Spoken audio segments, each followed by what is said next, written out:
I le nganga fia mātou te o folofa ma whaatalofantu sa mo le atunu pele. I le nei tae ao le aso lulu nei aso whao nei masino fōa te sema. Masina tau whai o le nei tu sanga luafe lua se fulman wha. O le tau tua nere si ufongo la mwe Wellington le Samo Capital Radio. Ua toi amatalira na tau tua masani. Alo maia, i le tātu sau ni ngā lotu whale ainga. Teita ia la fionga i a pātele mareko te funga. O le Kalesia Katoliko Sangatu Yosefo i a pahatusi maia le whaafafonga.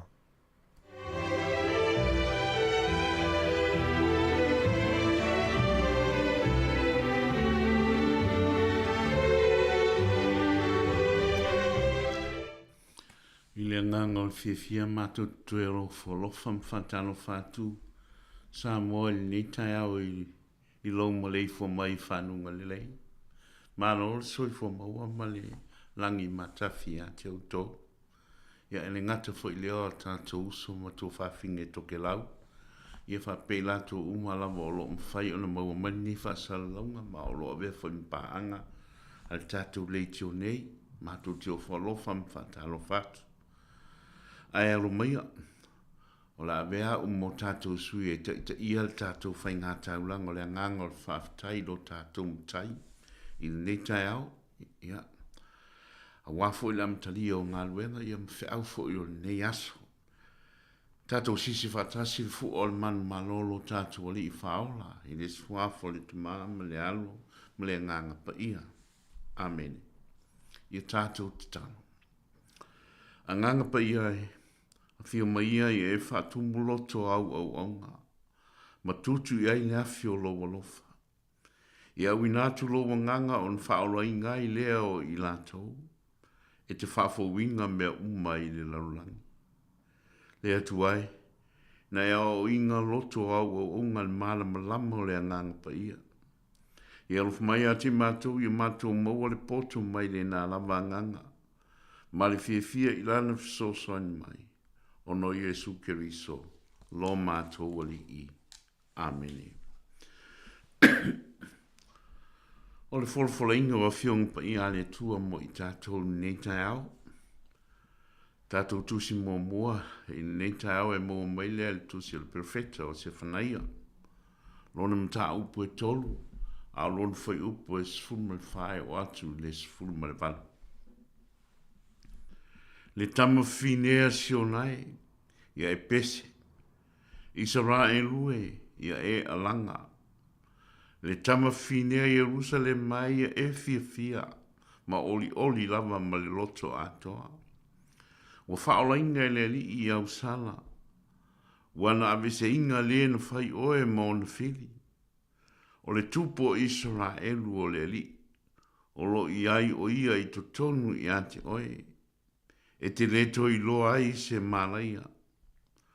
O le aso o le afa apea atu ai. I Jerusalema, aua e te fefe sionai, aua ni vai o lima. O le ali i lo watua i totonu i ate oe, o le malosi ia na te whaolainga. E oli o ia i ate oe, male fia o lona alofa e le fet, o lona alofa e le fetalai ai o ia. E oli lava o ia i ate oe, ma ofo fia. O te whaapoto potoina i lātou, ua whanua noa ona o tausaminga. O tangata i lātou ua mawhitia i luma o ona o ia. Folfolanga o le whiongpa i ale tua mai le evangelia a Luka. Luka i lona mta upo e tolu a lona whai upo e sifulu e o le sifulu ma le balu. Wa fisil mai mo tō tangata i ate ia, se hafo i se mea mātou te whaia. Wa tari atu o ia i ate i lātou. O le tangata e lua o na oftino, i amane i ate ia e leison of. O le wa i ate ia mea e ai, i a whapefo i on whai. O mai foi tangata o la fonga i a baptisoinga o whape mai i ante ia. Lea wawe, sa e se mea mātou te whaia. On whape atu le o ia i a te ilatou, aua tō te whaasiri mea o tongi mai i a te o tōu. Wa fasiri mai tangata tau i a te ia, se a fo i se mea mātou te whaia. On whape atu le o ia i a te ilatou, aua tō te whaasa wā i se tasi, aua tō te tua i fua se tasi, i o tō tari file mu i lo o tō taui. A whaata tali nu mana tu natu umalava i o lato loto i a Ioane, po o ia o le keriso. O tali atu Ioane i a te lato, ma ua whampe atu. O au nei le papatiso atu i a te o tau i le vai. A o le maliu mai e siri o ia i a te au. E lea o ngā o na tatala le noa on se mai. O ia lava na te papatiso i a te o tau i le nganga pa ia ma le afi. O i lata, o i lona ao la nasu e whaama mai e ia i lana whaapatu ngā saito. E whaapoto fo i e ia le saito i lona whale saito. Ai sunuina atoa o saito i le afi e le matineia. O isi fo i upu, whaamafana whana e tele, wa ia fola atu ai le tala le lei le no. O le tala le lei a le li, ke risoe ia vi ia oe. Wa toa i le tau le piunga nei whale selau. Wa i te fo i whanua lalo ina ua singa le ngalu, ua lata le tau lau mea. Wa tātou futi manu ma te pai ula. Ta ngai fo i ula. Au lāne whai salamu. Aua nei a te mātou le li e. Aua nei a te mātou. A ia wha fo i atu i ate oe. Le vi inga. O la sa tolu o le vai tau sanga nei o le ate vetu. La sale o le vai aso i o na talatu. Uma la sa nei a on tu atu. A sasfulu limol nei masinga. O le sale e ta ua o le sa o le fia ma le oli.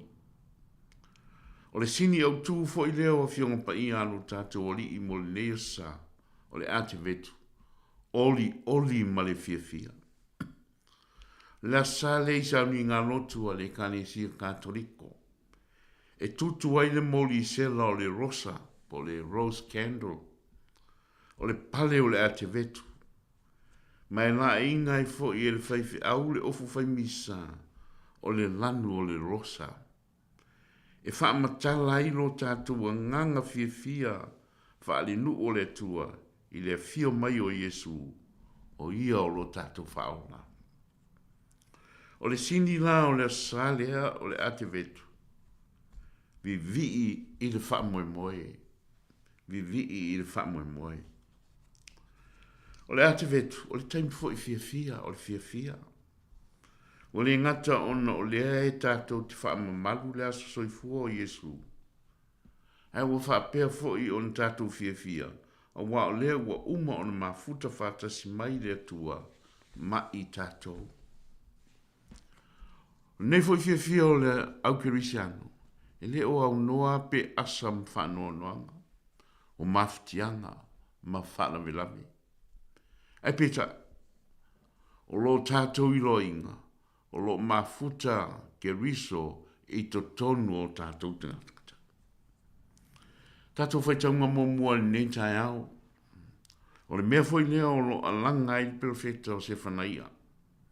I le tātou whai taunga mua nei tai au e whapea.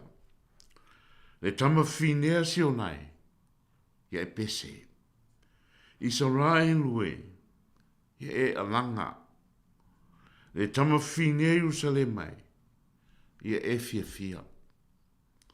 O lo whaia e se whanaia le nei folfolanga whaamalo anga i le taimi o tū langa whainga tā. Wo i anu o Israelu le tāwhianga. Le taimi tonu le ua wholinga mai ua le aise wha moe. Ma ua le ngawhatia e le nu o nta tali o na tinga. Ona ua whaavenga ina, ma whaatama ia i lanto i taua. Le whampea i perfecta se whanaia. Le tama fine a sionai. Ia pese. Israel lue. Ia e alanga. Le tama fine Jerusalemai. Ia fia. O le ua tala no atu le profeta o se whanai ai tangata. E ave ei upo le whamoe moe. O le wingo nei upo le profeta. Le tama fine sionai e pese ia. Isora e lua ia e alanga ia. O lo whamatalai. Wa ave se inga le atua le whamsinonga mautau. Lona no. I se isi whapunga. Wa whamanga lo inga utau. Lona no e le atua. O si o mea atua i tātou le nei vai taimi. I le anganga o le fia i mea e tutupu mai le nei vai tau o le ate vetu. E peo ainga fia e sami e whai unga o ngā luenga whai. A whale whai ngā luenga. Wha la potu patonga. E ka le sia ma so se wha potu patonga. Wha pena fo le hano noa i o pāti. Wha ata singa ma fia. O lea e whai tonu le nei vai tau. O le ate vetu. E whai longa i le tawanu mainga o ngā luenga whai. O le nei tau sanga. Lo tu fesili fo ima fo fau o le tōtele. Po ai o le awai i le ainga. Awai o mai i le pāti. Awai fo i e te tau anu wala audia. O nisi fo i e le o mautonu po le hali me fai. E celebrate ai le Keresimasi. O mea umaia wa tātou tiro ne i ai. Ma lo tātou wha moe. O mea i e tutupu. Wa pei oni ufi e tutupu ifo i o tātou tino na ngona umanei. Wa whape nā foi la ngona mamanatu na tutupu wa e i tangata. Ina ua launga atu e Ioane le papatiso i Oritana. O le launga le Ioane papatiso i Oritana. Na mtua isa veu ai la ngona mamanatu o tangata uma i Palestina. O le matua le raunga Ioane Baptiso. Whapea. Ia suia o tau loto. Mali liu i le atua. Metanoia. O le mafuanga leo le tuu fesili o tangata i a Ioane. O le halare me tau o le matou whaia. Ai whai a whai e te tau o le matou ta pena msaununi. Po le halare me tau o le matou whai e sauniuni. Ma tā pena i ai. O le fisiri nei, wa lawa lunga i manatu o tangata. O na ua lem fai on tāo fiofi lo latu nau. Ma le fia i loa le mesia lea wa valo ia mai e Ioane. Wa tiu lainga o umi a tangata wa lo lofi mai e fia wha lo longo i a Ioane. Po le hale me tau ona fai e sauni uni ai.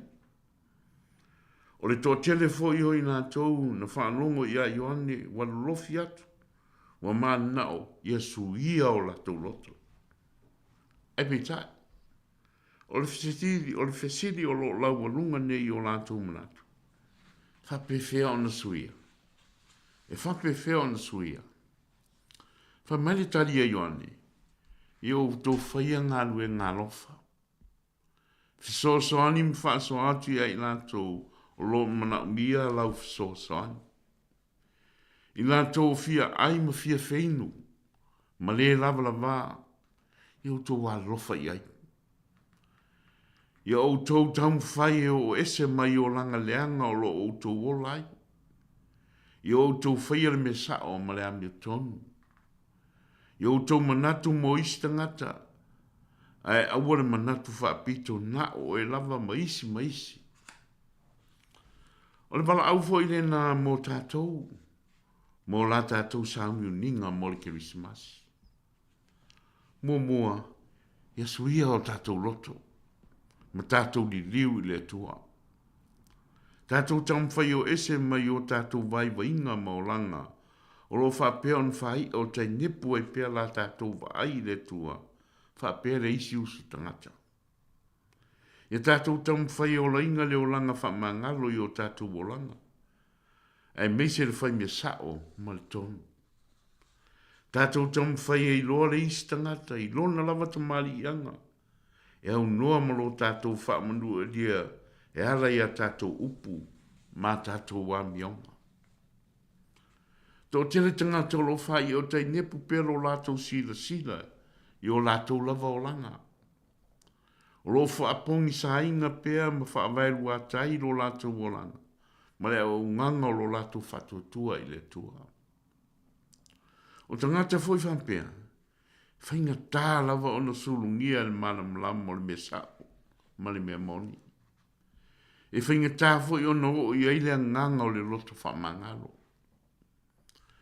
Tātou manatua inga upu nei a le ali o Alisana Pope. Whai mai o ia.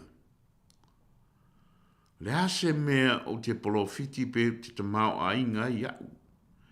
Pe a whai o te wha e toe whanau pe toe soifo mai Jesu i to tonu o le afe maafe o whale manu po pere sepe i le laulangi atoa i le ne vai teimi o le tausanga.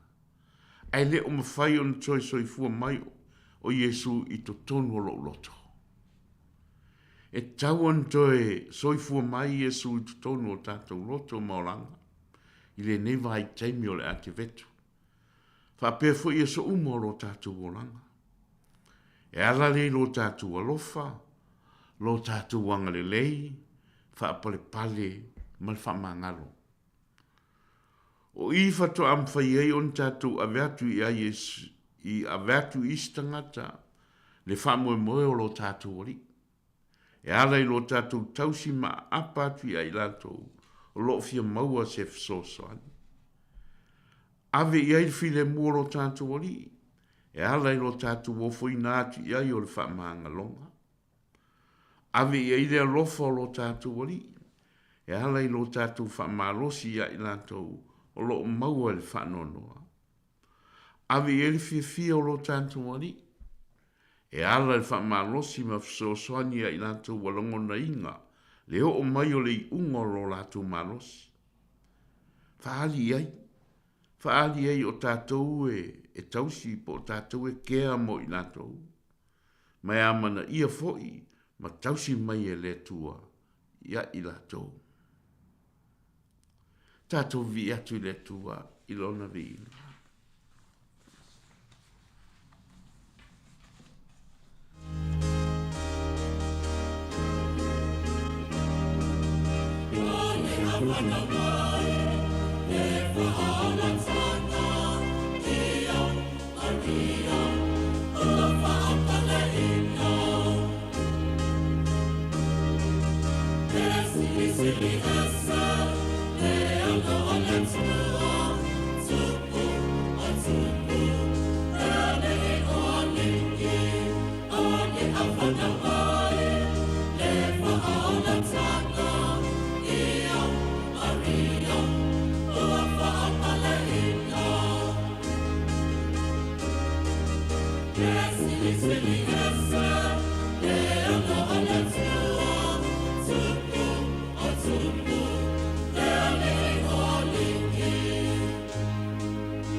Ia tātou te tano. E moli la palapo malo, ma sula pēle mātango fio oero mātou atua, i le nei tai au tutoa ma le manino. Whaftai lo usuia o i mātou lau whanau le nei tai au, e ala i lau tu alalo mai, e awala mai lea i lau upu fola po au a fionga pa ia. Wa e wha manino mai ei nisi o māta anga o lo fina ngalo, e ao na mātou mata e tuina. Ia tau lava ina ia fua fititi, ma ia ulu ola, a wala mātou savalinga i le ola e wha mwau.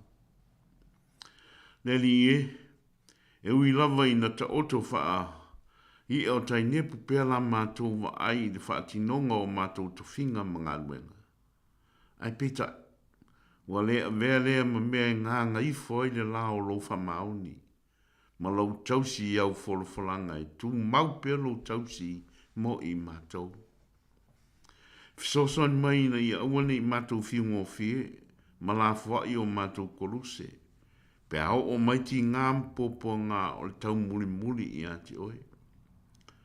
A ia tau la i pia la mātou wa ai i a Yesu, ona popo ngā, ona popo ngā. Ina ia mātou la ngona i fo i le sua malio o mātou fo i popo ngā mo oe, malau tala lei. Pe asu mala umai e isi ta ngā tele vai o ona e mātou te inuai. Leli wa toi nei o nā yaso o na mātou taunu ule i le wha maluinga, o le aso soifuolo mātou whaolo Yesu Kiriso.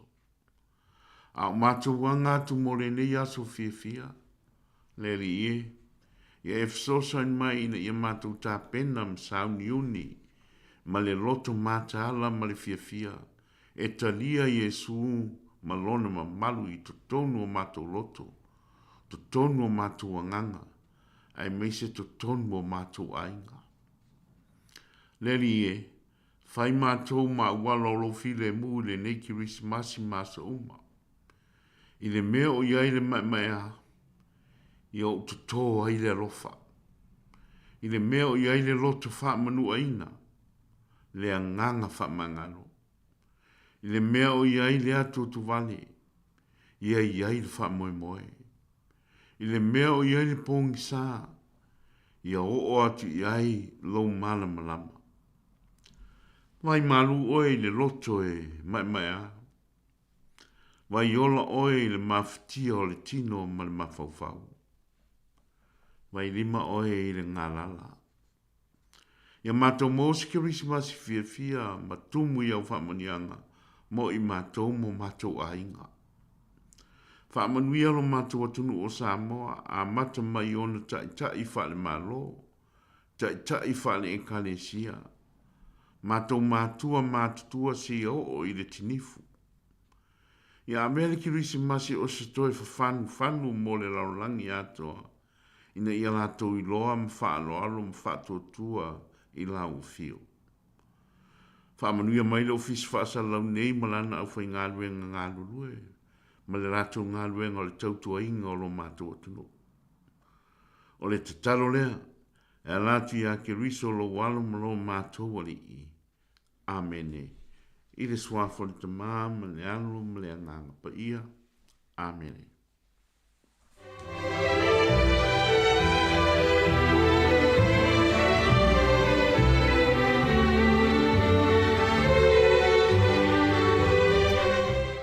Ia le tua sa mole atu upele na ua fa fonga le tātu tunu e le tātu sauni ngā lotu whale ainga na teita ia le fionga a pātele Mariko Tufunga o le Ekalesia Katoliku Sangatu Iosefo i hapa hata vea ilo leo whaatau waa ia e whai ma fonga tau molo le tātu tunu e mole le whaafitai ma le whaamalo le fionga a pātele le leita au o na le tāpenanga mātungo fie le upu folfola le tua tō matawina i foi a le tāpu inga sa mole le yaso tau ia se whantu e pou se ele lei tupu mola iau ngana nei fe au i sui fua mola wha le nganga o tātu tangata mai se foi talo sanga mo lia whaafitai mo te talo le yaso te talo a tumu pele tua la utu ia wale te te ina foi o nai tu o le laf maa moia le tua Nā fui tūr tō vini, manuia tele na yaso. O la vinga o le atua toi te liu mai, wha uau tātou polo klame, au vai pese i ale puleanga pia. Joy to the world.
O le tautua le si ufonga o le laumua o lo iai fo i le langolango a le New Zealand On Air. Hi Samoa, it's Auntie Tala here. Instead of Fifi Falo, ile ata o le tai au. Laugh of the morning. I'm at the apple feet to the van veal, si ufonga laumua, ata o le tai au.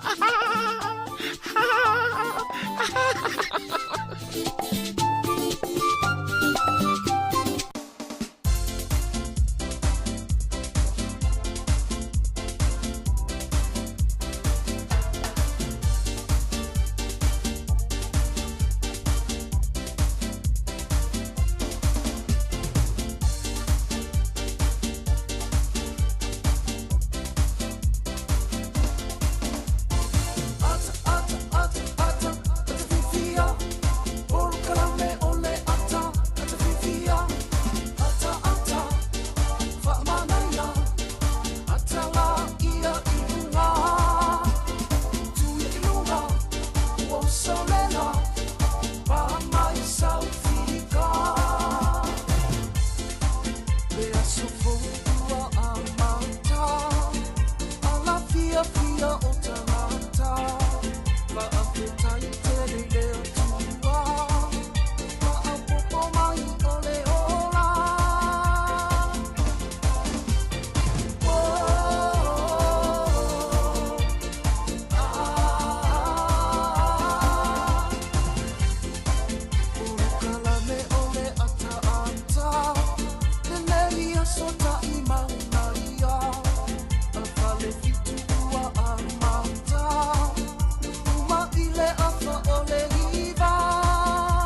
Io e te o falofa ma fa talo fatu sa mo le tunu pele le loto ma le nganga. Good morning ta lofa lava ma lolo si fumanuia manatu.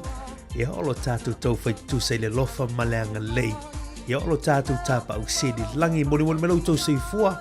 Ia maso mato ne yola vai vai lewa tatu to e whailoa iai. I lunga o pēu ngalu le ea seisi whaupu ponga o tau tua ma lewa unanga. Ale siu fonga lo mui Wellington le Samoa Capital Radio. Tasi o ono. Tesi maratasi fa mo fa talofa tuai ma ofolo fa tuai le swafa manu malo tatu li fa olo Yesu Keriso o ia o leao le kalesia ma lolo so ifomanuia ma lolo folomanuia lo tatu tru lea so fa le nei ia o le nei masino te semo wa tatu li mai ia o masina fai o le nei fu tu sanga ma lolo folomanuia i lo tatu tru ele manatu le tatu folongo nei tu sanga mai lava ia Januari ia le wa tatu tu lata i le fai ungo le fu tu sanga lua fe lua se fu malfa ia e tatou fa fe lua i lua fe lua su lima ia pe amole mole tu le tu lo tu se fu ma so ma tu wola i le na fu tu sanga ia o lo fo tu ai mai ia e ve le hoi leva no ia fa talo fa tu ai i le ia ma malo tatu tu no tatu au fa fonga i woma pa anga masani ia le tatu ala leo ma futa mai fu le tai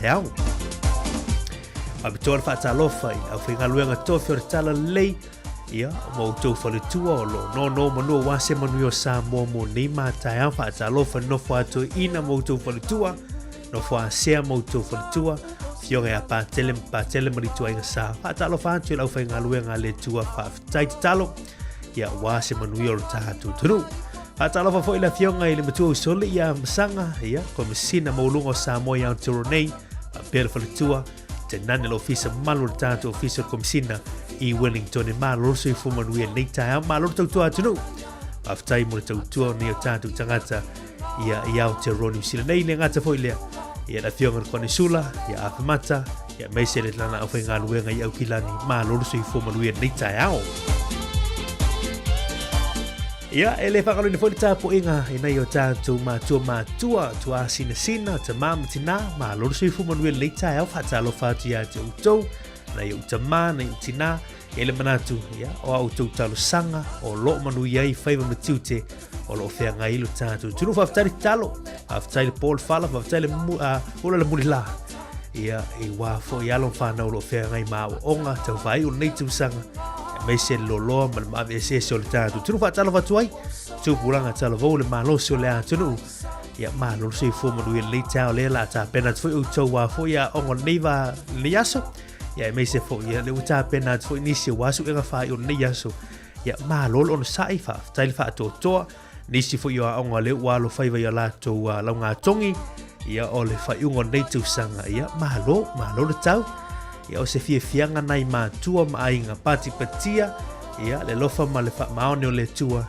tau lau wha moe ia o taua o onga e le nei fo i tau sanga.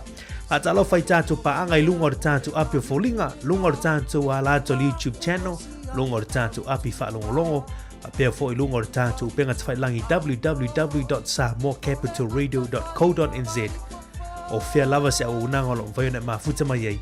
Ya mātou te whaatalo whātui pāanga i Australia. A talofa i lātou i Amerika, i nei teimura tāo, nisi o le ua mafuta mai o rai pō, lana teimi a utou.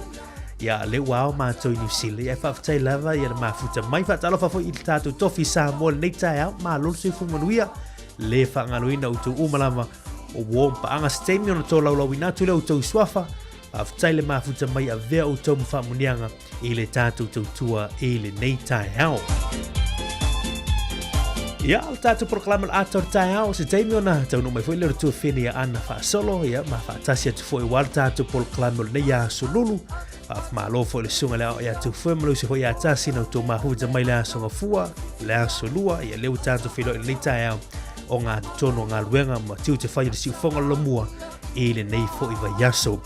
Ele manatu leo tāpena mai tātou tala o le tau, tala o le tai, suingo tupe, ia o le vano foi mona so i forma so fa nau ia mo foi le vano tatu fa longo foi i mena tupu i le nei aso i le tala fa sol pito la langi tali to le valu a fonga i fa poponga mo tatu tala mai Samoa ma tatu tala fo nei aso ia fa vele anu sa i kofe ia posi puki koko, ia posi puki halau moli, o le halawa le malu o le tai au nana e alo, nei tai au, ia manuia le malu o le tai au, ma senga foi, ia o le nei tai au a fot malu o tai au nei o tātu mātua au ane ngalo, ia fuala au vaenga umanawana, ia e tāua nei temi o le tai au, manuia tele ia nei aso i fufuanga mahalua ngawhai o le tātu tunu, tātu mafuta le polo kalaman ato le tai au, good morning, talofa, kia ora nani sa pole vinaka, Malo si forte tuon nei mo o si fonga la mua I Wellington.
Toe whaatalo whantu nei te mo le tai au, o se vainga nei le talo le tau, whaapea fo le talo le tai e wau fufuango nei a sululu, e peo na wina mai e lo official va ai tau le nei tai au. O le talo le tau nei na li putia mai le afoli tu leono le tau nei, mo Wellington e au fia inu tua oi, ia o le hafa malu wingo le tau le nei aso, nai timu ia atu urufo ina iwanga i steimio le nei aso, fa malu fa solo atu i le fia na nei, ia angi malosi foi ia le savili inisio taimi. Wa ingan nau le talo le tau mo tātou lau mua le aso le aso atai au le aso tofi lea o loo valu ia mai a malu wingo le tau ia i le aso atai au wa ia le mato le lai si taimi o le a wuli a solo atu le fiafi malosi foi le angi mali ia mai o le savili inisio taimi lo tātou a lau mua i le aso tofi le aso atai au le so lua se fulutasi tike ri le fuo le ea mawalunga se furma le ono tiki rile fua le ea mawalalo. O se vainga i leo te lengo au te aro New Zealand le yanso au Kilani, Hamilton, Rotorua, Gisborne, valo i official vala i tau le yanso, ia o lafa malu wingo le tau i se teimio nei tae au, wa il mato le lafa solo atu i lea woli, ia anga i atu i lea fiafia na nei tau ranga, mato ngo file sulu la, mo utou nei aso na utau ranga leu te vai atu no atu a sama le la ia ilunga o le a ripoti le au mai se furma le vanu tika rile fua o le ea maua lalo mo tau ranga le nei aso ma vea atu i le motu i sautene le soni Blenheim Christchurch Timaru ia o le ata e tasi fa malu ingo le tau nei aso se teimo tai au va ia le mato la ono va ia le mato la se teimo le a wuli a Dunedin in the Cargo Queenstown pena fo Stewart Island lewa ai atu lo valo ia mai le ono tu uru ti munga tu uru wanga nei aso mo o tau le motu i saute ia i nai Dunedin in the Cargo Stewart Island the Queenstown ia ono kilia i steimi o le afiafia na nei o le talo le tau sio tato tunu i Samoa pe ona wina mai le afoli tu lai lima le tau nei ia waa le fa fo melu tato tunu i Samoa o au sa vili e feo lolo le malosi o le matau polu ia o savili mai se sae o lo ufiti ai pesa mo fa atasi ai au matimo e afia i lea tunu i niso taimi mo o polu ma savai i le yaso valo i mai e te uru va ma solo ai nei timu ma i ono feo lolo le mamafa ai pupu ufa pia nai wila ma fai di tili ono iai o tala nau tau mo lo tatu tunu i sa mo nei tai hao Tātou se mai le talo tai i mo i lātou fo i sa pena e whangota ngā te whale ne yaso maratua i rasaunga le muilunga o ngā sami mawai maratua ofu whaola aua ne ngalo i a pe a ngā ia tulungo na sami. Wellington e olo o pele tai le teimi nei fua e sua i le valu tau nei lo nuinga lo to e sifulu lo minute o na sua leo tai ia i Wellington e ona pele i le au li nei i le afoli tulai lua fua e toe sua i le afo le valu le poana nei. Sua i le valu le tau nei, pele i le afo le tula e lua, toe sua le i le afo le tula e valu le afiafia na nei.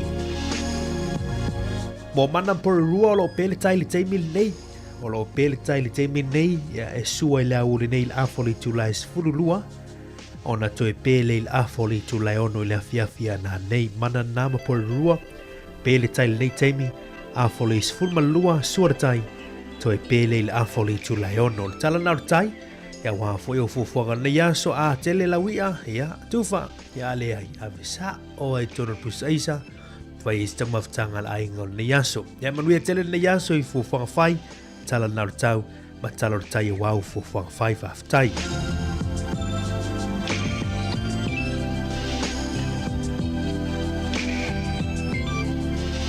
Tātou se mai le swing o tupe nei tai au, ma lole la futupe fa aftai lo sao i mea whai ana i o tātou ainga i Samoa. Ia le ngata fo i le e le ma whai lavon tu ua lo sao lo ma whai ona whai. Ia wā mea whai a tātou nuu ma fiu anga i Samoa. Ia le ngata fo i leo e ka le sia. O le tā la New Zealand le aso i Samoa ma wele tā la 5 lua sene. Tā la 5 lua sene. Tā siri tā la New Zealand ma wele valu suliva sene Australia. Valu i vasene Australia. Malo tele Amerika tasir tala New Zealand ma wali 5 valu sene. 5 valu sene. Ya mo Samoa la vai tu sam fa maunga al ANZ. tasi tala New Zealand mawele tala 5 sene manatua ma nei le anga ipea inisio fale la futupe I nei Wellington ya pea siasi fo ilunga o penga te whailangi ma lia la to rates ya wala fo ino to seleni fa tailanga lei aftail a ma fola aftail usau mi fire tatu ai nganu mai kale sia fa aftai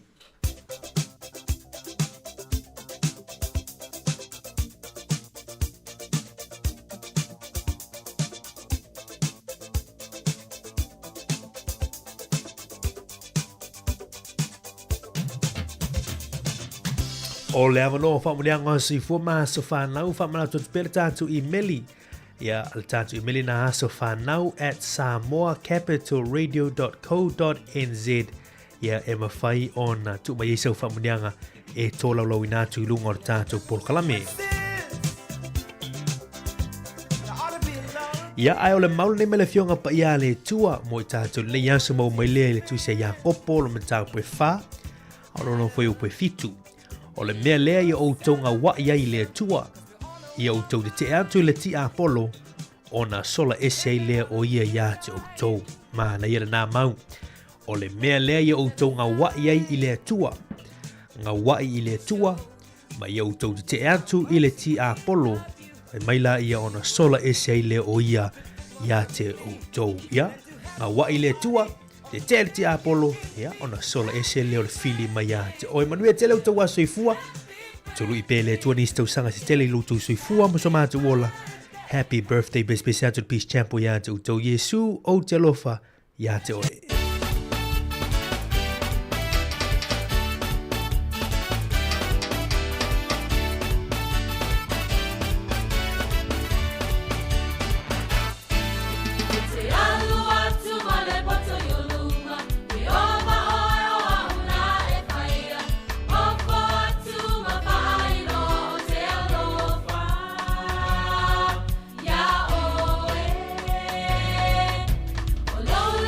Whoa.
Tala falava sumel fa fonga tala mena tupu la langi ne yasa utatu olia la sofa o te sema.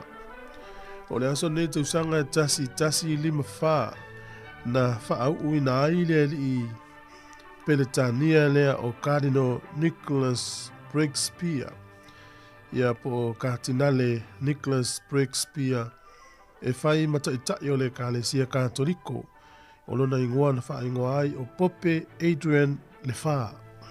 Ma o ia le ulua i tangata mai Peletania ia ua avea mataitai o le Kalesia Katoliko.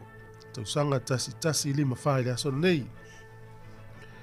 O le so i le tausanga e tasi fitu iwa tasi ia na ulua i whatauina tuala newspaper le whaingoina The Observer. Newspaper nei na lo mie tono Peletania mao le ulua i newspaper le whatauina tua i se asa. I le utato i loa te le newspaper whatau tua i le asa. Tonu a Peletania le newspaper mua le lalangi ato whatau le asa. The Observer. Tausanga tasi fitu iwa tasi. O le aso nei tausanga tasi valu tasi le newspaper e tau le Los Angeles Times na lo mia mo le taimi mua i le aso nei. Ava peo e whaitau ina i Amerika le taimi ia na lo mia i le sol tausanga tasi valu tasi mo le taimi mua. Pena whaalu i fwoi tuala na lo minga mua. O le aso nei tausanga e tasi iwa lima wha ia na whatui nai ia matatala alo ia le whala inga mua lava lea le Burger King tono Miami, Florida. Ia le fwoi Burger King nei New Zealand. A le sol tausanga tasi iwa lima wha na tatala ila tau whala inga mua i Miami, Florida. O le aso nei tausanga tasi iwa lima na maliu ai le tamaitai o soa ai malelangi Solf o le afine lea o le kovana siamani nei Samoa le vaitau siamani o Dr. Wilhelm Heinrich Solf. Sa iai le vaitau le tasi iwa o atu le tasi iwa tasi o. Na le fast food ono le tausanga o lo msalumia. Ia msalo le taimi le na whale pui e le tamaitai nei malona tina o Chihuahua i le whale pui Berlin. Na ua maua le nasi siamani lo tau whaila ua e fasa o loto i a tangata iutaia. Ia msalo le mafuanga le na afia e lona soifua i mawave maliua ina le fast food ono le tausanga. So wa e malelangi Solf. Le aso nei tausanga tasi iwa lima tu mahalo ai. O le sol tausanga e tasi iwa ono iwa i wha maumaunga i la tau e fia e wha se e ngalu. O le ri California e swafa ya Craig Knoll. Wa pea o le so na wha mawina i tal wha asol pito lo langi se ngalu mawalunga. E ono sfulu lima futu le mawalunga. Ea na wha se e il tangata lea i Oahu i Hawaii. O le so le tausanga e tasi iwa fitolu na whai e malanga mua lava le eni usila mai Rarotonga i Amerika Samoa. O le aso nei tausanga tasi iwa tasi ea na tapuni ai e company valele le Pan Am. E company le ono sufa tausanga le matua le company valele le Amerika. Ea tawhia le so tasi iwa tasi ua ngau le intupe tele e talafu. Ea ma le so tausanga tasi iwa valulua ia o le malo saina o le People's Republic of China ia na maua le sono na whaavai le uwha o ngai le taimi ala nei ia salo al whaavai lao saina le i tonu lato mau voi lea tasi ala tamai titi le rungali tatou talana to mau al whaawaponga le taimi masani whaafitai.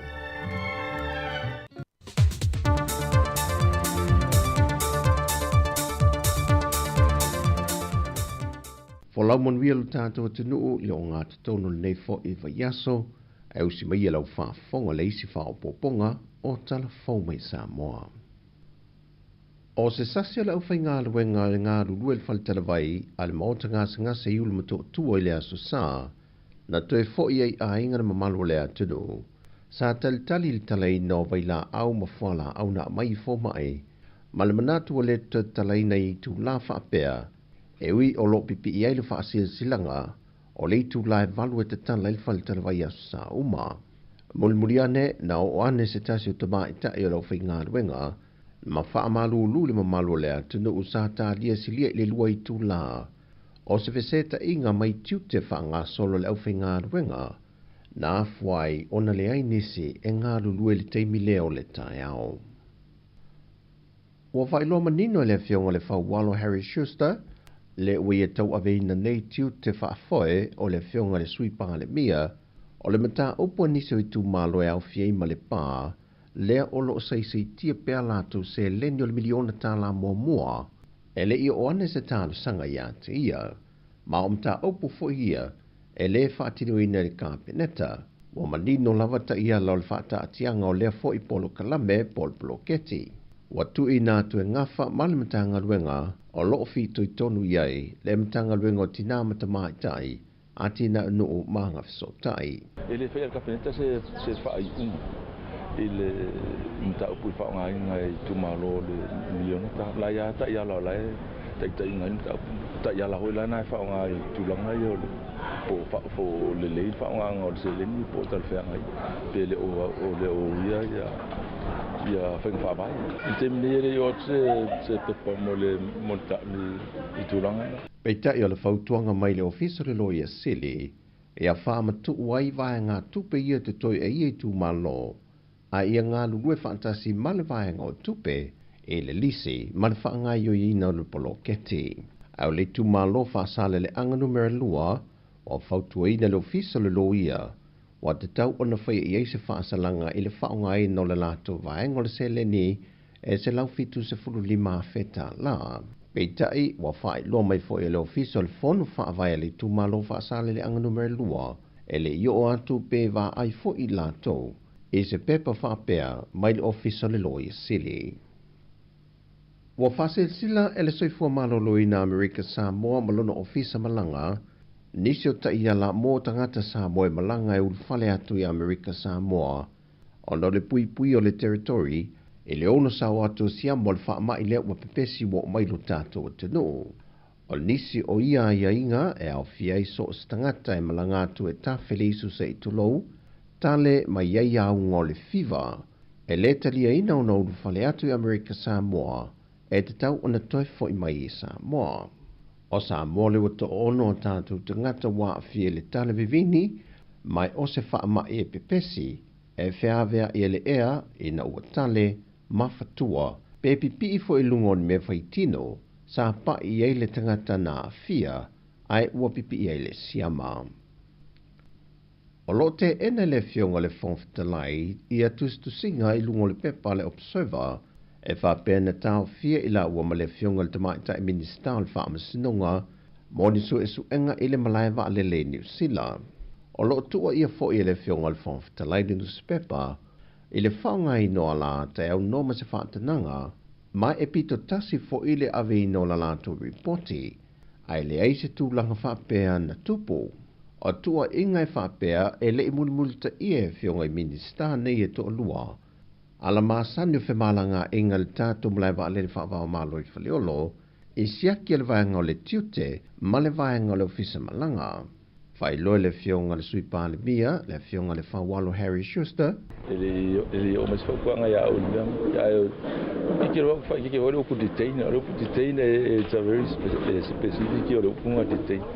Eu queria ir pe sa or nga tite ele kurawe u por kurafongo o tite no ko ka fia o queria ir lá por ele yo me se fa nga na vala au telefone ofisa o le balava lele peita ile o mo se ava no telefone lele pule o fa mauni mai el komisionor tanga luenga leo au au longo te Filippo e o mai le so, e le i maua le tinao le pepe le na whanau tia i le whale le ta ua, a le whale whai lele ma tua. O se mata open of sitting ye fo e nisi o le autostala, le sui officer sili o le pulenga o le sui fua malo loina, tanga loa Robert Thompson, and le i ta ua le vaiaso tadua ina tula i mai ai le whaafi tahauli. O le aso le na whaapea na maua i le tinao le pepe le asa i tulou.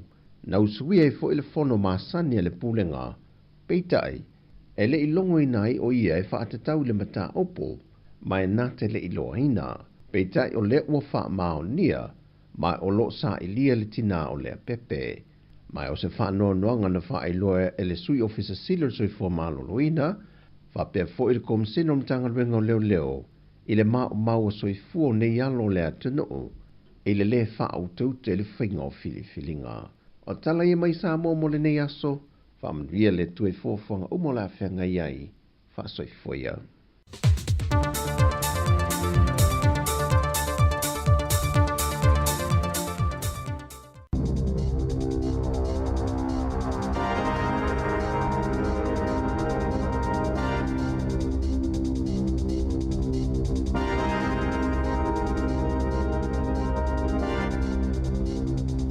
Talo flava o le whaapoponga mo mua talafou ma le si ufonga le lau moai Wellingtone mo le aso whao te se malua a whelua wha.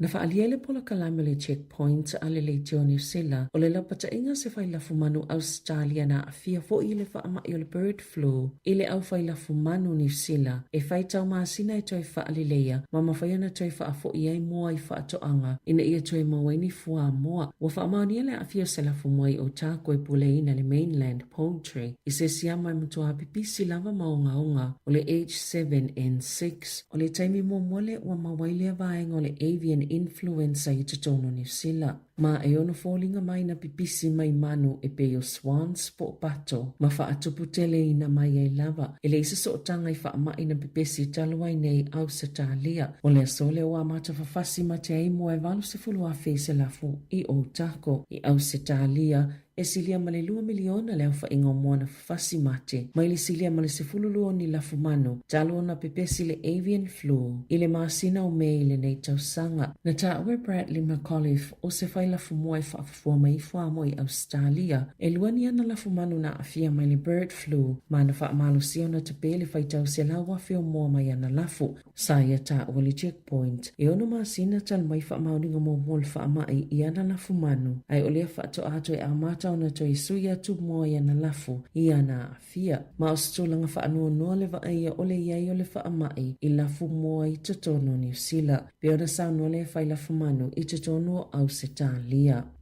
Ua folfola le minista o tupeni suinga i la funga mo whala potopotonga fisosoani le sa iliani polo fiti po charities. Ma tā puni umawanoa o lo sao fia mai ai i le tutongia o ni la funga. Ma o le awha silsila il paketi a me i le tausanga a sao. Na sao noa Nicola Willis e le sa o le tau fia o le awanoa mo ni tupe maua mai ni la funga fau po o levis i le neipaya inga wha apale mene. Ai mai se lava le tūlanga i le ayu ni la funga i tutonga i wha potopotonga e le su e polo fiti le wamata i ni su e suenga. O lo lantou wa ai e fia i loa po i ni awano o lo whaonga ina se wha potopotonga. Ia o lo whaatulanga ina i wha pele su i ni lantou polo fiti po charities ina ia awaina i tutongi ina ni la funga e tatau na tutongi. O la funga na wha iloa le tamaita i minister i wha pea o le ale whaia o la funga ia mole au mau o loa po o la funga e mau mai le whaatanga se aseta i maweni polo fiti capital gains tax i lalo le whainga malo so whaatasi o le best start ma le sanitarium o ni whaataita inga ia o ni whaala potopotonga o lo o whaia whaatawa inga ai o lo o whaatulanga ina o ni whaala potopotonga i le sa ilia ni polo fiti ma o ni tu aingo pisinisi e a afia i suinga Biona Sano Willis e le i whaia le kāpeneta ni whai unga mai le i tu ina tu fu ini whautuanga le kāpeneta po ani vaenga i tatauna lato whaia i lea mata upo mo le teiminei Biona Saunoa le tamaita i minister.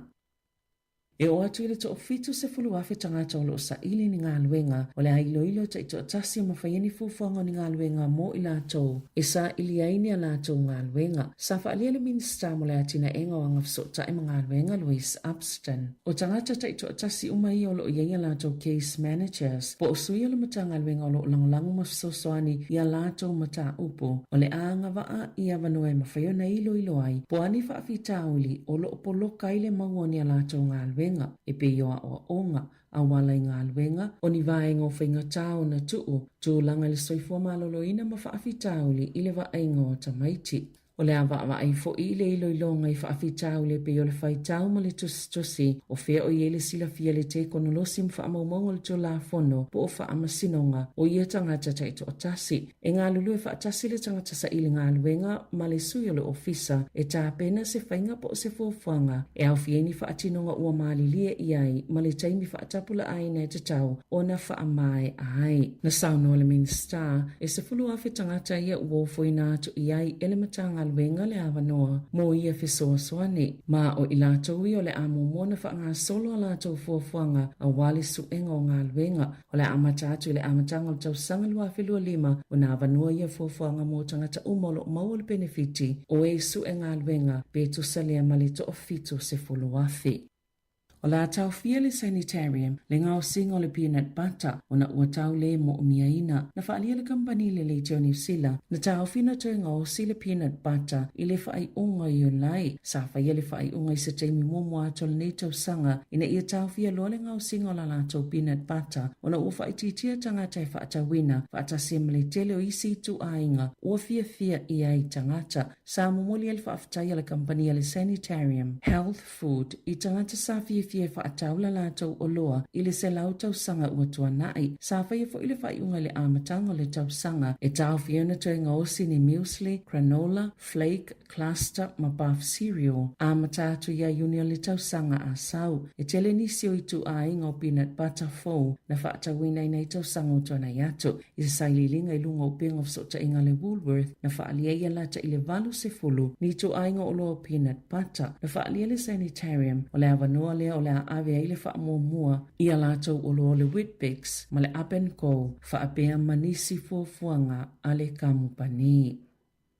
Na ioeni kamupani se valu o a ano manufasi i nisi o molianga i lo lātou ngau sina ma whaatawina atu i atu nuu i whafo ma mawele whaitau miliona o tupe o ni a ano o manufasi le talawhianga iona tau samini tangata soifua pe la matia i fo i soifua tangata maisi mea ola o mati lua whelua tolo na molia i le matanga luenga mo Primary Industries kamupani le tua Cow Proteins, Wallace Proteins, Taranaki Byproducts, Cleningberg Holdings, SBB Group, Brett Marsh Transport, Crane Corp Commodity Management, Male Crane Corp Liquid Terminals, Whaatasia mani whaatono sili se to alua nisi o ia company, mani tangata whainga luenga se to alua, o moli angai whaapea, sa lato whaatawi nātu lava malo lato wiloa, ia a ano o manufasi, e le tala whea mo tangata soifua, e au noma le whaia ni pepa ilo ai le tala whea ngai o ia oloa, whaatasi mani whaamauninga mo Singapore, China, ma Hong Kong, o iulaina i o ele Brett Marsh Transport. I se molianga se tasi lalo to la fono le Animals Product Act. Ma whaatono i nā e tutongi se salatope e se fululi maa whetala. Na tite e isi ana molia mo wa whaatolanga ina tausanga asau le whaawanga o le whaamasinonga. O le masino Februari e tō laulau ina i whaasalanga o kampani matanga tita ito tasi ana iai. O tō e whaawi i tua le MBI le tele o nisi o molianga.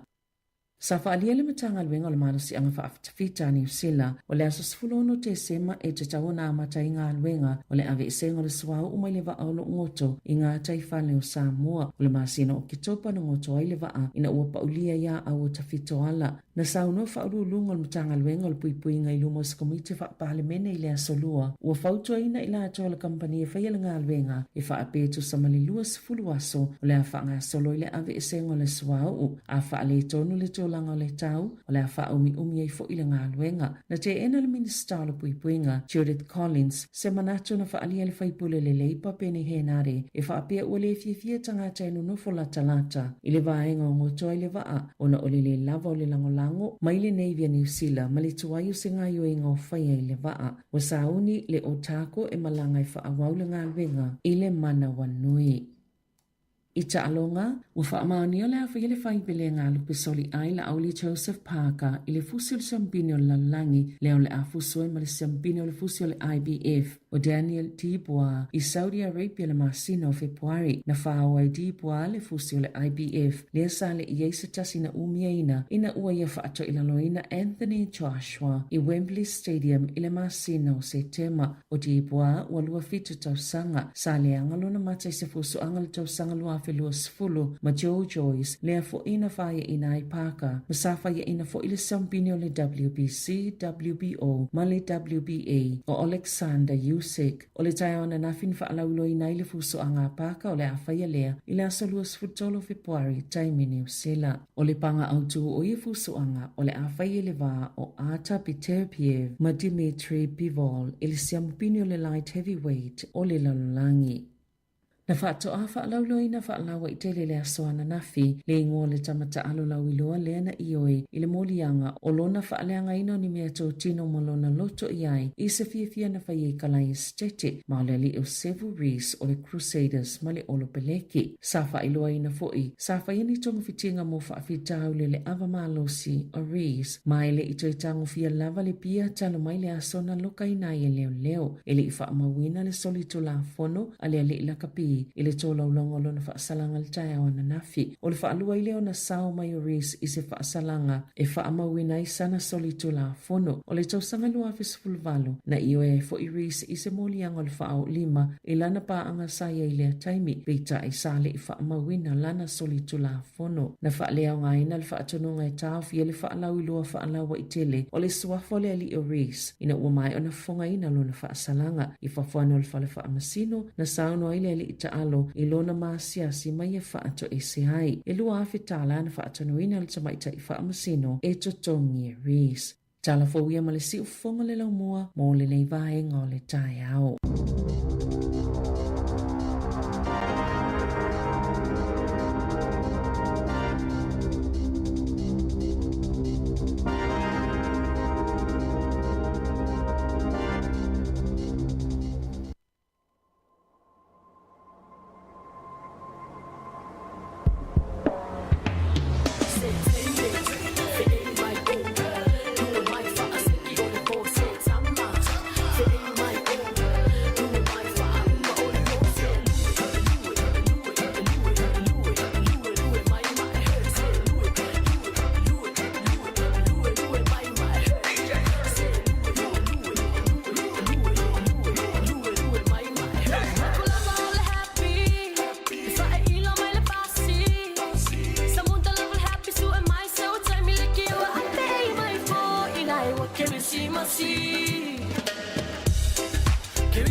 Siu fo mātou o fia o te mai tai a tau whangameke I apma sunga ia DJ Dave la whaele lei te mo tau le o luas ful minute te aineli tu live valu tu tomo o siu whanga lomo Wellington e Samoa Capital Radio lau tau lunga tu whapoponga mo mua tātou tala mai Samoa ma tātou tala fia leo mo wala manoa ma te whaatasi atu e whaimara tau sala ia ana whaasolo nei te mo tau. Good morning ia tau tau whine ana malo tui fua Talo wha malo tui fua le tuangane mari malo fo ile lau su mai ia ili nei tai au fou le aso lulu. Tai fo iwo. Ia le ato maua o tato la whai mai nei tai au fou. Ia olo ai ato lo e sang fia mai lava tato maringa. Ia whawhewa o tātou o mai futa i o Christmas ia. Le whai mai ia le ato whanga le pese mai. Ia o kiri si masi tato. Ioi o le happy ia o Christmas ia le fia. Moni le wha malom wha talo wha tupo i le tato au wha whonga maasani al si whonga lau mua malol soi wha manuia. Malo le tau a tae ia tau titi lawa fo I tini tato whainga malanga fo I le nei tau sanga. Ia o lewa tato ia te sema lewa sofa. O le maua e o le tato le wawere taimi. Pea tato ma fau e mai le tato savalinga o le nei tau sanga. Mai lawa e Januari. Ia lewa tato tau mai le nei masino te sema. Ia tata no ia November vea son te nei. Ia lewa tata no atu masino te sema. Ia via le atua, ia waina ilu waina talua la tātou lia mai. Te le fo i o nisi ua whailangir fo launga le futu sanga nisi o tātou ainga, paanga i ua le au lia mai fo i nei wai tau tau sanga. Ia e whai or fia o nisi o tātou o mai Christmas ia ai e la ngona fo i ale, wha no e nisi o noli. Tuole mafutanga i le, nei wai tau.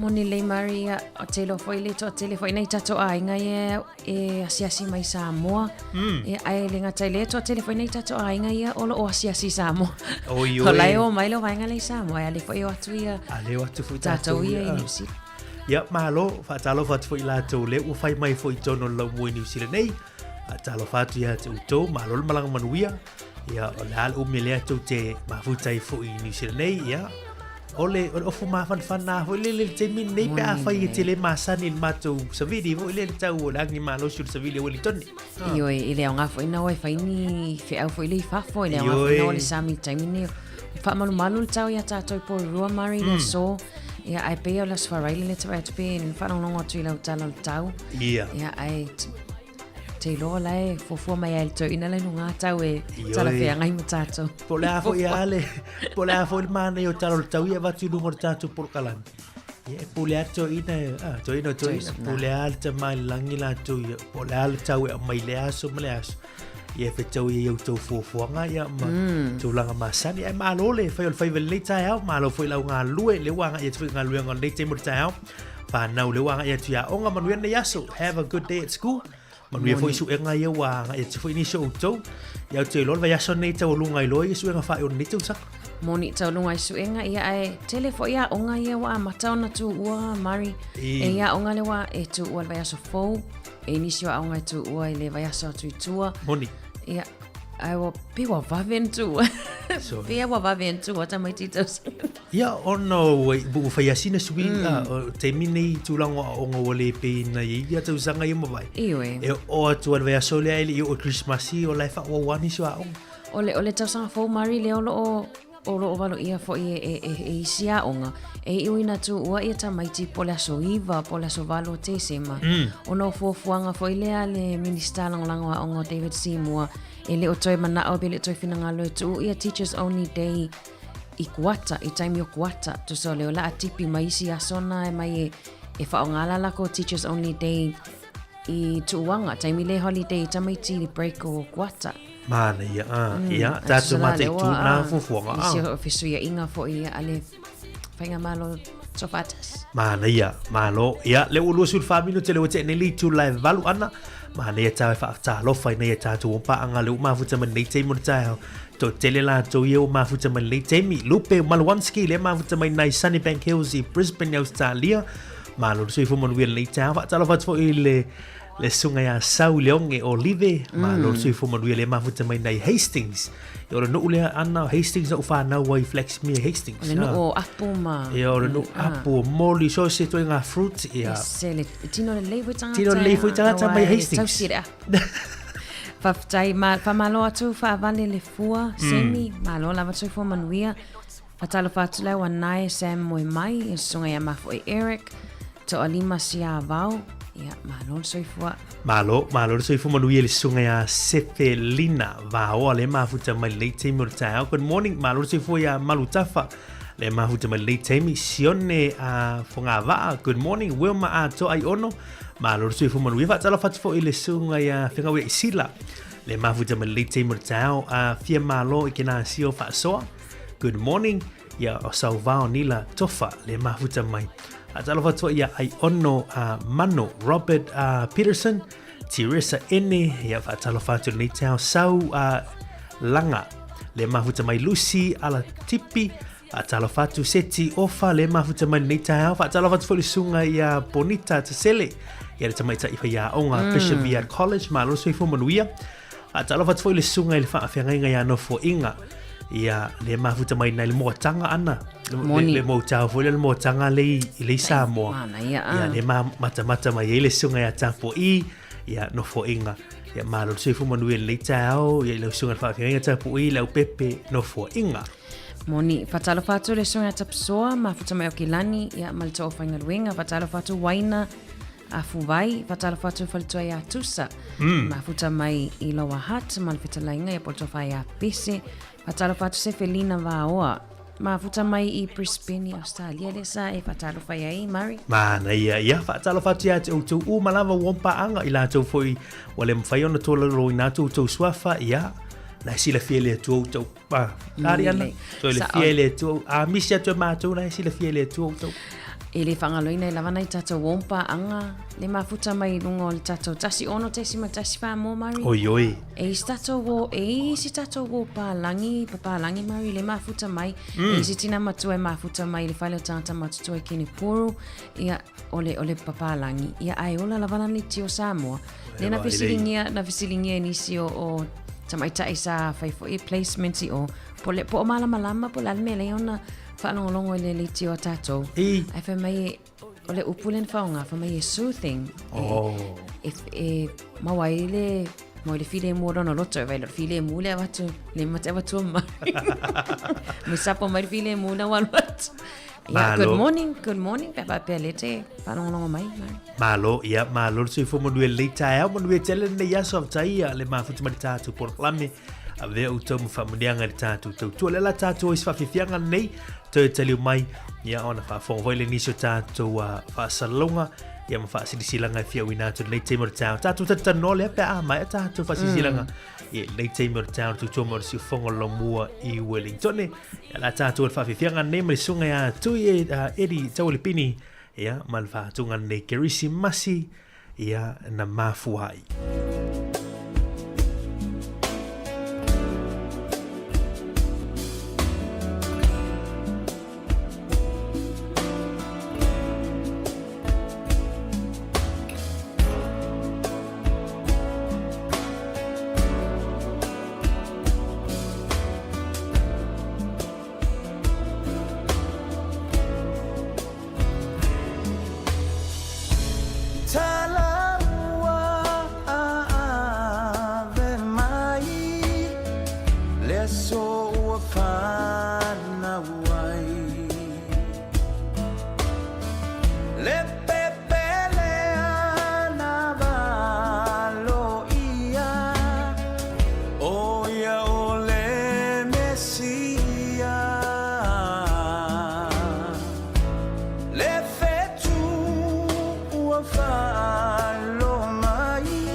Wa mai le taimi o whai ngā mea alofo le Kirisimasi, ma ua saunia le Digicel se whaapitoa e mawhai ai ona e manu malo i se holiday package e o atu i le tolu afe tā lalo na tau. Po o se telefoni fo o le Samsung S24 Ultra. I le ngata hoi lea, e mawhai ona laki i le afe tā la cash. O nei mea alofo e mawhai ona wha amanu i nai o e pe a laki le se i le Digicel. Pe a lafo sau topa ape luas furu tā la pe sili atu fo i ainga i Samoa, po so se atunu o le Pasifika. E te anga wa fo i pe a lafo sau se len i le mai cash i Samoa e wha o ngā iei le ClickX. O le a whai le se i wha apitoa Kirisimasi le aso luas furu walu o te semba. E iai ngā le nei wha apitoa. Manuia tele le Kirisimasi Samoa alo whaanga mai le Digicel. Whaasila si langa tā ua. E tusa malo mātou tu langa e vea ai ma ofisa whaasara lau. Mātou te tausisia tu la whono o sau nia e le Broadcasting Standards Authority a whai e fia whaia sau whaasea i se mata upu na e whaafonga i ai i le Samoa Capital Radio e re tau na lafo mai lau whaasea tustusia i le tuatusi Limatasi Man Gavin Avenue Porirua Wellingtone pe ole i meli mai te alu .moresi@samoacapitalradio.co.nz e re tau na whaia i le tonu le luas furuaso whai ngā ruenga talu na whaia le whaasala launga. A whai e le o whaamalia ina oe i se whai unga o tu inatu e ma whai o na tu ina saolo whaasea i le te mana whanonga kai pāho po o le Broadcasting Standards Authority e maua nisi whaamtalanga i le wha ngā solonga e whai ialo ia lau whaasea i le upenga ta whailangi bsa.govt.nz whawhitai. Toi whaatala whantu nei teimo le tae ao, nisi o whaasi silanga i whialonga i nātu o wān whaafoka mai o le tātu o tinu. I le suafa malu malo i Jesu Kariso le li i male whaaola, mātou te fia e o wholofa ma whaatala whantu Samoa le atunu pele. O le whaiunga o le neiva yaso i le aso fitu ma le aso valo te sema lua fe lua se fulma le wha, o le a whaatunu inai ni sauninga whaapitoa wha evangelia, a Ecclesia Worship Center Samoa i le lau mua nei. Ma e vea ile nei wanoa mātou te wala aulia tuai ma le whaaloalo i le paia ma le mamalo si o tātou tunu o lo alala mpapa au i le lau mua nei mo na nutua oi. I nei a tātou awai whaatasia i nei sauninga whaapitoa. Awane e mesia le nei wanoa tā ua au whaasoma i le upu whaawina le tua e le whailaunga whaapitoa mai Samoa le sunga i le whaivangalia pasta si a ngingi whaafusuanga o le whaivangalia a Ecclesia Worship Center i Samoa ma le lalolangi. O le astona i nei, o le a whaatinu i nai le Youth Rally i le Afoli Tulaiono, ma o se awanoa mo so se tupulanga talavou e fia mafutai, ai mai se so se tasi e le na o talavou. O le aso sai le se fulu, o le a tawulunga i le sauninga whaevangalia whaabitoa, ma o le a whai umane i sauninga i le hall ala Man Gavin Community Hall i Porirua i Ranui, Man Gavin Community Hall i Porirua. Samoa o le upumoni, o lo o tausui fua ma tātou ola i silalolangi ua tumu i le mautonu, o lo i tau ma whaingatā. A o le fesili, o whea e maua mai ei se tali, o whea e maua ei se fufo i nei mea. Samoa o whetalai lava Yesu ua o nei le ala, ma le upumoni ma le ola, ua na o Yesu le tali. A mai lau ainga a mai sa uo, a wane e misia nei avanoa, e whaamoniu i nai oe, e ala i aitema wha le anganga, wha pea i lana upu, e peo na moli maule roma e se fulu fai pa surfitu, e tupu le wha atu tua le taulongolo atu, o le taulongolo atu foi, o i le awhionga le tua lea. Sai nia le nei wha silanga, e le Statue Ecclesia Worship Center Samoa i Wellington nei whaafitai. Malo whaftai o le isfasi silanga le I mai le au malanga whaia onga Samoa Primary School i New Zealand. Le ana e mai le aso mua anga i le aso iwa o te sema. O lo iai nei Porirua i le marae roa marae le au malanga mai Samoa Primary School maunga fia i Wailele. E toa se fulu wha le a whae o susunga i whaia onga.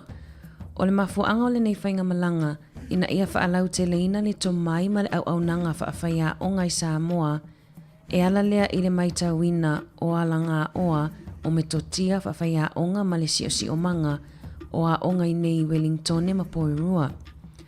E lua o ngai asia i le aso lulu i Wellington whaapele isi lua i le aso tofi i Newtown.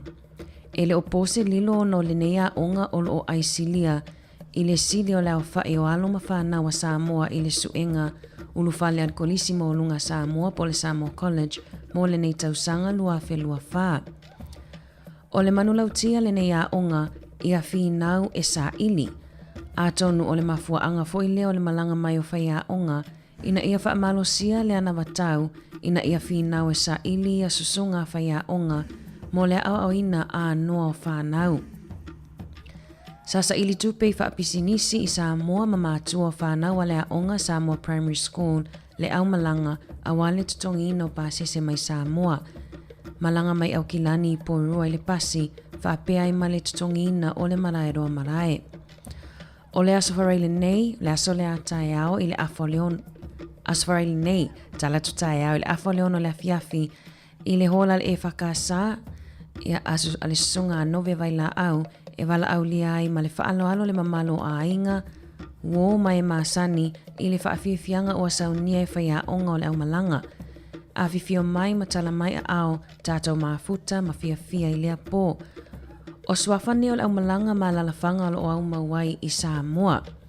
Whaamalunua tu lava pe ale i saal whaaleo ino swafa o au mai au la tamawhai e whaaleo atu e peila vaona si pelama mai il tātou lisi.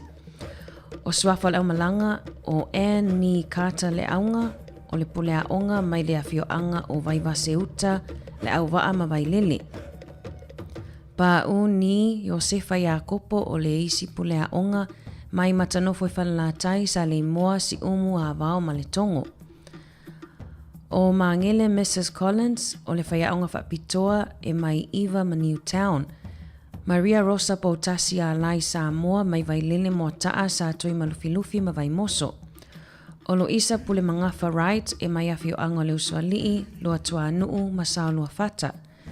Sa le vao ngongo whaivale le ulua ia lii e mai mo taa a whenga ma Eva. Whaatala le lei taia sola mai vai lu tai ti a vea ma sapunawa. O le ataua whaangalo Phineas e mai le puia i manono ma whaatoia le manu. Makalita sulua pe toi tu e mai le afio anga o le ulumoenga tuwai no foalii falisi e la ma safune. Laina tonga e mai le whangoalii ne iafu faletanga loa ma sa taua. O ai o whaiva peika e mai sangone mangiangi Marina Sulamanai e mai le tongo whaala palauli tanga i savai. Sau leone aso au e mai sa taua ma lo tua nuu, tofio a inga le vale mai le tongo ma fusi sa fotula fai. Jacinta Marieta Samasoni e mai sa li mua ma sa liufi, Caroline Leota e mai solo ma nofo alii, Laura Ernest Tufunga e mai vai moso a sau a sanga manga tai vai, Senitima tili langi vai pae e mai fale ula matafaa faato ia mamanono. Lo isa atua lasi faatupu e mai le tongo vai lele si umu whangalii, mata vai po mata vai lo keni le maefe e mai vavau vai lele ta alefanga whangaloa, ta alefanga i whangaloa. Ta whae o le tanga loa, Crystal Patu whaavai e mai vai ala laulii, vai sala a maile no whaalii mga tai vai, tau tala ava mai tala taina e mai saulua fata ma whale vau. Ia male songa ia whaalolo le ia taua e mai manono manofo alii. Whasisilanga lea male whaalo alo lava whaafetai. Mahalo whaafetai o le statu whasisilanga nei i lea matele male whaalo alo wala ua tuain le paia male mamalu o le mawhtanga whaithi au so whaatasi Wellingtone, Porirua, male Hutt Valley. O le a whaatau nina le tātou whanatanga muli o le neitou sanga i le aso lua, le aso se fulu o te sema, i le ekalesia me tu tisi sa mo i hataitai i le i tu lai se fulu i le tai au ma olo o te tala fo i le amanoi so se whaafia e fia mafuta i le whanotanga ma le whaalo lava whaaftai sai nia le laulau a whono. Ia, le tua whine ana o ni sina o tātou tala tūlanga o nisi o tātou whaasisilanga. Ia fia longo i nātua wale pa ia ma le malu le tātou tunu. Ia ai mali e fo i le whaarongolo atu le whaasisilanga na mai nei o tātou whaia onga ia mai le tātou wa onga lea tūlanga lua Samoa Primary mai Samoa vai lele. Ia, so le ma na yo le ye nei I lo fonua Wellington e lo mua ia se Samoa ia la tunu le yo tu la lo ata tu pokale ma na le fa mo la ngo I fu ina ta tu fa ya onga o le pokale le ana ma ni se pokale oi malanga mai fa ya onga milutino fa ta si mai si fa ya onga I New Zealand ia ma ai fu I tu longo to mai ma awala fu yo lo o ina fu fa na ni tunu le sa to lau at foi ma fio anga ya tonu foi o o fa fonga mai la to e mai ya fio anga te lo foi to tele la to e o la to tau a inga nei mari ya mana ya wa to e lango foi fa moi ya ma to se lima ta la mo nai tato tele me sa ba le ya fa talo fa to e foi la malanga ya le ya ta to por marai le ya ila to ya malo le se fu manuia malo fu malang manuia ya o te lo la so a tai ole vai tu ni so la sto a lulu na la sto fina o inicio a Newtown ya Newtown ya te mai tina Newtown ya o te lo ala auto fe lo inicio ta tu fe ya o mai sa mo I le aso a tai au mana ya ana le na mai inicio ta tu telefone nei tai au ya le tulanga le o ye la sulu no te sema le fufu e a matan nga luenga le ese mai sua le manu le sa moile o stala le foi o tau ona vave vai senga luenga le tula ya le mai ta telefone ni ta le fa ma ni la suono company le na famale luenga le moni le na mai ni Savelina ya o te lo stala fifia foi le mo tato la vai wa le vona pisa o ai foi ya mavava o ia Lunga fa upenga te whailangi e lenga tailea ia olo o tama whaila fo ile malo New Zealand ngā lulue whaatasi ia male malo mala upenga luenga fo I Samoa e tama whai ave ese mai a sua au ia wa o ke topa ia lewa sa vali le lua masina talo na tupu mo le whaala velave le lia I nai ta fito ala o le aso sifumalono na lele fofo ngā luenga nā mori si fiar tātu tinu mai la tufu alo mafuta mai Samoa ai o nei mea uma ana e fua I lunga le tau ia a fa le tonu le tau le mai ia le faisina fa umia tu le titi tua ia le ngā luenga na o tala fia la fa ngai yo ngā luenga na o le si tala le mai ta telefone tau nei ana ia la so na file fa ma ni mai ia le talonga le a Auli lu pisel ai la ole mali to Joseph Parker ia ma Daniel Dubois mana ia le tele foi la to la tuli matuli tuli tuno ina le fusu anga ia pol talonga il tau sanga fo January February la so lua le ia la so lua tolu na ia New Zealand te New Zealand talonga na le va Joseph Parker le la to lua Parker to lu ile fusilo IPF ia mana ia fa pele te fofo tu laus e cancel laus kai awale to tongi le stupid mata ita longa le ya me alo fa la tso moni mari mana ya foi e tala laina ona le 5 minute ya a ton foi fa au pe mai le ta to telefone e o va ia per fa tu pla io le mau o fangu vai mari pe a fa la lave ta to la vai Samoa e te leina pe inu fa tau mafa ia na ia e alu malapis at ola taimi ta pe nai halls ma e te vai te leo o fangu vai mai mau penal tama imiti atu lo ai mana foi facile atu no po e ni siwa isi swinga fa ia meto tia ia fa ngo fangu vai pon me ole to sa palai o sa wal tanga tamlan fangu vai Jode e moniela o no nga ana tu langa yo fangu vai ia e fai la to le ele o le fa le nga tu langa fa nga ino swa fa la tu ia ai pi te le tala vo mai la ia e o ai tanga ta ia ma tu lo fa mo ta tu tu ia ta te la tu lo lau so ia la tu mi se fangu le afana ia pe tu langa na ia wa ka foi plastic bottles me ia fangu tu langa swing or tau ma afia ngolo ia e ma ni fa fasini lita mana ia wai e tele lavana o tatou whaalawalawe ma e tele lavana vai ele pe ano tele i pefa peo lele inuina e lele i tau mawhaina o lai ele i tatala ia e mwhaiana teu ai pela e tele o le vai mau mana i fwai wapsile toi peo ini sio ini la tome totia la le whaingo tu whaalawalawe tu langa tau whangu vai mana ia tolo lima lua whatasiri tātu no mera pe viva so man link team tau tātu mata puna swa vai ia me se whangu vai e sa o le ia te alu tono la pisi e te le whangu vai fu ia lai li te na uma ia o tūlanga fo ina ale ilo tatu fo me fo lele fere paipa e wa we se ia tuna la me ia kunga ia o mai fa mele na i tatu paipa le ia fa nga solo mai tu or so vai la to ia male o le temi o fa malu tūlanga o sa o le o so vai o tatu ia por rua le wa mai on fa sila mai pulenga no ni so swinga vai temi al ne o tau ma fan tau vela e ia sai lo no vinga e fai te lo fulu na lo sa ia piero ta aloi fa fata mai tine vai ali fa na au o maso na ia la tato e sa tu fa fianga nei te mo tau te te li mai fa o tato por klan fa tala fa tu sunga ia va le mati le ma futa mai mal au fenga luenga i na le sleeping peri o tara ana le ma futa mai na le factory na le sleeping peri o tara ia le pese nei mo utou na so foi fianga i mga luenga jo fai lua ia o Merry Christmas.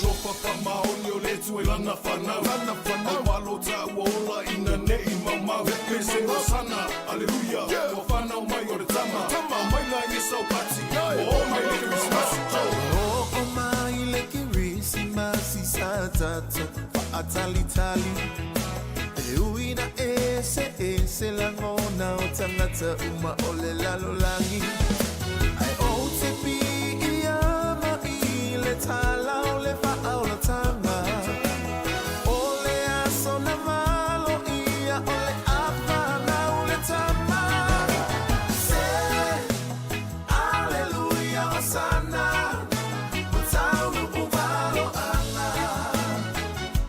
se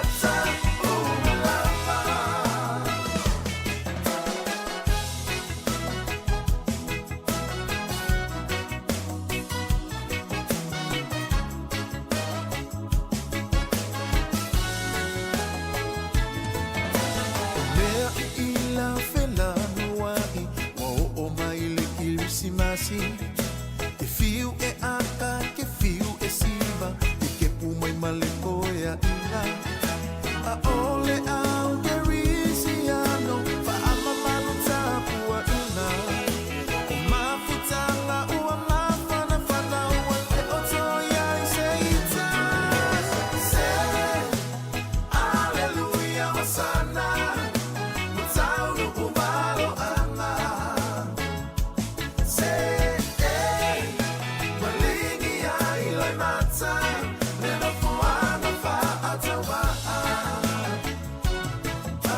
sorry for why let go oh tanata umalama Janita turn down wanna wish you a Merry Christmas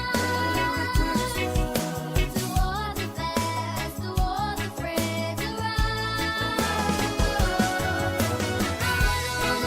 wanna wish you a Merry Christmas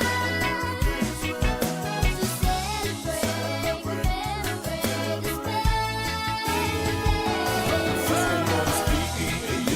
for time of the year, Island Christmas, lots of good cheer. All of the children opening their presents, Mama and Papa sharing a kiss. A photo of a lima will never be a miss.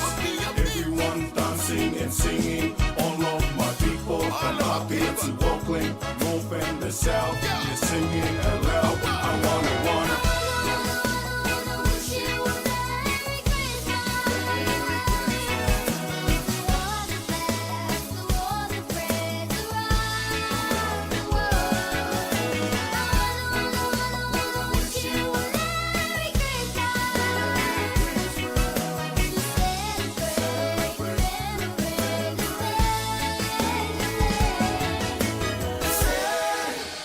Hallelujah.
Ia toi whamano atu toi 7 minute tā leiva. Ia tā leiva o ina atule o le whapopongo tātou talafou. Ia tāpina ina Savelina i nei New Zealand. Ia ma talafou mai Samoa pe on tāpina mai le sunga ia tā sesa. O nai te tala tātou laina, ia o lata fo i taimiu tātou talafou. Ia po ini ainga o ini mito tia e whai i whaasau mai i whangu vai. Po a fo i whainga o whaalawelawe ia e whaonga i le sua vai. O na le mai tauina tele o whangu vai ma sua vai ma i mau. Ia pe a whaia whaalawelawe wha apotopotonga tātou Samoa. Manga loe to aloa tupea matuanga ni a Mari o le wafa ilo mai fo i le Savelina i talafou. Ia le suafa o le sa pui lava le suafa o le tamata alo lea na whaianinga i o inga fo i le i luafe sfuluvalu.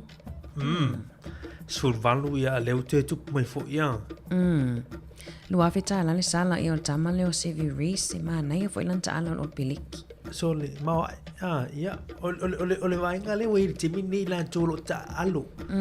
Ia ma le tupo yo tatu u mau tangata so i fue tu fua tangata ma fa le tonu ma ai pe ia ala no tangata ni le lungo ta longa ma tangata le ai tu te lo tala vo ma ia e pe fa alua e na molia le va ia tu ai i te mu mai e lua ia le fa mawina molianga e pe on fe mail o fa mawina lungo on record ia po le tusi foi le tala angar tangata le fa tu la foi ni ia ngayo inga foi le fa sul tu la fon ia ai le na o mai ni su tatu telefo Sevuris ia tamar crusader tamar lo i Christete le ma fu mai ni su tatu pa anga Tamaya tamale ai tamaya Sevuris ia pe lena tele e molianga na molia e foi fa o lima lana pa anga pe fa no mai talafo ia lena fa le utoi fa to e se lava ia walangona fo e le se lava le sasi oi Maria tato malava Salamolo o me ta wana le wa nga foi le anga i tulang ol monianga ma ave fa misino tongi sala ia e te foto ia foi ta ya la to ia me se la to lo ta alu tulanga yo ta longa yo la pi me sta longa wa e tu pulo se me o sta ta pese foi le ia pe te man to ta ni tele la to ta muli ai fans ia pe oni sina me influence la ia la to se tala foi la tu no ai o ni tu manyanga fa tinoina e la mata tu umai tangata ia tulanga nei ia ni sina o tala le na mai ta telefon nei te murtaio ana le mai ta watu inisio tanto telefon nei ta le o mai fu inisio vanga fu ie le va ia tu il tato fale le sanitarium ia o la jole le nga o sia tulanga o bit pix te lo o bit piki ho le fa mo inis ia o la tu nga sia tu lang o serious ni voilà o emisia tau mafa le mo se fo malolo ia no witpex o tu lang o le tamo foi ma might we to fo tamo na ma might ia por veggie might o le up and go foi le ia up and go ia o la tu nga sia le wa ia tu ni se fo nga le foi company te le la tu ia o le la ele tu nga sia le peanut butter foi le ma sa te lo peanut butter tabana ele mo le mauni sofa now ia o ngai breakfast clubs fu ie fai tu no malo ta ia ta pena o le silia va ngai fa pa kai fu le toast ta migiti o le peanut butter sa o le leila utala Mari ai e telefo ia onga le ufa sai fo le peanut butter e le tele wa onga wai e tamaiti onga yo o allergies po e afa ina ia i le pinati tu sala ia pela la onga le onga ia sia fa na Mari ia o fa sa peanut butter fa sa mai tu ainga ona o tu tono le onga ia so se pinati lava ona na ia lum fa na ia ma wale e ulava a le vilia le ambulance fa le tono ai la ia pe o tulanga fo ia i tu e luo tupe i le peanut butter ia ai le la le toi mo se taru si ai le tau fio malato wale masanina ai ta tu tono ta police ta manaie il sanitarium malavalato ia ala ia o si la vai si si ala nga o si tulanga no peanut butter te ro le si o tato fa fongole na fela tu maluta al peanut butter ni ta peanut butter na ia ma ne fu na va nga le te murta ia pisa oi e fu tulanga na le allergies mu la tu e a fia a tu mafa tulanga al peanut la tu ia Ia o ni sina tala fo wan fa fa maru tatu tunu. O le vava te foi ni so tala la mai mai nai kore saute ana ni tai so. Ve se li de na tu wa. E se vo le vaanga le na fa si di sila le birthday ne birthday ne le kore saute. Ia o le masho loa. Lo winga. Ia wa le manus anga i vaanga au ma fita ma leo. Ia e mata i tu waila tunu. Ia ma tulanga e va pule le tunu mo sina tem. Ono le tu ine birthday no la tu il parlamenti. Ia vai atu le tumutu mo o fita ia wana lofi atu il parlamenti Korea. Ia atonu le lope te e ai le vainga. O le vai atu te il parlamenti. E se le fa sisilanga le al birthday. Ia a le pa lota il parlamenti le ai fa ftai malau Polau tu la fono le malau fa sisilanga le. Ia na failo le mena tupu lo fe vai ingai tangata yo mai leo ma pena. Ia leo te vai atu ni so tala ta mai Korea sauti.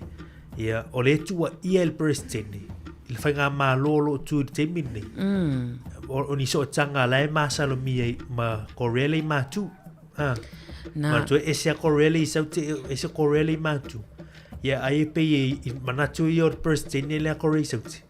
Leva ai tu ia ini mea fa na lai fai tu ai ta ia ma Korea ma tu ia le la wa fai ran tu la fono le ia le te email para mene le wa vesi ia le wa mai ni so tala tamai ala tu esele tu ese mai fa monga le fa si silanga le fai pona po ol mali foi le mari le va ai tu o le so upo Winston Peters por so upo le minista o vai fa le wa fa to ina tata New Zealand lava lo I Korea saute ia le stala ilungo le safe travel ina ne ni fa fitau li foi le ia la fa ngofiona ma wai fa monga fa ona fa ia senga winga ia ai le wa te lo le watani tu la Eva fa vela ni pela la wipki ko mai fa fonga mai tau tuachi fonga la mo e o tato talafo tato toita no pe mai a talafo fa tai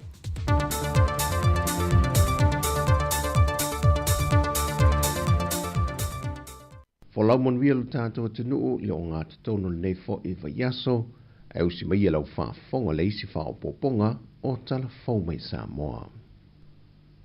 O se sasi ala ufai ngā luenga le ngā lulu el whalitalawai ale maota ngā se iulu mato tua I le aso sā na toe fo I ai a inga na mamalo le atunu. Sa talitali li talai no vaila au mawhala au na mai fo mai ma le manatu o le talai nei tu la whaapea e ui o lo pipi I ai le whaasil silanga o le tu la valu e te tala il whalitalawai aso sā uma. Mulmuriane na o ane se tasi o tama I tae o lau whai ngā luenga ma wha amalu lule ma malo lea tunu usata lia silia le lua I tu la. O se feseta inga mai tiute wha ngā solo le au ngā ruenga, na afuai ona le ai nisi e ngā lulue le teimi leo le tae au. Ua whai loma nino le whionga le whau walo Harry Schuster, le ui e tau aveina nei tiute wha afoe o le whionga le suipanga le mia, o le mata upua nisi o I tu malo e au whieima le pā, lea olo o sei tia pea latu se lenio le miliona tā la mua, e le I o ane se tālu sanga ia te ia, ma o mta opu fo ia, e le whaatino ina le kāpeneta, wa manino lavata ia lau le whaata atianga o lea fo I polo kalame polo bloketi. Wa tu I nātu e ngawha male matanga luenga, o loo fito I tonu iai, le matanga luenga o tina matamai tai, a tina nuu maanga fisotai. E le whai al kāpeneta se whaai il mta upu fa nga ngai tu malo le miliona ta la ya ta ya la ta ngai ta ya la ho la na fa nga tu la ngai yo po le fa nga ngol se le ni po tal fa ngai pe le o ya fa fa ba tem le yo se te po mo le monta ni tu la ngai pe ta yo le fa tuanga mai le officer le loya sili e a fa ma tu wai va nga tu pe ye te toi e tu malo a ia ngā lulue whaantasi male vaenga o tupe e le lisi male whaangai o ina le polo keti. Au le tu malo whaasale le anganu mera lua o whautua ina le ofisa le loia wa te tau ona whai I eise whaasalanga I le whaongai no le lato vaenga o le se le ni e se lau fitu se furu lima feta la. Peitai wa fai lo mai fo ele official phone fa vai le tu malo fa sale le anga numero lua ele yo atu pe va ai fo I lato e se pepa fa pea mai le official lo I sili.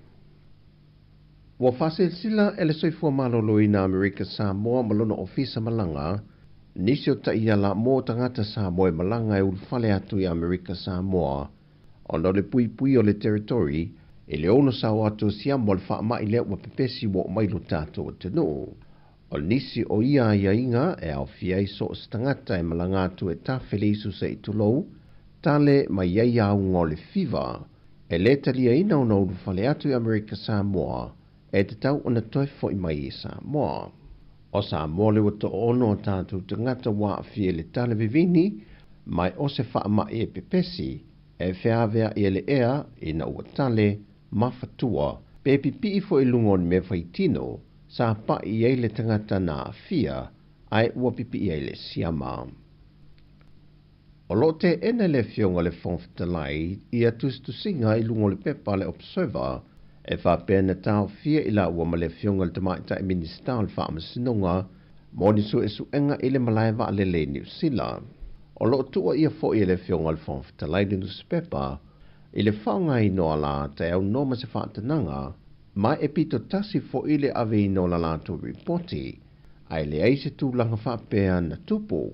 O tua ingai whapea e le I mulimulita ia fionga I minista nei e to lua. Ala maasani o whemalanga inga le tātou mlaiva ale le whaavao malo I whaleolo, I siaki le vaenga o le tiute, ma le vaenga o le ofisa malanga. Fai loe le fionga le sui pāle mia, le fionga le whawalo Harry Schuster. Ele o mas whakuanga ia au liam. Ia Ike roa whai kike hore upu detain. Ore upu detain it's a very specific ore upu nga detain. Ia kire lope pe sa o mea nga detain. Ele kurawe upu kurafongo o detain o ko kawhia o. So kire lola pola ele yo mas whakanga detain. Na wala au o telefou le ofisa o le malaiva lele, peita I le o mou se hawa noa o telefou I lele pule.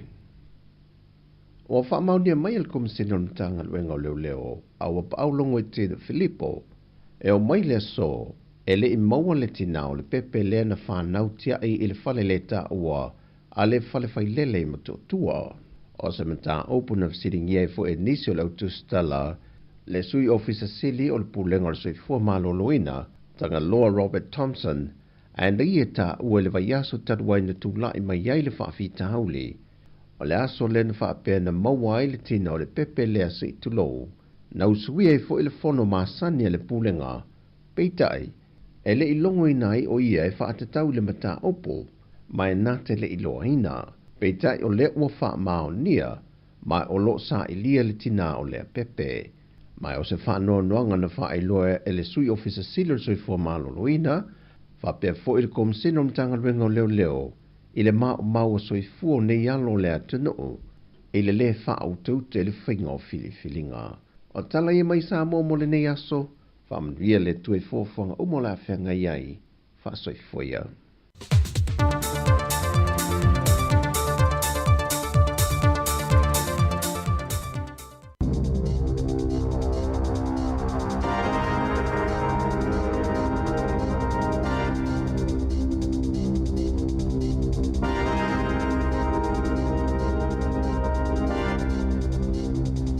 Talo flava o le whaapoponga mo mua talafou ma le si ufonga le lau moai Wellington mo le aso whao te se ma lua a whelua wha.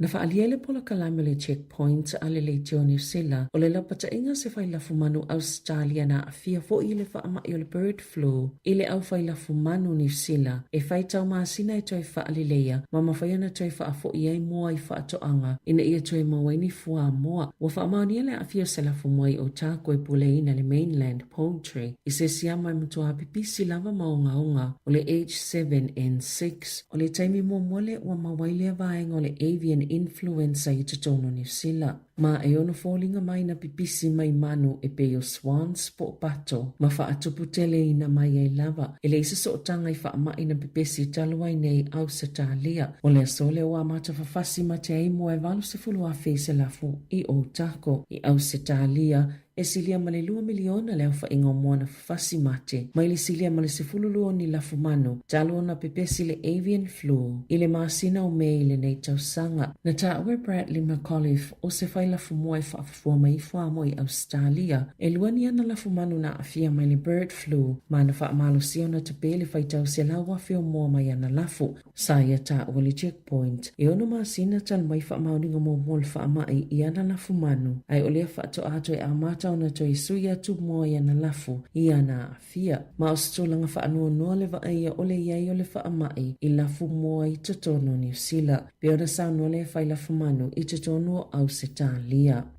Ua folfola le minista o tupeni suinga i la funga mo whala potopotonga fisosoani le sa iliani polo fiti po charities. Ma tāpuni umawanoa o lo sao fia mai ai i le tutongia o ni la funga. Ma o le awha silsila le paketi a me i le tausanga a sao. Na sao noa Nicola Willis e le sa o le tau fia o le awanoa mo ni tupe maua mai ni la funga fau po o levis i le neipaya inga wha le mene. Ai mai se lava le tūlanga i le ayu ni la funga i tutonga i wha potopotonga e le su e polo fiti le wamata i eini su e suenga. O lo la tau wa ai e fia i loa po i eini awano o lo wha onga ina se se wha potopotonga. Ia o lo wha atulanga ina i wha pele su i ene la tau polo fiti po charities ina ia awaina i tutongi ina ni la funga e tatau na tutongi. O la funga na wha ailoa le tamaita i minister i wha apea o le ale whaia o la funga ia mole au mau o loa po o la funga e mau mai le wha atanga o se aseta e mawaini polo fiti capital gains tax i lalo le whainga malo so wha atasi. O le best start ma le sanitarium. O ni wha ataita inga ia o ni wha ala potopotonga o lo o whaia wha atawa inga. Ai o lo o wha atulanga ina o ni wha ala potopotonga i le sa ilia ni polo fiti. Ma o ni tu aingo pisinisi e a afia i suinga Biona Sano Willis. E le i whaia le kāpeneta ni whai unga. Mai le i tu ina tu fu ini whautuanga le kāpeneta po ani vaenga te tauna la tu whaia i lea mata upo mo le teiminei. Biona Saunoa le tamaita i minister. E o atu ile to ofitu se fulu afe tangata o lo sa ili ni ngā luenga o le ailo ilo ta ito atasi o mawhaiani fufuanga ni ngā luenga mo i lātou. E sa ili aini a lātou ngā luenga. Sa whaalia le minister mo le atina enga o ngafso ta ima ngā luenga Louise Upston. O tangata ta ito atasi umai o lo iei a lātou case managers. Po o sui o le mata ngā luenga o lo langolango mafsosoani i a lātou mata upo. O le aanga waa i a vanoe mawhaiona ilo ilo ai. Po ani whaafitauli o lo opoloka ile mauoni a lātou ngā luenga. E pe yoa o onga a wala i ngā luenga o ni vaenga o whainga tāo na tuu tūlanga le soifua maloloina ma whaafitauli i le vaenga o tamaiti. O le awa ai fo i le ilo ilonga i whaafitau le pe o le whaitau ma le tusi o whea o i ele sila fia le te konolosi mwa whaamaumongo le tō la fono po o whaamasinonga o ia tangata taito o tasi. E ngā lulu e whaatasi le tangata sa ili ngā luenga ma le sui o le ofisa e tā pena se whainga po o se fuafuanga e au fieni whaatinonga ua maali lia i ai ma le taimi whaatapula aina e te tau o na whaamae ai. Na sauno le minister e se fulu awhi tangata ia ua foina atu i ai ele matanga luenga le awanoa mo ia fisoa soani. Ma o ilatou i o le amo mona wha ngā solo a latou fuafuanga a wali suenga o ngā luenga. O le amata atu i le amatanga o tau sanga lua whilua lima o nā awanoa ia fuafuanga mo tangata umolo mau le benefiti o e suenga luenga pe tu salia malito o fitu se fulu wafi.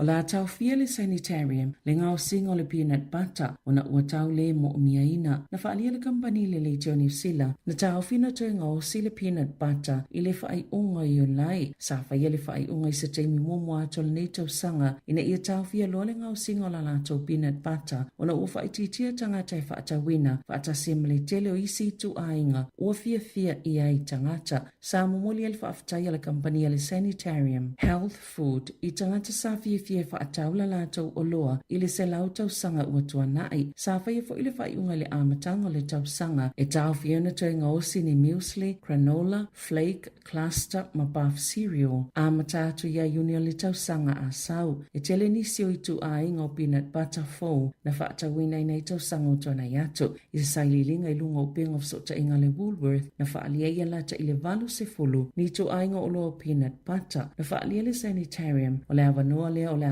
ave ai le whaamua ia latou o loa le Whitbix ma le Up and Go whaapea manisi fuafuanga a le kamupani.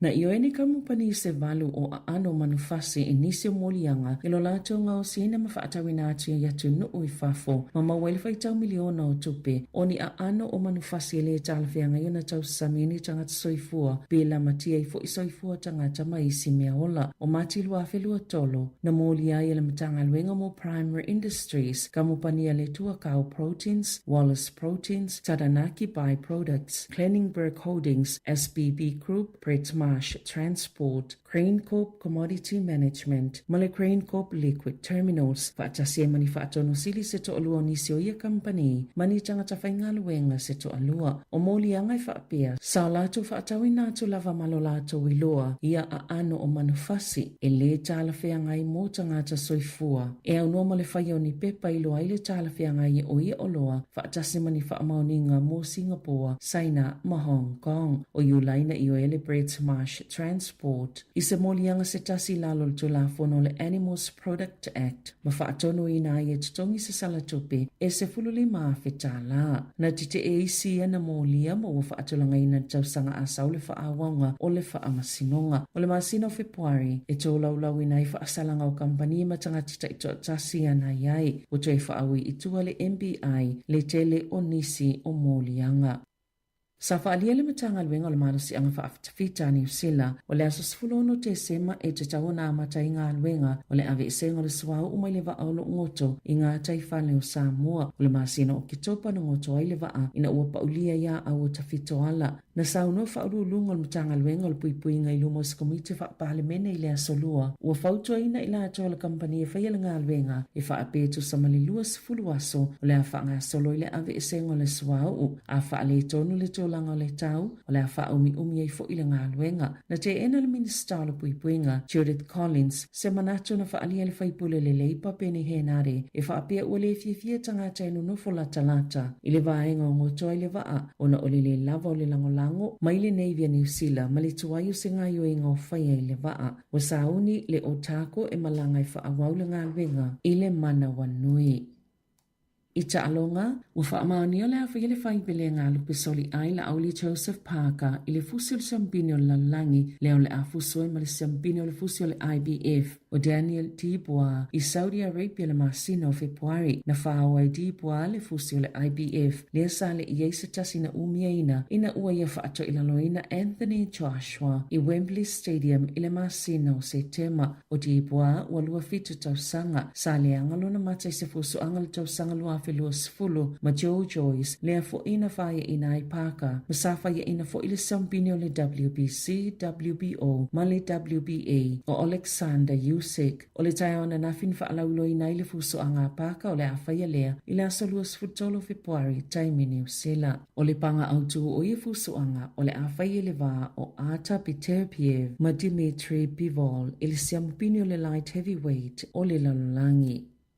Na whaatoa whaalaulo i na whaalawa i tele le asoana nafi le ingoa le tamata alo lau iloa lea na ioi i le molianga o lona whaaleanga ino ni mea tō tino mo lona loto i ai i se fia na whai e kalai estete ma le li o Sevu Rees o le Crusaders ma le olo peleki. Sa whailoa ina foi, sa whai ni tonga fitinga mo whaafitau le ava malosi o Rees ma ele i toi tango fia lava le pia talo mai le asona loka ina i leo e le i whaamawina le solito la fono a le la kapi i le tōlaulonga lona whaasalanga le tai au ananafi. O le whaalua i leo na sao mai o Rees i se whaasalanga e whaamauina i sana soli tula fono. O le tausanga lua fesfulvalo na i oe fo i Rees i se molianga le whaau lima i lana paanga saia i lea taimi peita i sale i whaamauina lana soli tula fono. Na whaalea ngaina le whaatonunga e taufi e le whaalau i lua whaalaua i tele o le suafole ali o Rees ina ua mai o na fonga ina lona whaasalanga i whafuano le whale whaamasino na sauno ai le i taalo i lona maasiasi mai e whaato e se hai. E lua afe tala na whaatonuina le tamaita i whaamasino e totongi e Rees. Tala fawia ma le si ufonga le lau mua mo le nei vaenga o le tai au.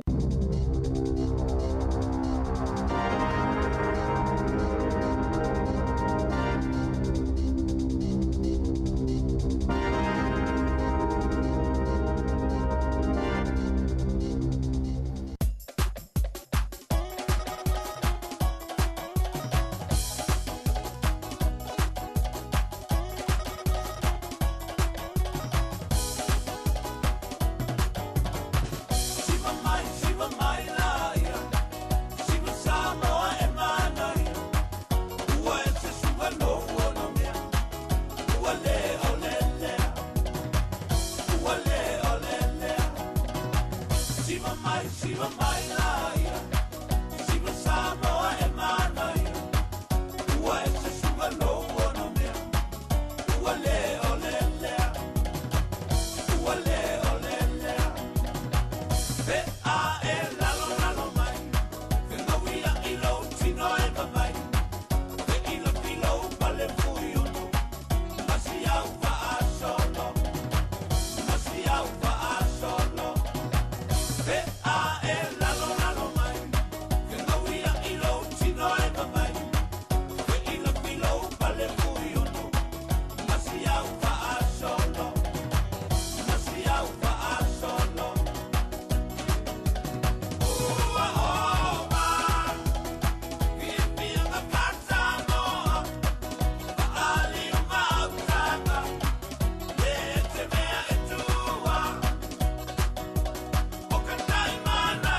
Siu formato con violazione a sua Felice Micaele fa fifianga Samuel nei tempo di tao lu sullo minuti ruti nei tu la Eva na uto lunga tu le fa poponga lu tatu tala mai Samuel tatu tala fo ia te mo fa poponga li tu la se furma lu ile a woli nei ia le to fine ana ia onisi na tatu tala fo le vai ona muli atu le te tala tatu le telefoni to lu valu lima lu ofa ta CPF fa so mai le tao le la su mai ni se fa mau nga tu fine ana fa mau ni ele tu langa leo o sua vai mai mau le tele fa la velave ma ya wai e mole mau wina e me sia ba to ye ma tu fi wa i mo tara pepa ma ya wai la pisi ya ta to ye ya sa u tu dungo le lau ya la tu mai se fa nu vai fu ile le tu lo ya ri umana inu ya pe tu so le a ta fu ai fu le tu pele alu ya na tu ma fo le tu fo le fa ngar sink man tra time ni fa lo la e ma le ka kuni fan vai se fulu tolu ta la sur fata la sur lima ta la tau ia o tato ni fan vai ia man tua ele a fia ia le to atele la fia ai ma la fia feinu la langi a tono la o se vaenga foi le la ai tato sa mo tato amata me ai tato po ani me to tia ma fai on tato fai I fa la velave e ma fai ai ona mautinoa o fa nga o mal swa mai vai la ana le la vatu stasio fa mamonga nei anaya e le au mai fa mamonga mo ni sila la vala toia I le tau sanga e tasi o lo o non estimate no we gonna se fu fa tau se lau a valu se lau lu sur valu miliona fangu vai fu ia e le uma ona fa ngaina ye tati ya ile tau sanga e tasi valu se lau lu sur mal valu miliona ya ta fika la ye o le au mai le fa tu sanga a tu fa tasi le sua vai le tono fanu na e valu se lau sur valu miliona e ma waia su mi pu e se lau ono su lima Mai vai. Se la wona sul lima sumi pu. Le tati ya eta tu long fang vai tu long por water ta lo fa la au. Tu fa lo sai mai. Ta lo fa malo soi fu. Alo fa. Ja, ma lo sai fu le ta au. Lange mama so von mui. Ya lo song. Ja, ta lo fa to ta ma. Ole a foi. Okay, se calma con Maria potala mele.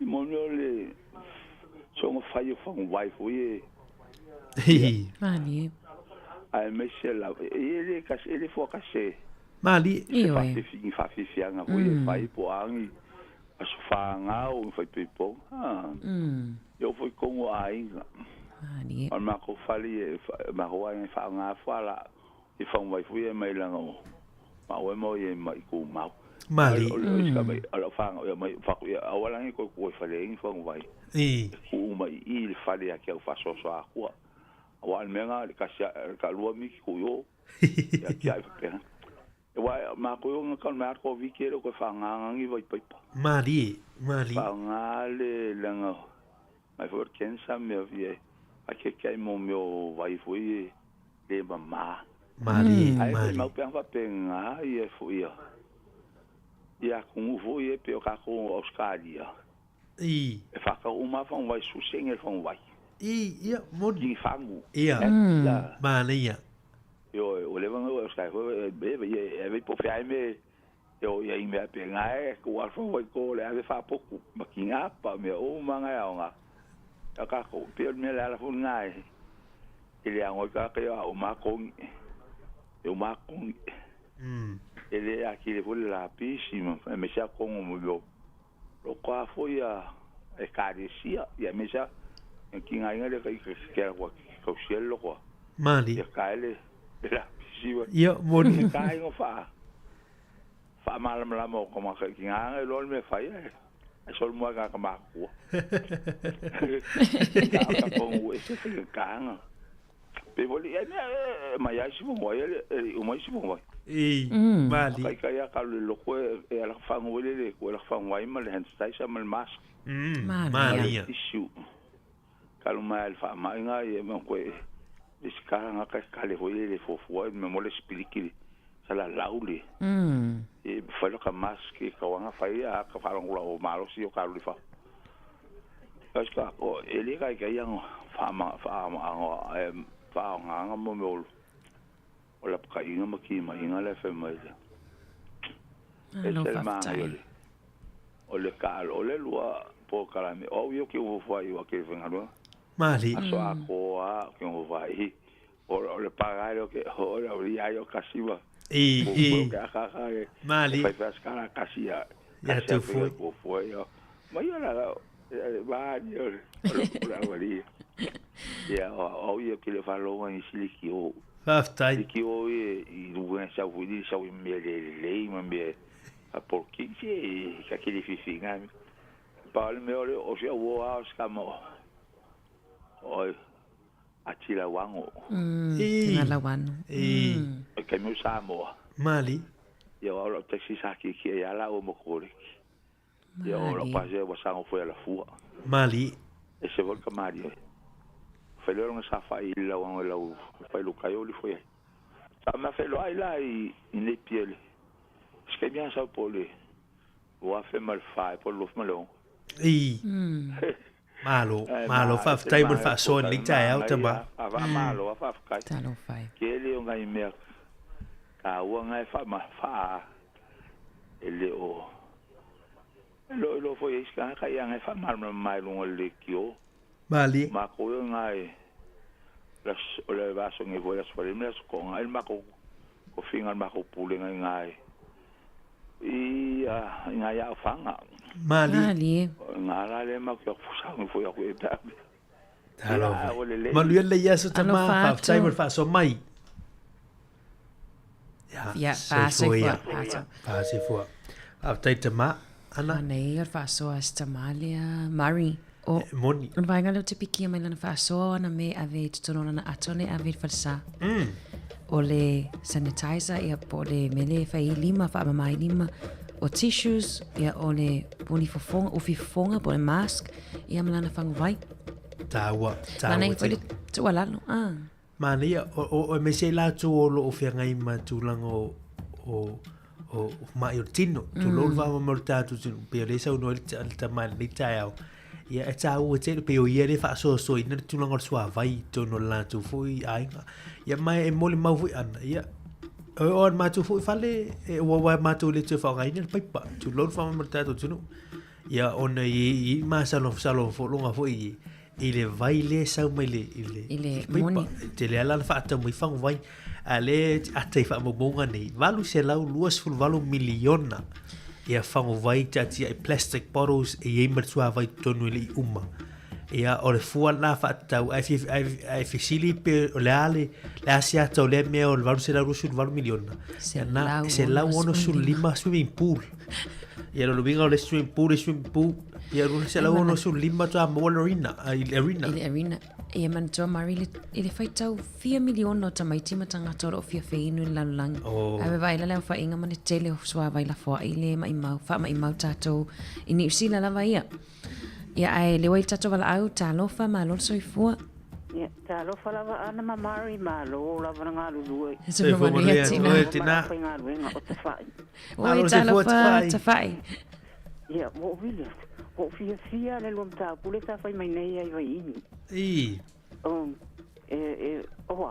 a walo ni me fai ele matu e kalesi o se lau te no foi o koni i fango fo iu o le fa ngaina mali ia o te tango la tu u la watu fa peani se ayo ni me ai la ia a fango inu na te tango tu tonu mali o saule ma o le matu fa tu o matu kusaisa mana ia ya o fo ya ma ia fo se ma ia va ma fa mo vai elo fo ia se o ma fa ta mo mai o peken se pe ta a to fo ia o la mera na ta mo mai e o fia ia lo programa sa o le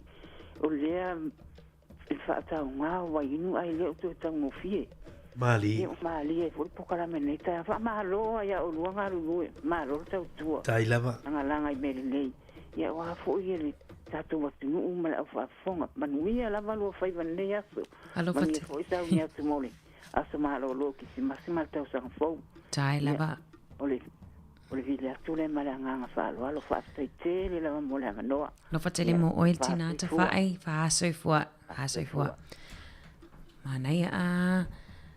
Manaia le whaasoa tina ia ta whaai. Manaia o le to ya lua ia to ya o mai e whauwai ai sa o li. A ve wha malulu ia to e whaonga. Ia wa utat fia le whauwai fu le malulu ana. Ia e ta ua te le wai o le soa vai pia na mai fu e whaasoa lea whaavale le fua semi. O le vai o le tanga le o tangata soifua. Manaia whaasoa o le soa vai o le tanga le o tangata soifua. Ia a mai tau fo iai. Ia e peo na ini so wha maunga i tele o le soa vai le mai mau.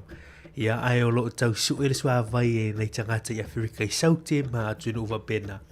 Ia ono le lava o le soa vai. Ai tatu to e fo tatu wha so pe fi wha so mai e tonu walu lima lo wha tasi tatu no mera. E le si tala le na mai nei le wawai e toi nisi fo i o wha maunga. Ma ne fo tatu tatanomu tatu wha so i nisi fo wanga lewa la ai le whenga malo. E le afianga o e ka le sia ma lotu fa la putonga i la mai tau atu i tu la fono le la al malo New Zealand e fatino. Pa te inga le fa si la mai pa ke tulu mana i swing o la fonga mo fa la putonga i charities. O le memoni lava. O e ka le sia i le stala i la lo charities i po le charitable status le mo i na i le official komisi mo fa la putonga i charities. Tere lau i e ka le sia nei, o lo maua le tūlanga fo le tau tutongi le la fonga i tūlanga o tupe whaalu mau pena. Lai le 5, le discount lai le rebate le nā mo tātou rebate o le tax. Ia mo e ka le sia nei mo e tax exempt no winga i le ise la fonga i tutongi e whaalapu tutonga nei. Ia le wala ala malo New Zealand fuafua me yona mai tātou telefon. Ia mata i tu e tātou e ka le sia ma whaalapu tutonga. Ia e whate te ingo le sanitarium. Ia e ele e ka le isia. Ia na le whala putonga le sanitarium. La le ta ua le suafo le ka le isia. Ia au le sanitarium la tau ia. E lalo o se whala putonga se e ka le isia. E le tongia la ni la fonga le whala putonga nei. Ona lai lalo le ka le isia. Ia o se charity. E pe ilau nisio telo tatu e ka le isia. Ia ristala ni New Zealand tu fine ana. Ia they are charities. Ia ai o le ua la alpe na mai tatu telefonu nei tai au. Ia o le ua whaasiri sila mai mele stau tu peni swinga i la fonga. Ia e ono tutongi whala tutonga la le ifu mai e ka le isia. A matana tutongi tu lango la fonga i se teimi lata mai. Mana ia le vainga le wai au mai ia sa le ia o le wo o taimi o le wo foi taimi wala ta foi taimi fa amuta ile la fonga i tawon to tongi mari mana foi fa manatu le tunu ba fa pe so tax it tawon to tongi ya be ya o fi mati ya to sanga fo tawon o to ai o man to pay back so tax o lo yai a le swinga la le mo fa la tonga i na mo e kalisiam o me le la matana il paquete to sanga fo ya me. Ia lai lo e peo no tongi la fonga e kalesia mo pena. Ai lo i tato val au fa telo sai mai ta lo fa val au. Tal falava. Ia. Ma lo sai fua. Ta lo fa tina ma lo sai fua. Ia ma lo lava. Ia fa ftaia mo le lo pol kalambe e sa o le lei. Pe o si tina na mo mo atu. Fa pena fo ia a tonu ele ai lava se fa la tonga tato a Samoa o ka le sia po fai po ponga o maliu me va pen e tatea lofa i nei ainga o tupe nei e fa alu e fa tau wai nei vai mali mo le fofonga tau mafa ma le tau sia o le soifua maloloin o a foi e fa pena a wa le tufa mai ala o fan vai ia e tate tilo foi o le wana ona tatala inu wa afa le uma le fa mo una tula ia le malu ai a vela na fa vai le e to o foi a mai la fa vai o tele e tu lava ila o ato o no o to sa valia tu le po le ate la ta tia mai foi se fa ele tatalai o te tango foi tu ila o ato ia lo le ela titile ato ele o fiele le o fa ia ai tate manu ia o wa tupe Mali. Ko ia le e kalesia le fa alu nei fa mo vai. Ona ole tau singa le soi fo maloloi. O lo fo ia inga. O tele fa inga lu o la una alu nga tele. o le whaapuna o vai whaamaalili mautu I whangu. Mana ia. Whanau. Mana ia. E ta tele ia wa o le ta te nofo I le ta ngā luenga o whaia. A o lea ngā luenga. Ia nā le whaapunga le tipoti ia. Ma te saa e po mai se ulu fufulu ma mafo I lele whaamaalili ia mautu I whangu. E whapena le ia e whawhetai ia mo le alua pol kalame, whawhetai mo le taulanga langa. E mana ia fo ia tonu e whaafufonga mai fo.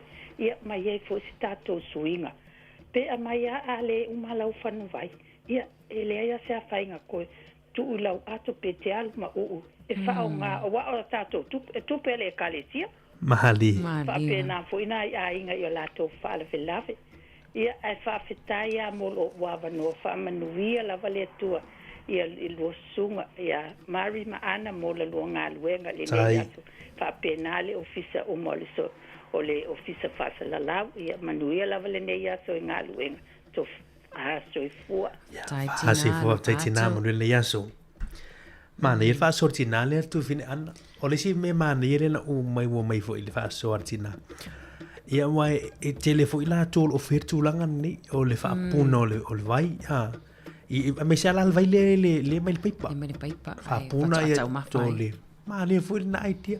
Ia wa atu fo I sisi tu whaamalulu la. E se mana I o tulanga na. A ota mai te o e camp. Le si lea me whai I meo tongala o pinga pe au whanau a ongai. Ia. Na matu o fo I stase o tongala o pinga. Matu ora matu moer vau. Tu lout wha umar tantu tunu. Tonu. Ia ora vai tafe ara le sa tafe mai. Ia mantua e tatu tiro I ropo ha meri e tafe mai sua vai lea. Ia a tele ar sua vai New Zealand ia mesai o il vau ma tele ana le lei pure clean water spring water la ia ngai mai. Ia mai le fa pun a me na e masa ni o levo na tatu malama tatu no futai. Ia ai o tulanga na fa sauina o sua vai pio na matu ko lita.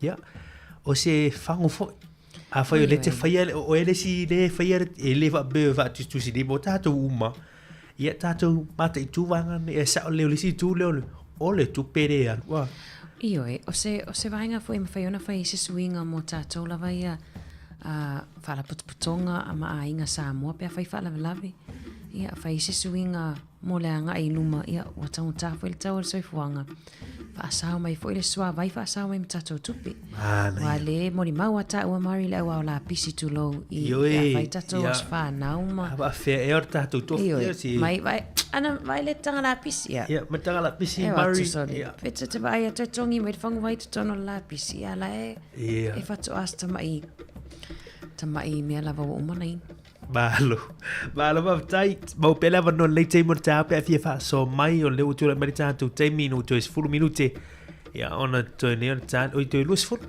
lus minuti o tan li tu la es full va tu tatu fa vivianga nei ia mai le sunga ia mi si luksua fa vivianga o Christmasi tu tu si fongo lo mua lei te morta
Ia toi whatalofa atu lewa iele tato wala aununga laina talofa malo soifua. Ia, malo soifua mungia. Lange mai toi tama. Ele o se whakonga. Ia. Ia, saunoa. Aina o se whautuanga. Mali. Ia. Whamana mori awani whapeo o whakonga o kaua o inga ki ngā ia sa au wharongono ko i langa ruenga le whai o rea o ai. Mali. Pea ona o whai e kua le whatonunga ai ngā o se whaukuanga. E aua kuna me o rea rue au ia ngi vai kokoi. Waneanga o wasongi o aso o reanga kangaka. Ene ngaka fo i daringa. Presto kere ai mo kamai. Jadi fo ya iskan ka fare ko hunga e ingu wat fang mai che kulo o le bai aku le fa fonga de ku o le ngu fo me da e ingu ke go fe ngu ko le bai ka fi ko fa o le fang bai de aku ko e il fa wa ai do ka mai ya ave fare de nga ngo fo ya ko le fa ko hunga a fa kwanga Mali ana il fa tuanga Idanga ele ka wa ia makapil manga ya. Mali. Mali lava. Ana on fo kwat patenga. Ia ide do fo pe yenka ka fare ko ngwe yenga kwala au ya ye ko le vai. On merte ya la ku pe fe mai la wa ve sa malu rut pu sa. Ile ya ye de si ele le nga fo mai nga. Mali fo tuanga. Faukuā ko ere pe ere swa pe o ke fa kaua o yaku pe ka fa ko ngaku ai nga se faukuanga mana ia no faftai ioi ia malenga fa do ia lava mangia lo waso fia fa pena fo fo ko sa fo mungia abaku ia lo ko so i fu ma so ma ko malo ka ko se do ai fo nga ka sa fo ai ia mungia nga lo ko ni ko sang tele mo tama tai manuel ne yasu ya se foi tai mana ia fa sort tamale ha mana ia fa tuanga mali fa manatu bisa fa ia fa waila ia le fa nga ai mana fa sort tinale wai ol fa sort tinale na mai atu nei fa wai le talaina lai ai mai te tu yau te lo e le vanga na ai mana ia fa sort tamale sa le wa to tele foi tangata Fale tonu langi. Oi. A fai au spoka mea ia o tu a inga mo tu a tu langa leo ia vane fu ia. Ia sa au le tu langa tu hinu fu le ia te le ro pu tu folo. Pe o wai ta te le lo ia mi so tu langa pa si ia tu langa si mama pena. A o ki au nei me. Se tau ma fa o malo lo fa o. Io pe au ngana al fa so. Au ngana. Ai po ava engem faiona fai a fa pe foi mari ma faiona awa e pela wa onga a faila to fata singa foi le po ni la to fan asomo mo ainga e ia kula foi e va tu pe tolu kula e fa tu solo it's tonu le hol ia ava tu mai pu ia na tole tata ti kila na vai ai le fai fang vai peo o le si metotia na mfeona whaonga fo nei tato ainga. Ma nea le wha sorto to lea o le saunga le mu. Le wha ta o le saunga le mu. Te lo fo i 99 wha so mai ia o le matala le mai fo i ai lungo le wha so. Ia ai tatan lo whala ui tele ai. Ia a whai au tūlanga ia o māsai no tanga tau e ka le sima pena. Au tūlanga ia i whangwai ia le whaonga ina ai whaonga o le au ngā. Whaonga lau whangwai ia uma ia tia leo la pis whaftai talo whala wala au. Ma lo soi fua. Malo lava mari le no wo to vili atu tu so le fautuanga fo isi tama lena sau no mai ia ele fa pe oe ele vale fo neitina le fai lava le tala ilata ita fan vai lena au mai wale fa nga ina ona o tango le tu le at mali po se fangu vai foi ele fa pe o le ata lo atu ave fo le fangu o la wo umana ino ele si ele ai e tau te lo uma tau si soi fo malo loin mali ya pe le fa longo fa pe e awole o ele se o alu e o ne fa vai uma na in malo vale va te lava tina ole fa so la vai ele fangu ele i whaau maina. Mali. I tā whangu vai. Ia po watau atu fo i sesi whangu vai o la ua aura vatu fo i le la pisi le whafonga. Ala e ta atia o le whangu ele ta talaina. Mali. Ia. Whaftai tina. Malo. Manino leila whaasoa whaftai lava mulia le aso. Whaftai manuia le aso. Ya, soifuia. Whaftai. Malo whaftai tina. Mali e uma ia tu whaasoa leita au. Ia o le aunga nā malanga ngon whaasoa leita au. Ia tulanga o whangu vai la tau ia. A te whika i ana, so te whiu te inu, se lau ono lima sumi pū whale au. Se lau, o vai le te inu te sanga ato. Ta sere le sumi pū e re umari a tau sanga o lai, i le fua i le valu se lau lua suru valu miliona. Ia o whangu vai e tatia i le uma o na whaongaina. Ia o siswa vai mai mau tele na, ia matulanga a fianga le tatu te mai tawina i tulanga o le mo mio o swa vai. Wai le tatu te mai tau i lunga TV, ar tia tuar TV, sau le whaasalonga fo ilia, sau lua tā la, sau lima tā la, e fiso soani ilia, mai se atos te mai titi mai Afrika, ia mo mia swa vai, ma pena, ia ai, o vangana pe tatu te le ano, e fo ilia le umale le whaalawe lawe, ia wau tatu maasani e whaingo meio, ainga me o tau mawhtanga, ia wa les la tofi o le tata fu le alu ma le grey vai ma atu tu fa vai o tanga la pisi ma ta lai foi tata le au tu fa vai ia ai la tu la wai la le i uma le fangu vai tanga le te o toi toi fa solongo le vai ia tu le mai fai ma le fa uma le tau ma fa la fangu vai na ia na va tu le si fangu ia te ma fa si vai ia anali uma la fangu vai la ia mari ai me sala ia tatu tu mai le tu la go fa nau ma pena tamaiti ia wa ri tamaiti la fai mai le le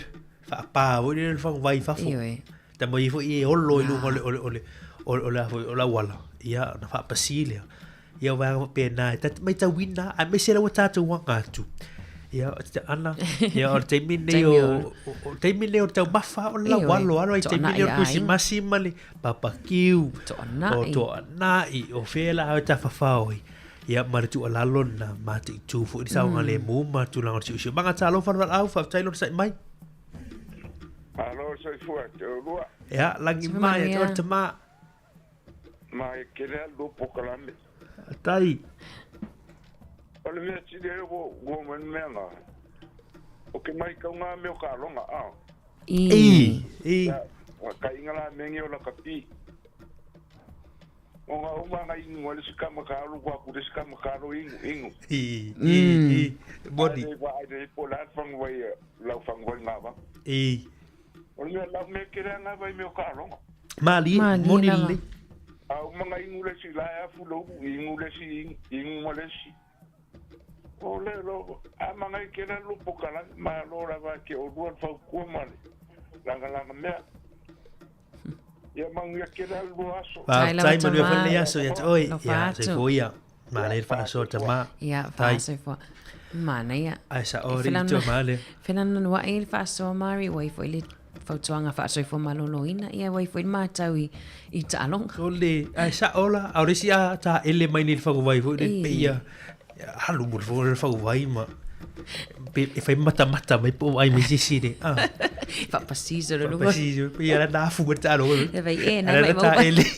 ele ia futa lo ka re mo sa u la su mo o su ta ele fa vai na se foi de mali ia ai mana ia te le tato faso te le mari le te atani le ta faso i fang vai pe o tau lo to ali su tina pe ama to ni la to fa le ona la ta maiti e umane wa tu solo fang vai afa no lo te le video mai o shootina fai mai o hatu foi lo fana wai le umana inu la to fang vai to sala le fa fonga mai ia o le atam fai fo ina fai ngal wenga i wai ma wa mai ata to mari vai nga le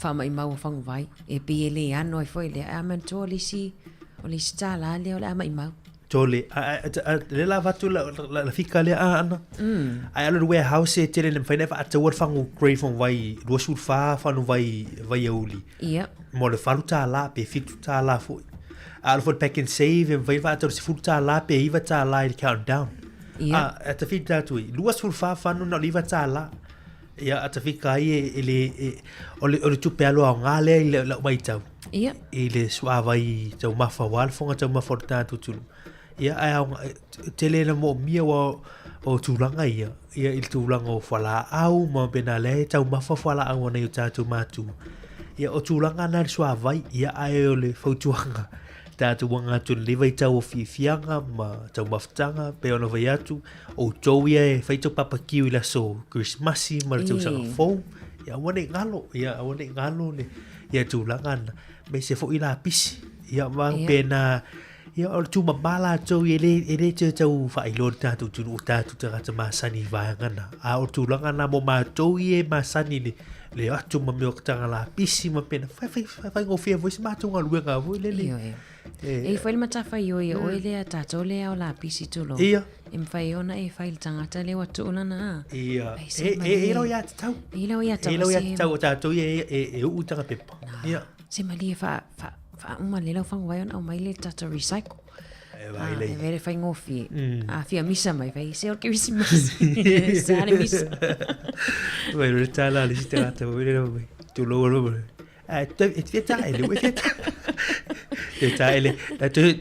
ele lista mai ti fango vai na ia o tu langa pena tu lo fango merta tu sinu ia ma le ona ua i sina au ngau ta solita wale nga iluma ia me se ta tu mata la mati tu mangana se la uno sul lima alo mata uloto se la uno sul lima ia sumi pu o fiu e aurina fale au atavi se la uno sul lima sumi pu ana ala tu i tau fio tau po miro mai oi pe se la uno lima sumi pu fiu te fiu au ta lo falvala malo se fu va te no sai mai no lava ya mana fa so le futa ya talo fa mausili ya malo se fu tau matenga ta tu lo si fonga fa mausili o tau mo na fru o bari talo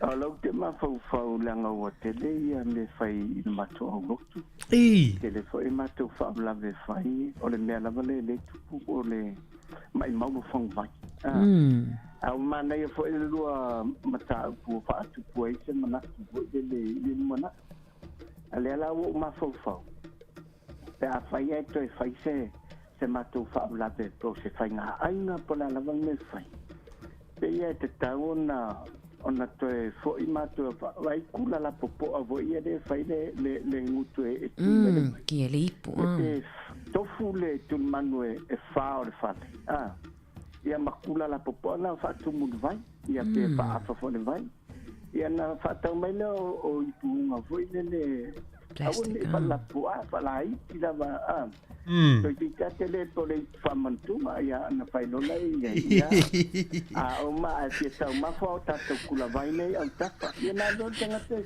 ki vai e magi ai pe si na vale le mai mau fong vai wa le munya so o tu pe mai mau vo tu pe na di fong vai mali e mai po o si na mata ki ia wa le si se na to fa ngale vai na yoi ia modi ia pe o ma fo nga no o mai ma ne no finanga e si de la fa to kula vai na ia e vai ia de se vai te fa taunga mali au ane la popo ani pue ia i fa portuga so tu so mari fa mantunga tele ia o ina voitanga o la de vai moni vai o mantele e si pe no se tai mo mana ia te ma fa poli se de vai fa mali ia pe lo fa son tai lo songa le copo manuel le yaso ia mania fa ina vai ne tai se foi le sunga le copo ia fa mausili va tai se nava ai lai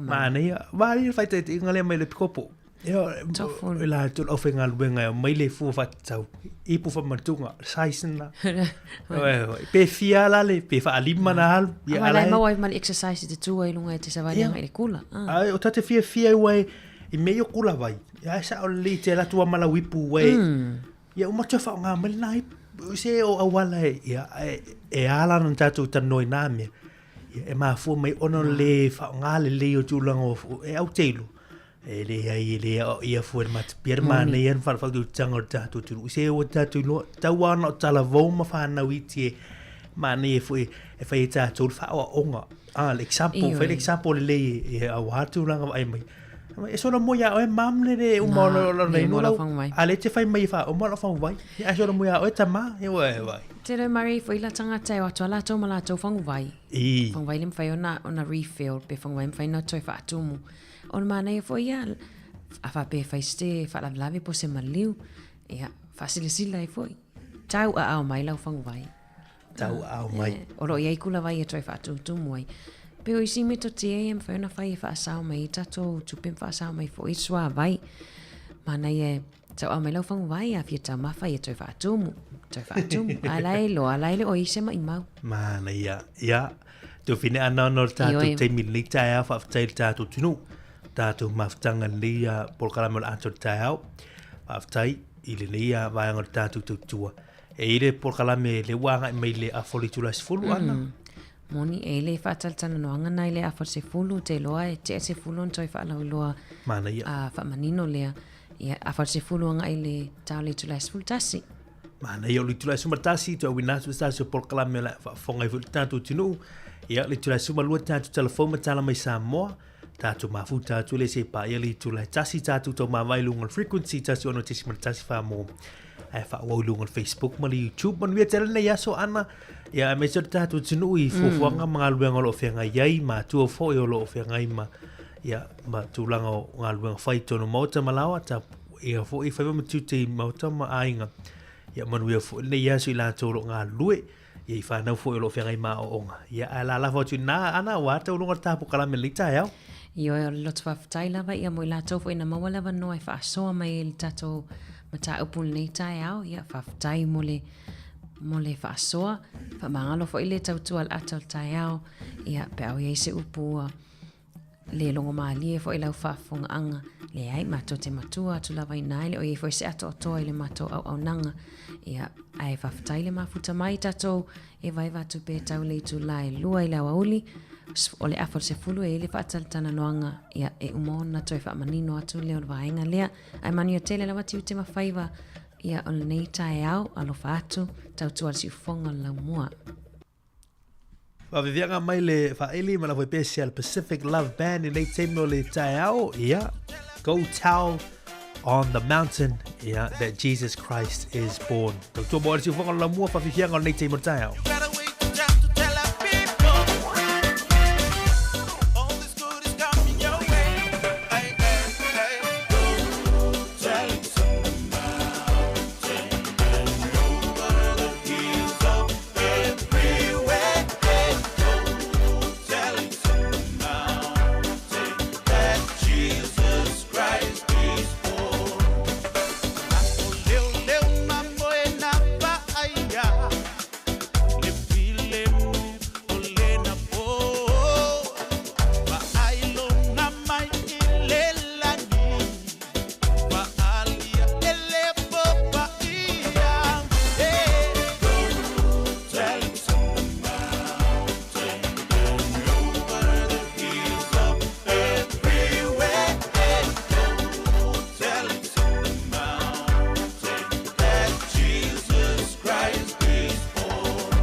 wafana umailetama fana umailetama emoni wafana umailetama fana umailetama emoni wafana umailetama fana umayo lepepe yesue emoni wafana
ia manuia le Christmas ia te oi Samoa no atu uma le la lula o le asau le alo faru e saulia le o fana umai o Yesu le Mesia. Merry Christmas, la Samoana, la Samoana. Merry Christmas to you all and Happy New Year.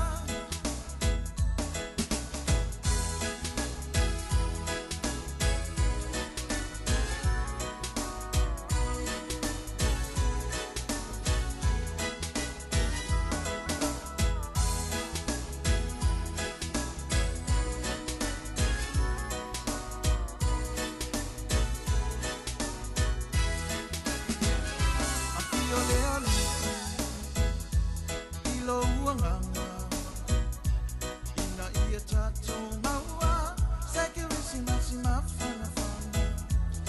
No ainga, ina ia maua ole fia fia, lea uma fana umai, o Yesu le Mesia.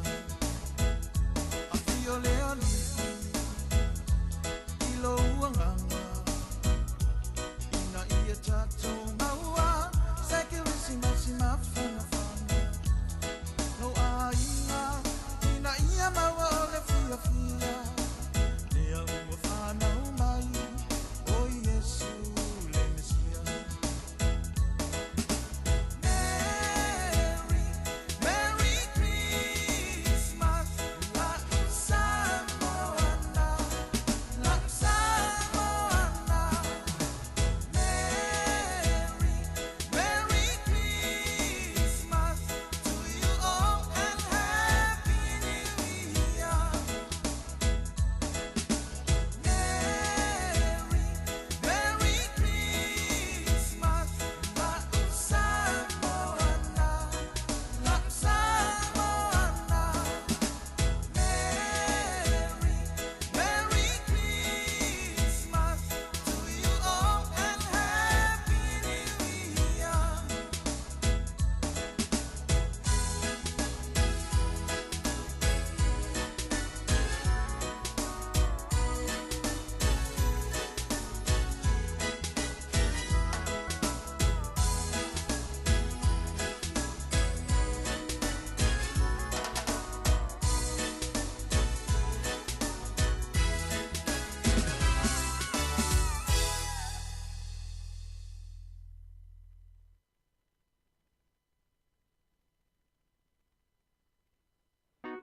Tato PPC, PC Fifia, Fanau le Pepe, Yesu le Mesia, Ufana mai leli, Namalo ia Isaiah, Ole tupu le Mesia, Fanau I petele male faolo tangata.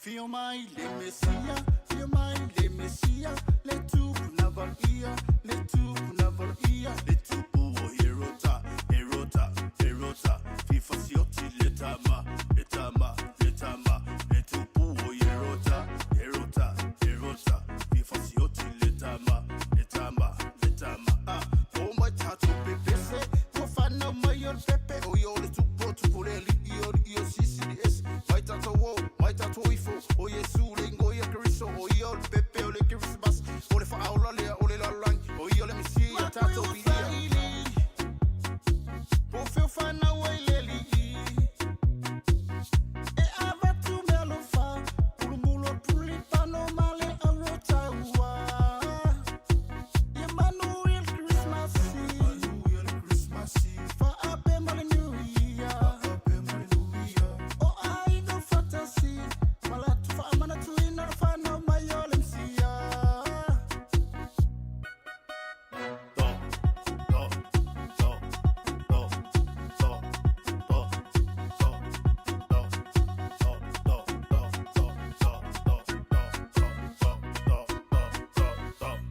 Tato pepese,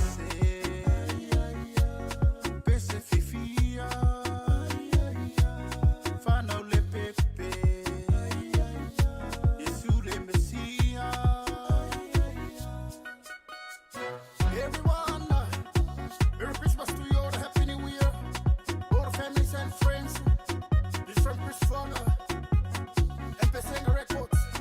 Merry Christmas.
fea o iaue musue I ta fea o ele pua manongi le sau mai ceremony le ta fea ngai ngalena tuuti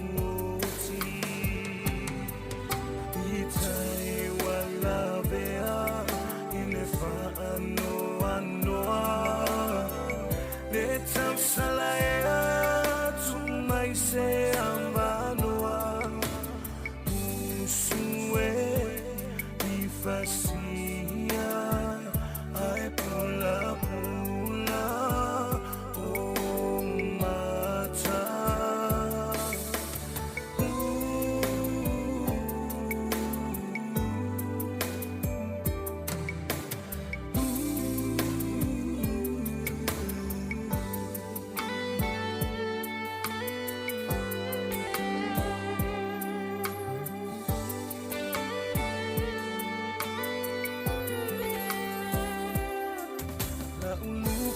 Safa alele wai wana abese bangalea lo fatua malepe alofa ngamolio ia oe ia fa solo elenga lo oe ino loto musue iba ai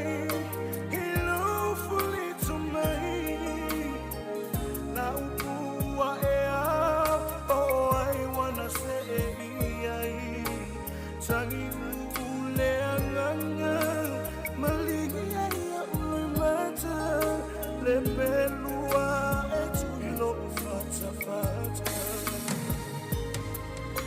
Itai wala vea inefa anoa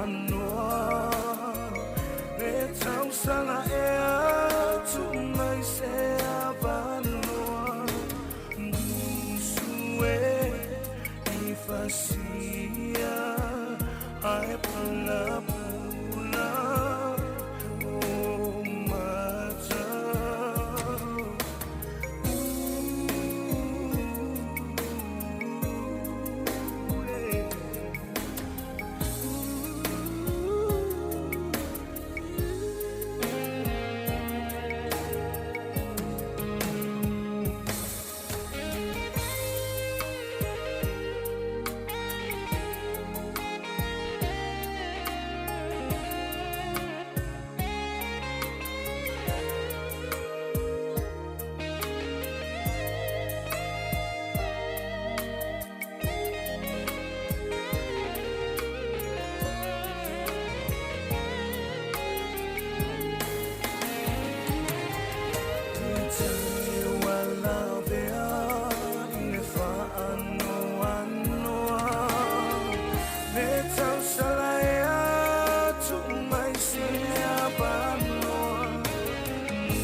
Ematatia Silingan Yosemite Valia Town Ava Tumalo Uneola Lo Ualo Fire Sao Sueina Oe Ilepo O Malulu Mamatani Matani Malolosi Lelo Fire Oe Teletime Sana Lo Uneola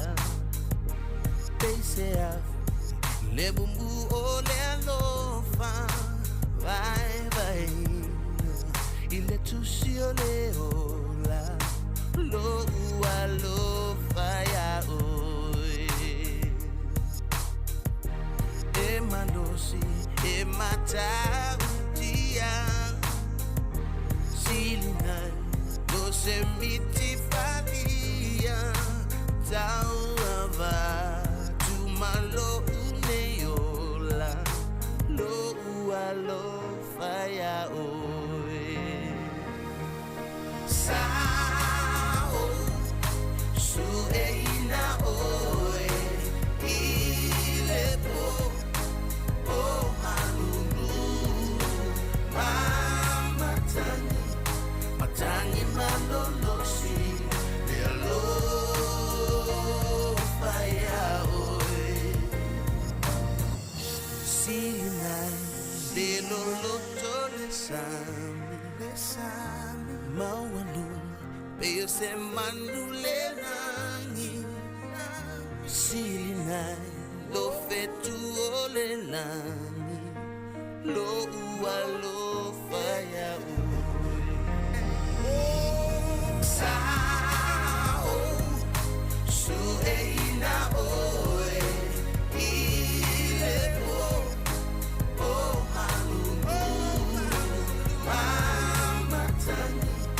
Matani malolosi Lelo fire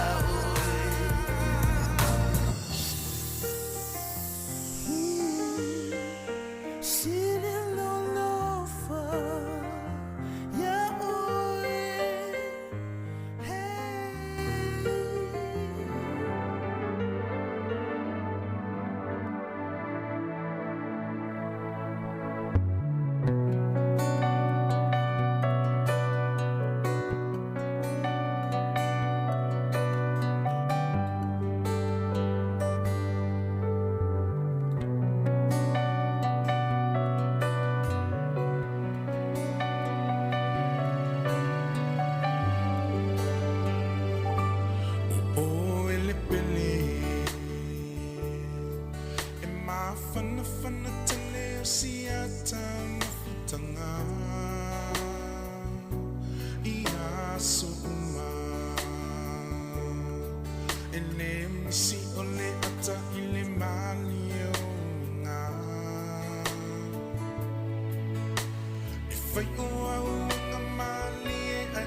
Le masina se I ngangan ta si maya Po ofea o ia la upenina Lo uali e o lava na faya Le lupele sa tunai unima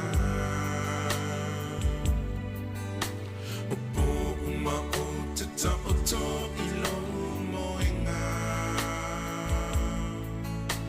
mama fo tonight you falling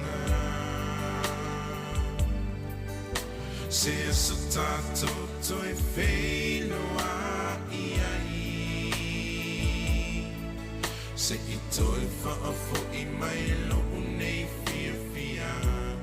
La la la la la la la. La la la la la la. La la la la la la la. La la la la la la la. Oh oh ele pele. Ele mafai nang lo tu inganga malu. Ia so etene. Eme mesi uma ai e no fo fine mu. Ai ai so manatu tenau nau if fia uma. Afa ale tonu se so ua e tau na paile tu sipa ia. O oi wa omisia. Le masina se I e ngana ta si maya. O fea e o ai la penina. No uali e o lava na faya. Le lupe le sa no tuina I o lima. O uma o tata o to I lo moenga. Mama fau atina Toi whatalo whātu le pa ia mane mamalu le tata o whaafonga nei tai au le ua te rai titi ala afol se fulu. Peon whalawilo atu e ile tata o whaatala noanga ia ile taimi nei wha mai aina ile tu lai sfulu tasi. Ai whiwhiwha ilo atu le whaiona mawale noa ia e talatala noa I fo I ma le susunga ia lātu to o manga ia te loa tau le wha iloa ina fo I ia lea fo I tamali o se tato atu nuu ia nanga luenga ia whai le community a meisa lava tato Porirua. Ia iona tō mai ma tā upu tau ia o onga, o pōlenga, ma keti, fofuanga whaatatitia, ma suenga. O ia fo o se fofo tō malosi mo tangata Pasifika ma Maori e na te umia ina fo ile whailonga le master's degree I ma tā upu le educational psychology. Tau la ia na suenga whaasaya nisi I le tā ua o tau sanga mua. Po o tau sanga tau a mata mai ia o leo langa o tamaiti la iti e a waifo I tutono le Brainwave Trust New Zealand. Latu is an experienced consulting director with a demonstrated history of working in the management consulting industry. He's skilled in coaching, event management, marketing, strategic planning and research. Strong consulting professional with a master's degree, educational psychology focused in scientific research on the importance of early years of life and unveiling the mysteries of from the Brainwave Trust New Zealand. Patalo Fatula Sunga Latu, thank you so much for coming to Samoa Capital Radio. I was just thinking, who are you talking about? Malo so fa tai lava le talia mai fo yon vala au. Ia ale si fo fonga le lau mua. O mai o le nei tai au. Ale o ke manu ia fa fitai au te fa talo fa tu ma fa fele e le pe ia ma le malu le so. Ya tu lo wa tu ya auto uma fa pe nei le nei tangata tu lo lava. Ia o lo usu wa fa o tu alo ina la tu to manga au te sau mai le nu o lo tina o le nu o safa atoa le fanga ai o le tu o lo utama I sau mai le nu o si o fanga whalatai ia taro whalava ia malo whaftai la tu tal tonu ia e le o tau whailo fo I lau sunga I le tātou community ni Porirua I ono tele fo I o vaenga I tenga lue ai ai mana ia ta amata mai ia nei vai taimi po o a fōi ni au ngaluenga o a fōi ni matawha ioi o lo e tau aveina ma e ngalue ai le taimi nei.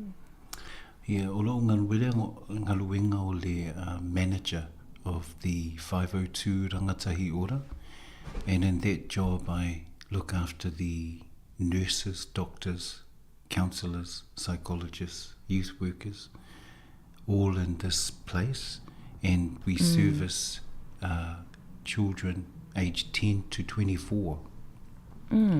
So any kids that want to come, it's for free, but you have to be aged 10 to 24. And we offer, they can come and go and see the doctor and their nurse. If they have trouble with their emotions, they can see a counsellor or a psychologist. And if they want to have a mentor, somebody to be a role model, then they come and see our youth workers. Yeah. And it's free, Elise. It's free, Elise Kukungi. And it's under the iwi, so Ngāti Toa are the iwi, and they have a business branch, which is the Runanga, that's the name. And the 502 sits underneath the Runanga, and I'm the manager of that space. Nice, malo whawhitai. Lau sunga po lau whitalainga tula waina. You were talking off air I tuan tatou talanoa ai about one of your theses that you're working on at the moment. E mawhaiona e whatlau I loa ia lea tūlanga po le polo keti fo I olo e tusina le taimini nei. Yeah, so I've been very blessed to be accepted to study the PhD at Victoria University, and I'm looking at how our Pacifica kids struggle when they get to college. So when they go from intermediate to college, sometimes they have trouble with their family problems, have trouble getting to school late, have trouble paying for their uniform, have trouble with bullies at school. They're scared to go to school because it's a new college, and they don't know how to read the timetable, because you know in college you go from English and then the next class is on the other side of the school, and the kids get confused. So my thesis is around that. It's how do we help our kids to do better just at the beginning of college at year 9, and help them to succeed so they can keep going all the way to university if they can, if they want to. Nice. And so how is it getting along? You get a lot of interview with, so you get them together and have a talanoa? So at the moment I'm just writing up what they call a proposal. So I have to give the university an idea of my paper. Yes. And if they accept it, then I start the interviews. Nice. Yeah, so that's next year. I have to hand it in February. This is related to the project that Sifufonga Lom was trying to work on at the moment. Is called Pacific Outreach.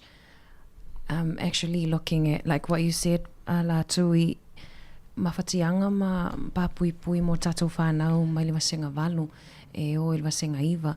Awa fo ia whawhitauli po o struggles. Le wa e, you have named some of them which are so true and common, like bullying. Making friends is a big social skill that our kids are lacking. Ile tama whai wo.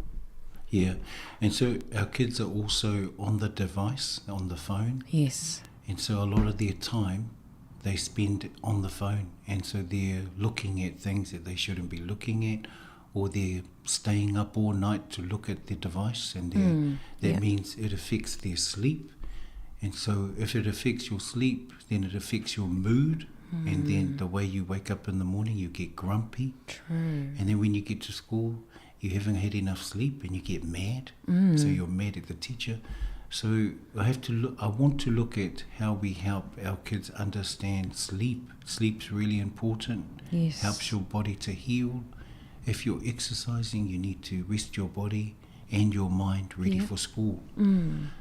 So that's one issue. The other one is around, sometimes kids just don't know how to get around the school. It's really hard, so they pretend, I'm good, I'm really good. And then a week later they're crying in the school because they don't know where they're supposed to go, and the teacher's going, where are you? And you're like, and they go there, and then they're in the wrong class. Yes. And they call that anxiety. I'm not sure what the name is in Samoan for anxiety or stress. What's the name? Pe ole whaanoanoanga lo loto po ole popole, loto popole. And I think it happens to us adults as well. La tu Ali lava le moe, if we don't have enough sleep, we are all grumpy. Yeah. So that's a good point. So when I talk to parents, I ask them about their habits and would they like to look at the way that they're sleeping, because the kids, what do? They follow their parents. Yeah. They watch their parents, they listen to their parents, and they do what they do. So sometimes we have to say, oh, we better go to sleep. Yep. we better get off the phone because the kids are watching. Yes. And we better have a kalangwanga, actually. How are the kids doing? How are you doing today? Ola o mea onga. So whainaka ko kala. Instead of, alulo e Whailau TV. Yeah. So if we leave them alone, what are they doing? And that's what I'm wanting to help our parents understand. Nice. And the other thing is helping our parents to understand how the brain works. So when our parents, our Samoan parents, when we brought up, my dad and mum used to go, they used to say, "Whaile me lea, aua ke kali mai." And I'd go, okay. But now we say to our kids, sit down, let's have a talk about what you're thinking and feeling. Expressing what they feel. So there's a change because our kids need to know that we love them through talanoa. And that's and sometimes it's not it's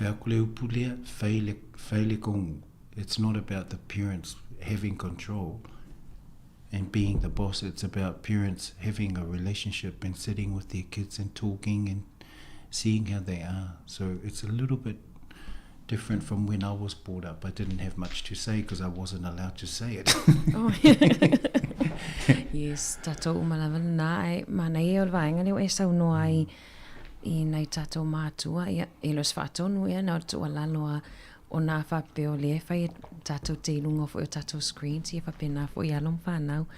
Latu, so I know you already touched on some of the key outcomes you want from this thesis and this project you're working on. What are some of the results or solutions that you're looking into? So some of the solutions are allowing families to get the right information, good information. Yes. And asking them to come to parenting workshops with me. Yes. Sometimes I could go to the church and do a church intervention or workshops. So I was out in Nainai and I went to the Efakasa there. And the beautiful minister there, he said, "Sau whailo workshop mō mākou uma." So I talked to, the first workshop was with just the parents. Then he said, "You know what, Latu, I want you to come again for the whole church." So I went back and we did a workshop for 2-3 hours with the whole church, including the kids and the teenagers, around the importance of what we do as Samoan parents and then balancing up how the kids' brains develop so they can understand, oh, is that what's going on when we yell at them? So when I yell at them, or when I go, or my voice goes higher, and there's even if there's violence, what does that impact? What is the impact of that on the kids? How do they learn if you're going to fussy? How do they learn if you're going to scream? And it's breaking that cycle. Yeah. It's looking at the way the brain responds to that cycle.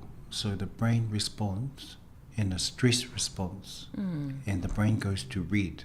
If it goes to red, all you want to do is fight back, run away, flight, or freeze, just listen and do. So I just wanted to explain that to the parents, and they really understood and went, okay, my actions are really important, and my words. So what kind of words and actions are you giving to your kids so that they can develop positive and they can be beautiful, young, amazing kids that grow up with respect? Really like what you just said, Latu.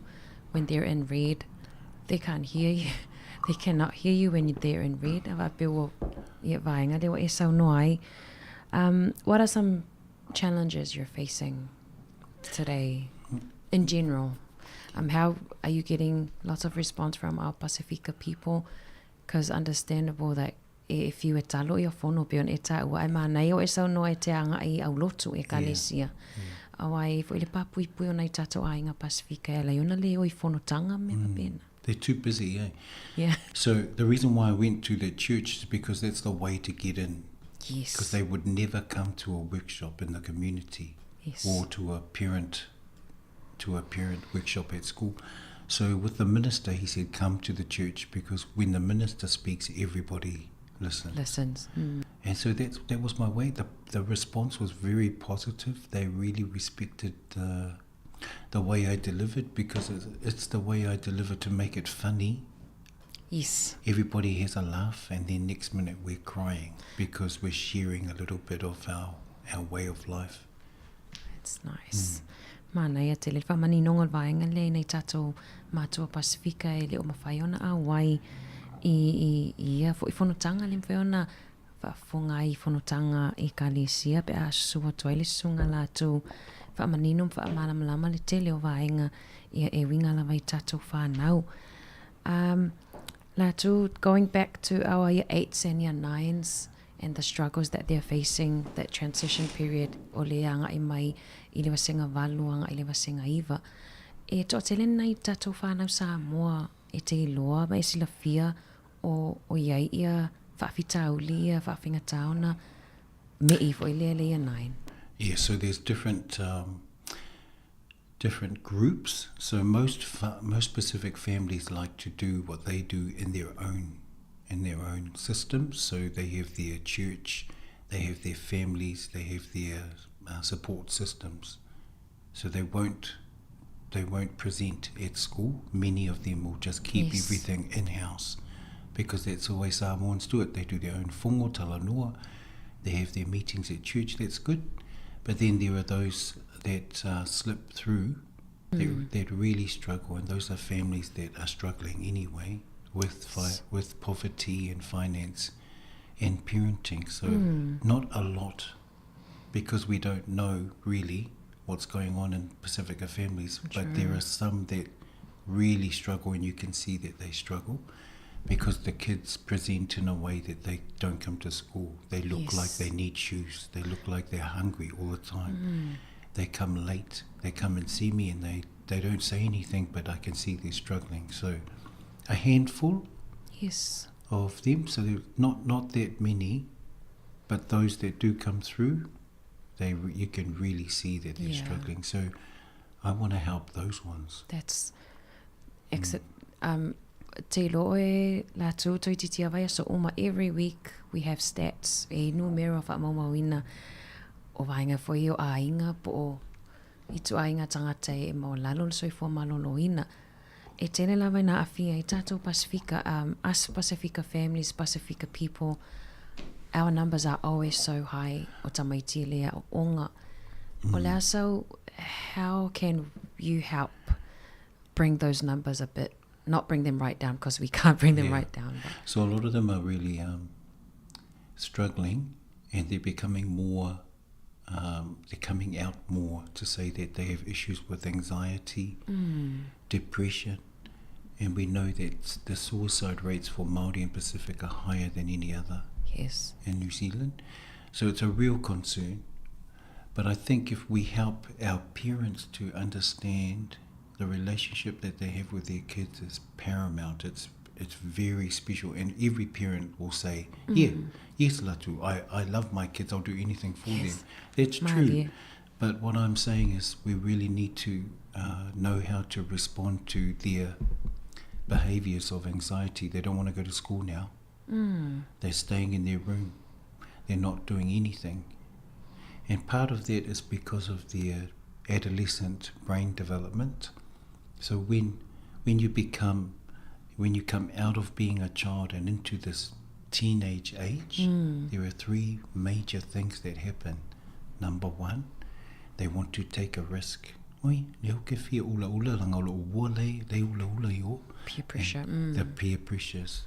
They take the risk. They want to take that risk. The second one is, oh my gosh, I want to go.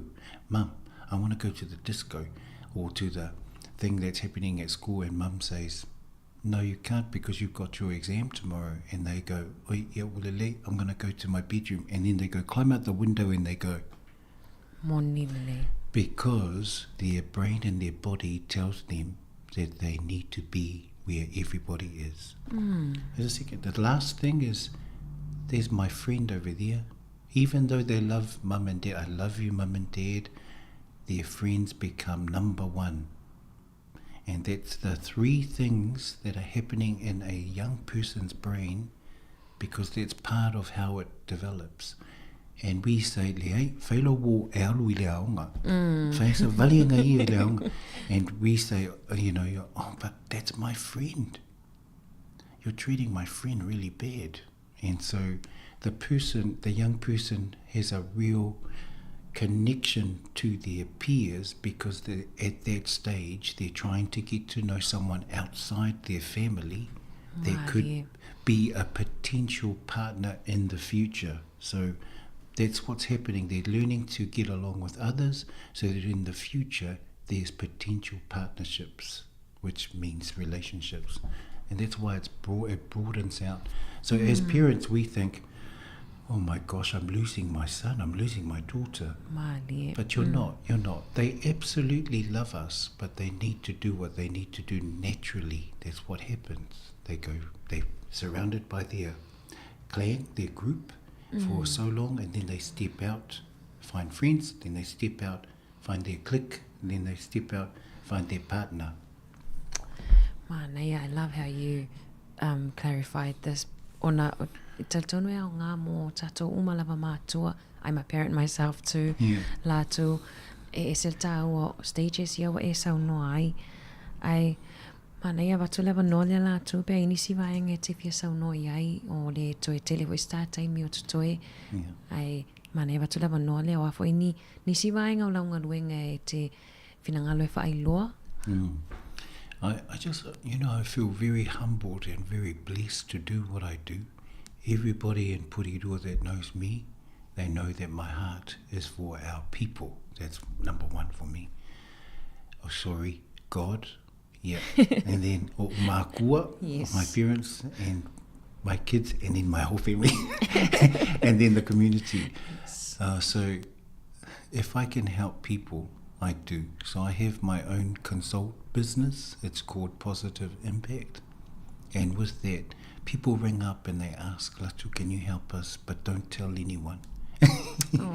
And so I help people if they need help. So I might help a person go to court and help them with their charges and support them in the court and write a report to the judge. And then I might help them with their program to get better, to become a better dad, I might help a family that's dealing with kids. I might help the school down the road and the school saying, Latu, can you come and do some parenting? So I'm going to be doing a program with Corinna School next year with some families in Corinna, Cannons Creek, to help them to be the best they can be. I'm not going to tell them what to do. I'm just going to build on their beautiful kete of knowledge. And then I help businesses if they need their cultural lens on how the brain develops for Pacifica. I really love the work you do, Latu. Alicia workshop. I sat in one of your workshops. You came to Awate Kindergarten and did one of your talks about how kids' brain work, and I think it really helped me. I took away some really good things. Ilimala mai mafafao tamaiti. Oleti lo Samoa, si o tato atunu I Samoa, mo lunga lava le numero tamaiti fo I sa waina. Kids are still dying from child abuse. Be if ili mafafawina fo ile fasi ya ai mana ya yo pokalame fa nga solo na fa yona susua tuai ia onga fa ala mi lo fo ilna to mai ua ya oi ai mana ya vatula manolea la tu pola so fo tuanga. Any advice you want to give our listeners who are tuning into our program today? Oh yes, of course I've got something to say. First of all, I feel that there are no perfect parents. Yes. That we are trying to do what we are taught to do as Pacific, but also bring in the new knowledge of understanding how the brain works for our kids. I just really want to encourage people that we all go through trouble. I'm a parent, I'm a solo dad, and it's not easy. So when people come to me, I always feel like, oh, Carlo, fine, let's help. But the best thing that parents can do if they feel like they're in trouble or feel sad is to reach out. Reach out to me if you want to, and I will make sure that you'll get support from me and from the people that I know and I trust. I trust people to look after our people. So please, nobody's perfect. Try and reach out. Look after your well-being, because as a parent, you got a lot of work to do with your kids, your job, self-care. Your study, So my self-care, go for a walk. The other one is breathe. Have your coffee while it's hot. Have your coffee while it's hot. Breathe. Ring your friend. Talk to your friend and tell your friend, but not any friend, because you've got those friends that fake a colour. No. Talk to the friend you really trust. Wallily. Yeah. And then reach out and see if you want to get some help. So I'm there to help you. I'm on Facebook if you want to. I always do a little video to encourage people every week. Yes. So if you want to look there, you'll see me walking. I'll just walk down the street here. And then I want to help you with understanding your kids. But you know what? God's got a plan for you. Just like He has for me. We are the same in God's eyes. So please, if I say anything that's not right, I'm just saying to you that we have people, and please use us while we're here in Porirua. Yes. Tā oe wainga lea, o nei whātutunga tāpoi tātou tangata e o I tangata pālangi for help. Our Pasifika people, there's a barrier if they see or at least tangata lei o mai o tangata. That's right. Ai pe whawhaingo whio no mai a tātou lawa I a Pasifika tātou Samoa. Is there any contact, do you have a contact that mwhaiona whaongai tangata to reach you, Latu? Yeah, so Latu to Omanga on the Facebook, and then just press the message, and then nice. we send the message to. That's the easiest way. Yeah, that's the easiest way. Whawhtai lava. Molianga whawhtaili, lau whetalainga tūlo wina, mo le whaawanoina fo lau taimi I te sumai I lunga tautua si ufonga lau mua, mātou te whamanuia mo wholo whaatu mo whawhanga uma, especially your thesis that you're working on. All the best, and we're looking forward to having you back here in the future. Thank you. Thank you so much.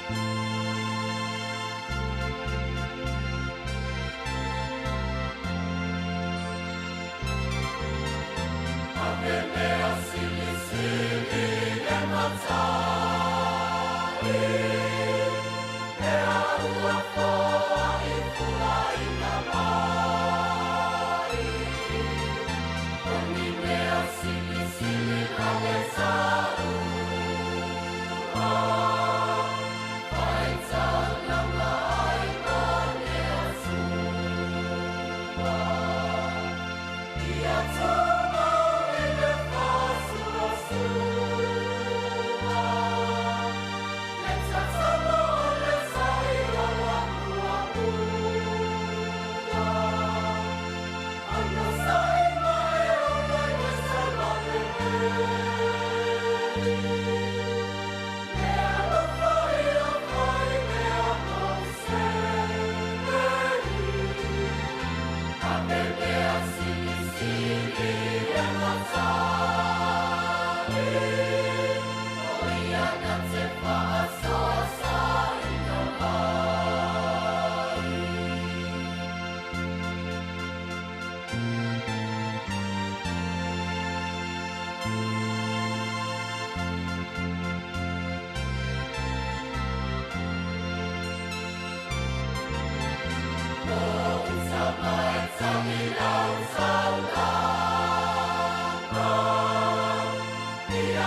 te mua I whatalo whātu I le nei tai au fau.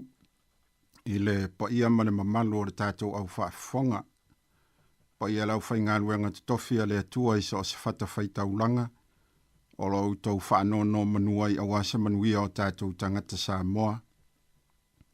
Ai maisal nei atunu o New Zealand o tātou no nofo mau mawai. Ia e tainane fo I lalangi atoa. Whatalo whatu fo I le mamalu o tātou atunu. I ona tūlanga whaalupe lupe ina. Tainane ni tāpo ina malu ana I o tātou mātua mātutua. O e fo e ua pula pula la ngoto le soifua ma le ola. Se I o lava ina I tātou whanau. Ele mpai fo yon whangalo ina na I o tātou uso lo whaafonga mau mai so o stafo le neike lope. O lo tātou nono foai. Whatalo whatu I ate utou li suafpele o tātou oli I o Yesu ke riso. Ia ai whaapitolawa si whaatalofa ma si whaafelo I atu. I paanga masani o tātou mōli o le awa. O lo maua peawa noa le lei tātou te whaasoa. Ma whetuwha I ai. E ala lava I le neipol kalame pe on whaatino ina. I aso lulu o vai aso taitasi. A wa lava si tātou sao whaaleanganga. E sanga whaamanusia ma whaaloto tele ina I pea I tātou. A tātou nganulu e I le fina ngalo o le tātou atua. Ma lo lava le soifua manuia ma le langi mama. Fa ma lo fo ile ona sai fe au manga luenga matiu te masani. E pe ona to tofi ai tātou e le atua. Ia o la auto ona fo ile nei. O sione le asi fia e tautua ina lo tau pa ia ma lo tau mamalu. E ala I tātou por kalame o le moli le ava. E ala tātou talo. Fia lava o mātou loto mo mātou wanganga ile nei aso tama. Ina ua mawhai ona e toi tai maile soifua ma le ola o mātou tangata. E whātaunu ina aile nei pol kalame tā ua ma le ao ngā. Awa lava so mātou sao whaalea nganga. E whaamanu si awai lo mātou ola tau mawhai mo la ua fio. Whaafitai o manuia I lo watunu nei. Maisi o lau whaamano longa mana I o mātou tino vai vai. Ma le puea ngō fia I mai mati ngā o le ola nei. Whaafitai tele lava tamai lo walofa la veai. Ma lo walofa whaulai mo I mātou o lau whanau. Ua mawhai ai ona mātou ulu whale mai le nei aso fau. Ai tainane o la mātou wanga atu le whai ui unga o le nei tausanga. O la o mātou sāvalia nei.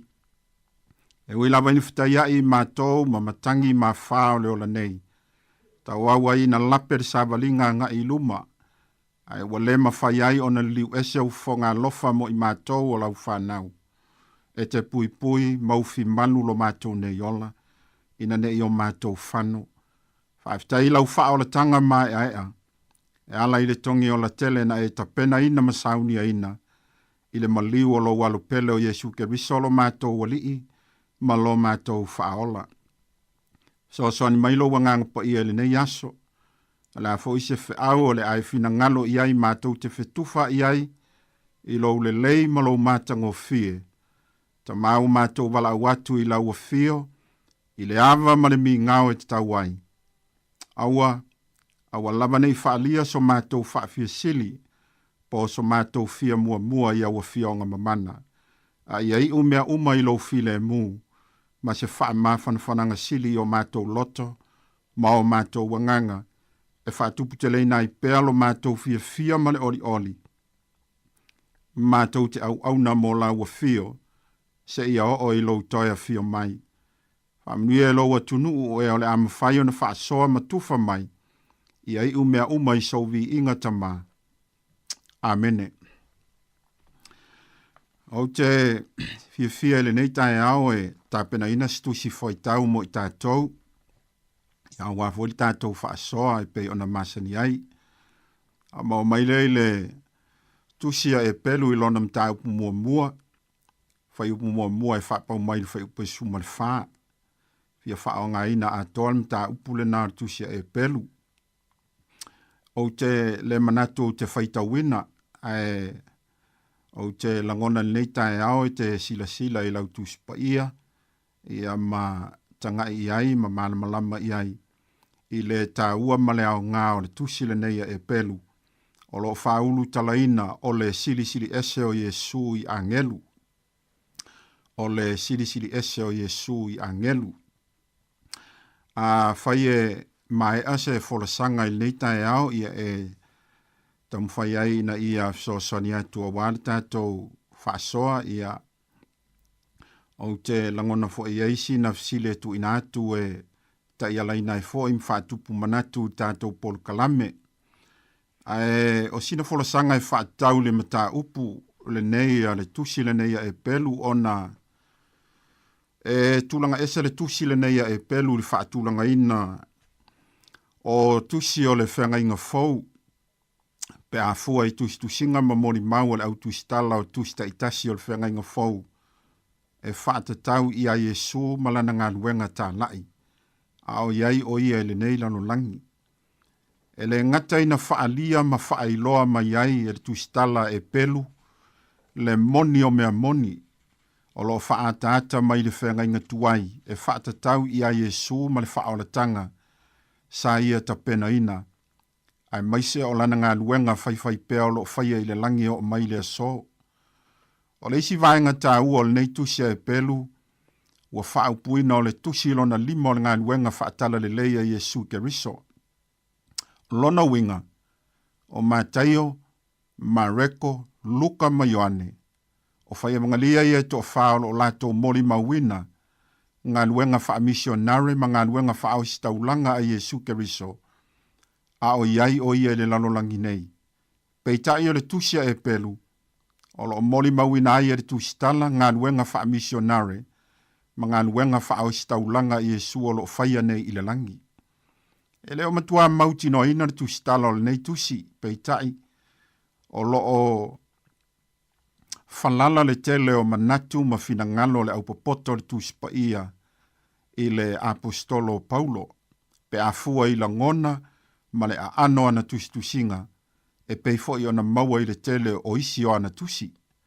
Manatu isi o Apollo ona o ia o stangata e poto i tusi ia o stangata fo i e toe mau upu wa o ina o ia yala o le alii ia maua malosi fo i lona loto i le atua o ia fo e stangata i utaia a e sa whanau o ia i Alesania o se tasi o aititi tonu lavo i utaia.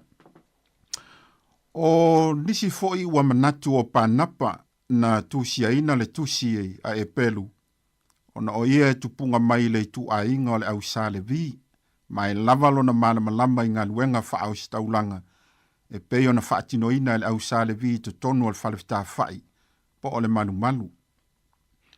Ai ui lea, paule mea mautinoa o le tusitala o le nei tusi o ia lava o stangata i utaia pe a fua i upu tomua o le tusia e pelu i lona mta upu mua e whaapea o le atua o le na whetalai mai ana mua i o tātou tamae le au perfeta o lo o tau tamaina e le tusitala i a se tasi o au ngā tamaa o le nu o le atua o lona winga e whaailoa mai ai a tātou o le tangata na tusia le tusi le nei o ia lava o stangata e pelu o ia fo i o stangata i utaia peita i ane la tātou te le tau fesilingia le tusitala o au te tele o le nei tusi ma le tusi pa ia atoa o le tali o le anganga pa ia lea o le atua.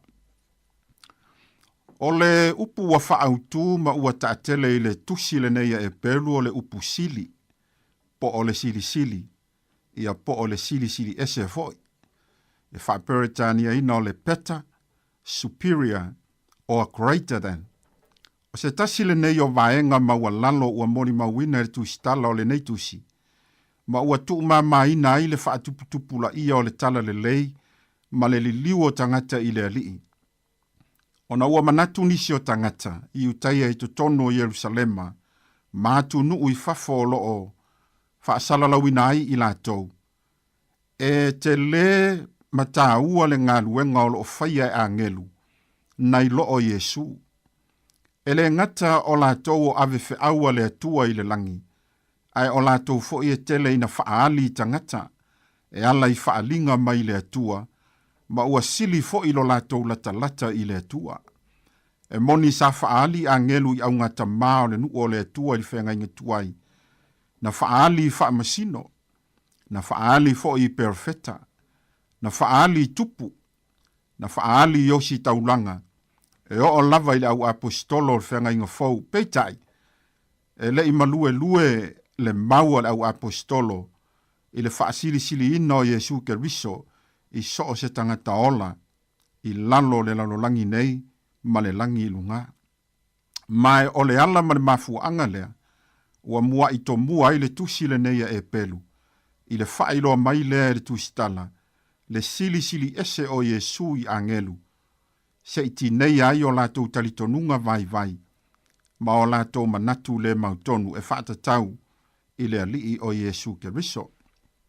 Ae, manatu le a whaapau mai ai i nasa whaamitalanga, mo se isi taimi a vanona toe talatalatu leo nisi o vaenga tāua o le tātou tusi whaitau le nei.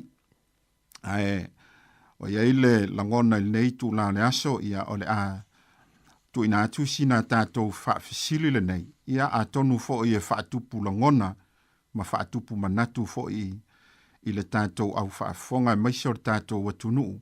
Ia tu saimar tātou mta upu. Ae, na o se fesili e fia tu ina atu e whai mai e iso fina ngano, ma whaasoa mai e fo i e whaatau i lo tātou mta upu e peo na fili aina, i le tusi le neia e pelu i lo na mta upu mua, ia fia whaonga ina a toa lava mta upu. O le fesili e whai ngofia lava mai whaapea, a whai ua manatu le tusi tala o le nei tusi a e pelu, e sili ese Jesu i angelu. O ani vaenga tā ua o loo tā ua i tātou tusi whaitau.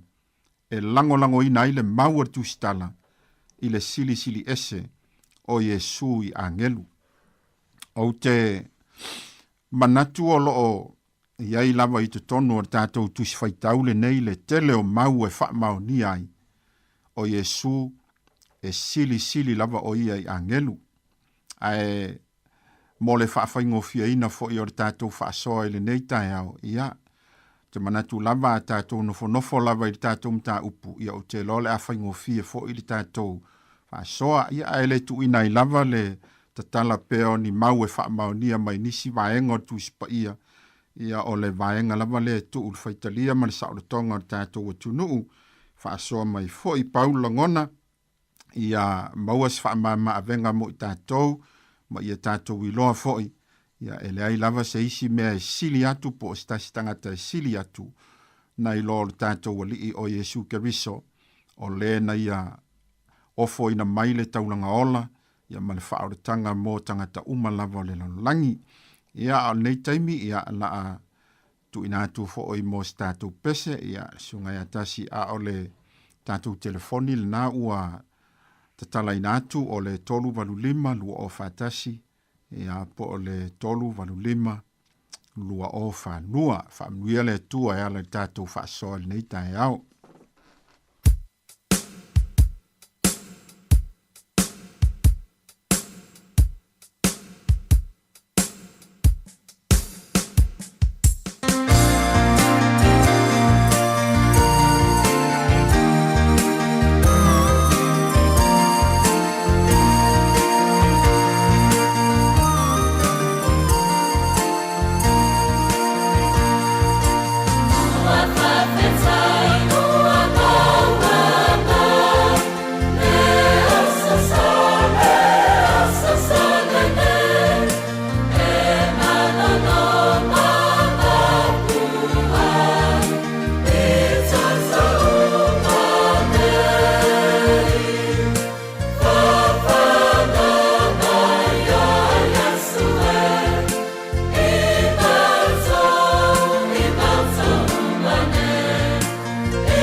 Talo fatu tātou wala au. Ia whatalo fatu i lai sunga le whawhengai ngā lo whengai ma le tātou. Tāupu nei te au malo se fo mau malangi mai lai sunga. Ia malo fo iso fo manuia ia te ortama. Sauno ia. Ia o le awatu pesa manatu e. Fatu manatu fo i tusa o whamoe moe lai sunga. Ia whiong pa ia le tua o saunia mo i tātou. Aftai. Ele vai atu le tātou mtaupu nei te au. E whaingo fia lava lun tali. Ia, moni. E peo na awina mai le amataina o le tātou tusi. O le atua, o le na fetalai mai ana mua i o tātou tamā. E le au perfeta, na ua i mai tōng fiti e sese. Tātou te mana tunatu mawhau whaulo i le tua mana ngā luenga mana whaia mo i tātou e ala mai i o tātou tamā. Le ngata i o tātou tamā, le au perfeta foi mai la tōna mori mowina le nei tusi atoa. I le wawai atu lai nei tae au i le tāua o whiong paia le tua. O mai ai tonu ni tāua o le tātou mtaupu. O whetalai mai o ia ai tātou nei o naso. E ngatai lo nalo o le ua tofia. E ia e whai mea umalawa mona tofi. E ia whai a foi. E ia mea uma. Au ia o le pupula o lona mala malam, o lona mamalu, maua matua, tu salawa, mau ia. O loo whātu mauina e ia mea umalawa i lana whiunga mana, na ia whama maaina e ia lava a tātou ang sala, o na nofo ai le tūta matau o le sisi le ese o ilunga. O le tātou whamoe moe ola lea i lo tātou wali whaola. Peo na saunia e le tuata maa. Ole, o whalongo le tio mau mawhau whau mana tinatu. E se temi o le tausanga whau, po se temi o iluma. O lo e se manatu whapea e tō tu sia ai le tu spaia. Pe tō tu sia ai a whio paia le tua. O te langona lava au whaltangata mo mawhau whau. I se si foi suinga whau manisi is Wha maunga e toi mori mauina mai, a au nei tae au tātou wāwai, tusa o tātou mtaupu. O lea tua le na whetarai mai na mua i o tātou tamā, e le au pēr wheta na wawa i mai tōng whiti se ese. O whetarai mai o ia i ai tātou neo naso, e ngata ai, e lo na alo, o le ua tō whia, e ia e whai mea umalawa moni tofi. Na ia whaia foi e ia o mea uma.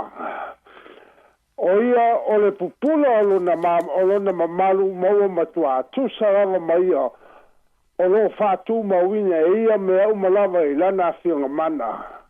Na ia whama maina e ia lava a tātou ang sara ona no foi le tūta matau o le sisi de ese o ilunga. O le whamoe moe ola leo o le aona le nei tae au. O se manatu foi ma se langona lava lea e tusa o lo tātou wali o Jesu Keriso. Ma lo tātou tātununga e ala lo tātou whātua tua i le tua le tamā, le tua le alo, le tua le anganga paia. Ia so umo lo tō soi fua ma so mātou wola. E alo wangia le tua la suga e whalau te le ina le tātou mta aupu. Na ia maua ni anganga wale tua malona whina ngaro. Soi fua. Aftai. Tai mon whina ngalo malama i lau. Sunga ia po e fōi tamam tua. Alo maua pēr tātou wa manoa o le fisilin tu inatu. O le tusile nei o lo o whautala ina o le silisili ese o Jesu i angelu. Ai o le fisilin tu inatu e poani vaenga tā ua o lo o tā ua i tātou tusi whaitau. E lango ina i le maua le tusitala e pelu i le silisili ese o Jesu i angelu. A tono se tau mawhainga vai na fisosone tuaila au na ona pei o le ta tala le tusil neia e pelu i le whaai loa mai e tusitala o Jesu e sili ese o ia i angelu. A ele i tala ina mai e tusitala ngā luenga whaau staulanga Jesu ma le whaalia o ia o leo staulanga moni to tono le tusil neia e pelu. O lo ua a vatu ai se whaau i tangata o lo o lātou fesili ngia pea le vāo Jesu ma angelu, e manatu la tau pe ona fofola tu temi ua whano. E sili atu ngā luenga o lo whaia e angelu ngai lo le alo le atua. Ma le mefo ilale pe ua tu maina i le tele o tangata i utai al whaoratanga. Ma la tau te ena i le to tele o lau apostolo i la tau ngā luenga tā lai. Ona o le whailo atu e lau apostolo Jesu ai ua manatu la tau. Ia e pei lava o angelu e sili atu le lato ngā nuenga o lo whaia.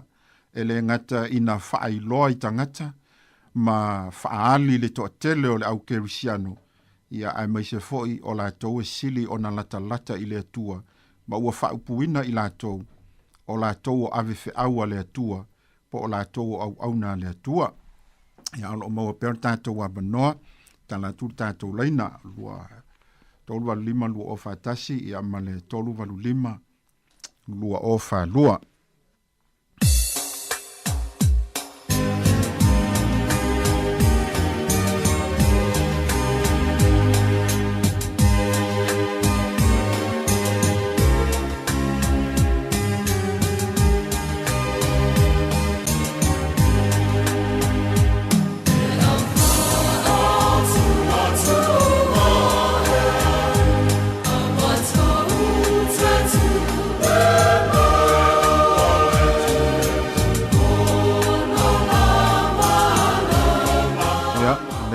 Ia le si tātou wala au lunga o tātou telefoni, whaatalo whaatu nei tai au.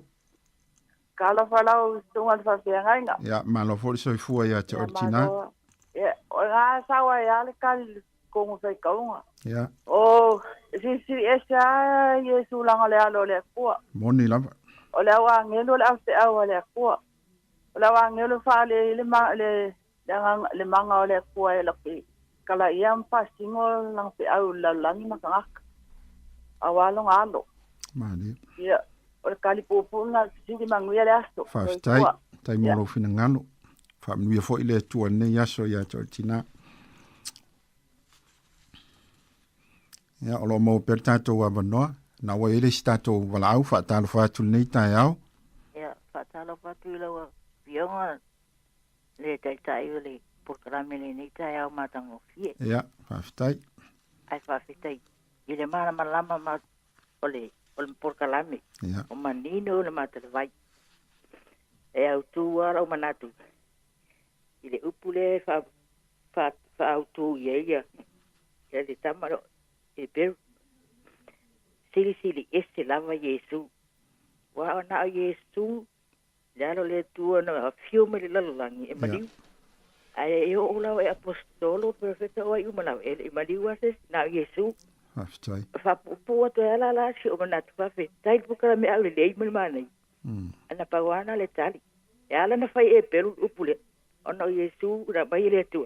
E maliu lalangi. Fa mang sala ala na fa nau. Ia le. Ne to futa ina le ola fo. Ya o le tu la e ona me ana. Ma lo ba manatu fa tai. Aftai. Tai fortina. Tai molo fina ngalo fo nei tai au. Fa so mai em so soni ta tum ta up. Famia fo ile tu ai tu te mafai vol nei aso. Mo per tātou a manoa. Lunga tātou laina.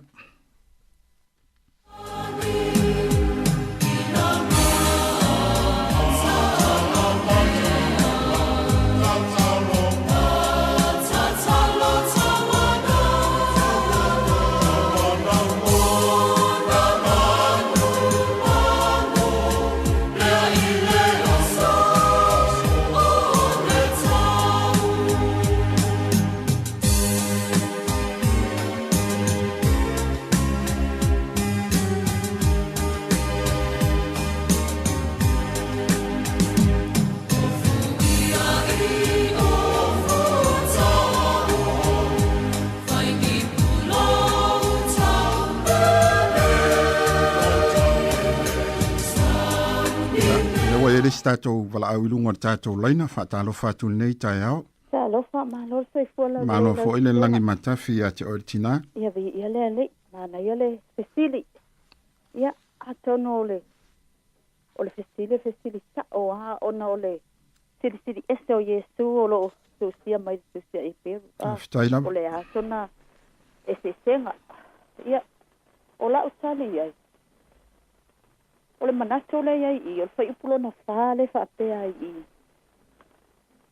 ile ole suafa o fo ina ya Yesu o angelu e moni lava la sunga mal fa asa sabaina pe ole tele o tangata wa ifo i angelu ma o talton o angelu e sile ya Yesu ole mana ya fa pula mai el tusil nei tae le Yesu sili ese Yesu o angelu o mena faia ele atua vi ele o angelu sa faia le atua o Yesu lena sa o Yesu fai tangata ina ofisili tangata ia Yesu ma fai o Yesu o le tali o Yosefa al tali Yesu o le wava ai mai atea wava ai o ia le mal i le sama o Yesu e tusa lava ma le sama hello faftai sauno le whanongonga o Yesu e tusa lava ma le sama o le atua lava lea peo na fai mai ai le tala i le kenese a mata mai ai le kenese fai mai ia tātou whaia le tangata i lo tātou whaatusa. O le atua le tātou tatoni ai. O le atua e tolu ona persona, ai tasi a le atua. O Yesu, e tu tusa le male tama. O Yesu, o le alo o le atua. O Yesu, o le anganga fo ia. O angelu, na whaia le atua. Na whaia le atua e au na peo na tātou loi. I tala, mai ele whenga inga tuai. E o mai le whenga inga fōina ua umana wha o soina Yesu. Kai mai wo mai a ngelu, ua au auna ia te ia. O a ngelu, tā whaia ele atua. O lawa tātou loa umamea a ngelu lai whaile langi. Keitai, o Yesu, o le halo le atua lava lea. Lea na liu tina tangata, a fio mai le nela langi. Ina ia wha ola i tātou. O Yesu la, e sili a ia i a ngelu. Wau a ngelu au auna ia le atua. Na whaia le atua e vivi ma au auna ia te ia. A o Yesu, o le atua lava lea. O le atua sali utino tangata. O le atua foi. O lea watoia fio le langi i lona anganga i le mea sa ia na mua. Lea moni mau ai le fai mai eritu sea e peru. O le atua lava lea na fesa lai o la tau sama. Ta fesa lai peru fesa. Peo na saufo Yesu ta la ia tu tala lei. Ai fai mai tangata. Ia, e sili o ele mato sama aper amo. Mai Yesu ta o iai ele iai aper amo. O le mea na ele o iloa tangata. Ia, o lau ia tala. O Yesu e tusa lava ia ma le atua o lo manatu lina. O le atua ele fai eses. Ele aisona amatanga, ele aisona ngataanga. O angelu. O mea sa fai ele atua. E au na ia te ia. Ia o lau whaasole nei tae au. Wha manuia le atua, manuia le aso. Whaaftai fo ia te oritinan whaasoa mai. Ia ua soasoni fo ilo finangalo e ala i tātou por kalame nei tae au. Ia, whaatalofa tu lesia tātou wala au. Whaatalofa tātou wala au.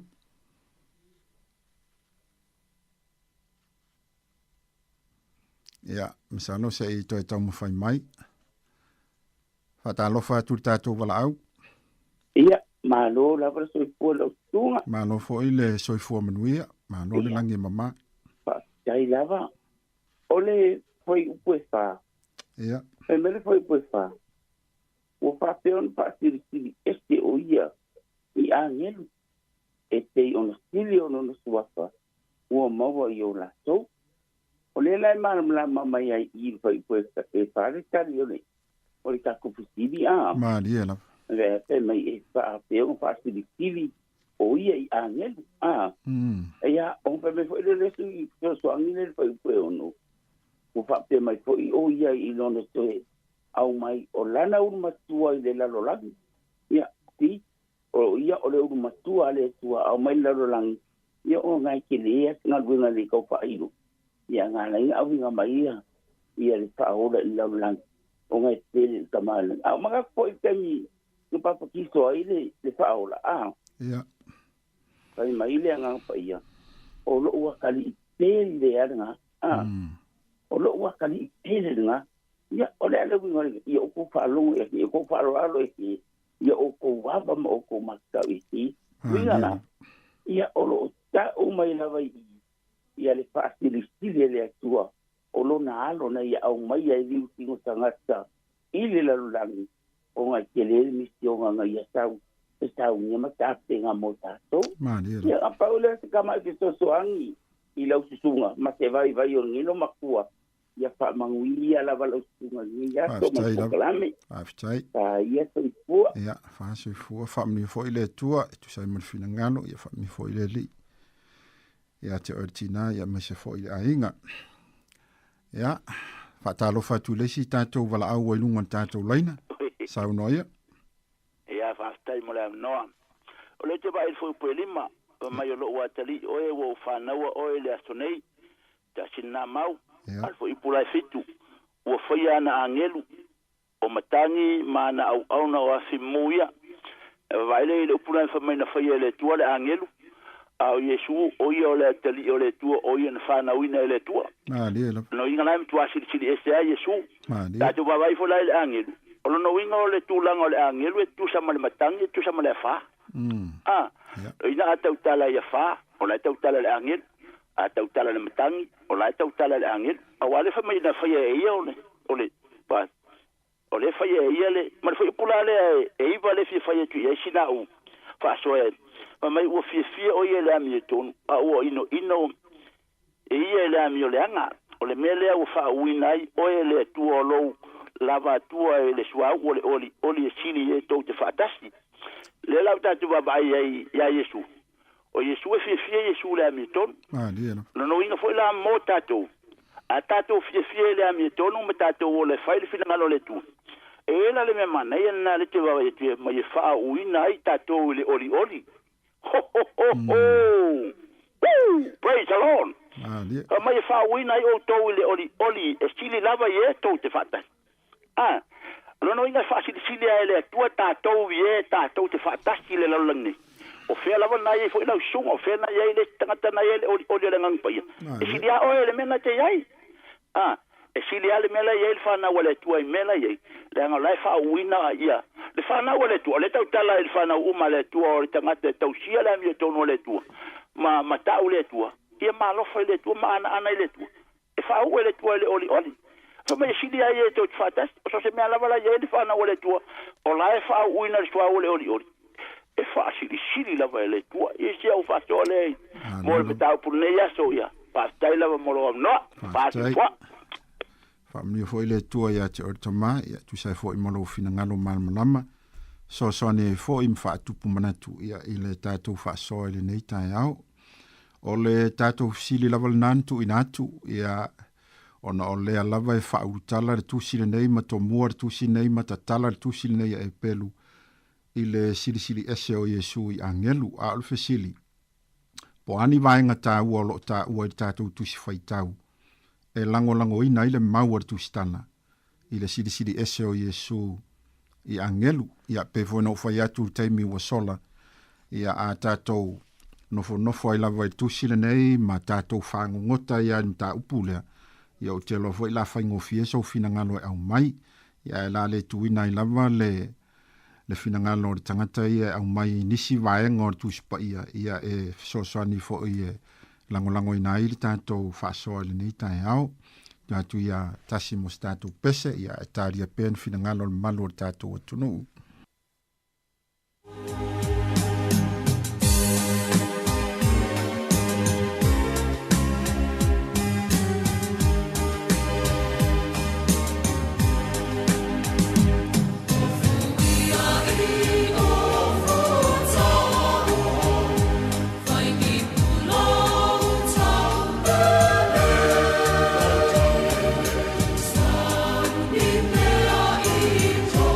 Oh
whamoe toi kuata loe le tula sfumane lua ia ona whaangatale o tātou wala au. Ai se i tamu whai atu se so swani ia e whaapopo fo i langona mwhina ngalo e pe ona whaalia ili nei tae au e ala i tātou whaasoa ia manatu fo ia lea ua tele lava le so swani ili nei tae au malangona fo i wa au mai ia e whaatalofa atu i lesi tātou wala au lea ua iai whaatalofa atu ili nei tae au. Malo se fo e la mafapena ia malo fo i langi e mama malo se fo manuia.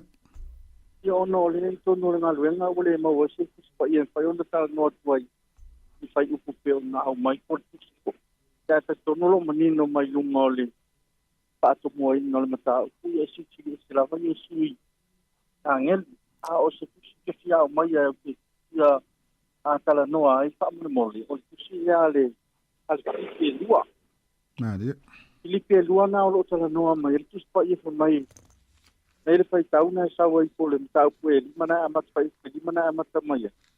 Apa mai pole mana tu o ia lo na tu langa tu sa male tu. Ai wa fa ma wala lo ia. Pa via ma polonga ina ia fa pe na na fa la ina ta tu. Pole sina mau de na lo tanga no mai ile manin no si so Yesu tenis. Ma dia. Polo ta ua ina tu langa tu sa le tu ma Yesu. Ma dia. Pa solo me na lo fai tauna lo sa mai na ia le fa mai la. Ona tu ina le ia le atua o le suapa ya ona pa ia. Pai mai e ispo e le langi, ispo e le lalo langi, ispo e lalo, ispo le lalo langi. Dia. E manino ala man pa maoni na i fai tau ma le maulena. E matau tia o Yesu Cristo. I dona tu langa tu sama le atua wa. A tala noa lo i tu langa pe ona iai le lalo langi o le langi. Ma lalo ispo le lalo langi, ispo e le ia la se si dumatu po tua mai. Ia pe ola ufa soa te malenga na fa lo alo ama ni tele pulo kalami. Ftai. Ama ni le tua ne yaso. Ia, family fo ile tua la sunga. Ftai fo i mo fa soa mai matufa mai. So ni fo i tatu por kalame man tatu fa soa ia manu fo nga luenga lo fe nga ia ne yaso. Fa so i fo ia.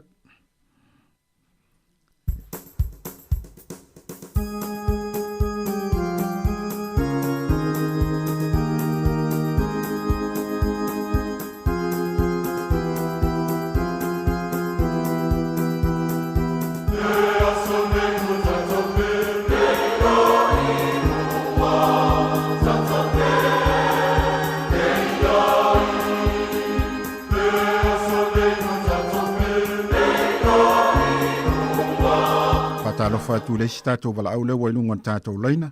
O te fatalo fatu mo fala le sunga le feste au. Fa stai lava. Amol mole o so manatu fatu manatu ya sina ngala o fa dia. Fa apela va uia. E le tu sale tu ma Yesu. O te le tai tu tu sai Yesu ma tu sale tu tama. Ma Yesu lo na. Vale no fo da tu svaita. Mai na o whanau aluna wina o le tua na whanau a Yesu e le tu tutala ta mamano na tari o la se fina ngalo la su o le mana tu mai i pina ngalo whaadi ar tato aluna wina e le imaliu le tua le temina maliu a Yesu i mo sato e le tu tutala le tua ma Yesu ia na watu te vesili ato na mau mai tusan me le tua manu ia so Faftai tai mor fina ngalo whaadia ia ai Tau to mai lau whaafisili le fo i whaafonga manu tātou atunu. Se so soane tu sa manfisili. Alo mo per tātou a manoa i lunga tātou leina. Ina i minute ia ona tamwhai atu le so soane atu atu sai ma tātou por kalame. Ia mai se fo i nisi o manatu ma langona wa au mai ia ua so soane tele lava le i le tātou whaasoa. Whaamalo fo i. Whaaftai atu le manu tātou atunu.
tātou siri sa tu ina atu.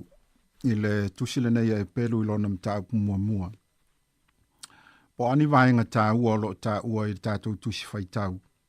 E lango ina ile maua tusi tala le na tusia le tusile nei e pelu.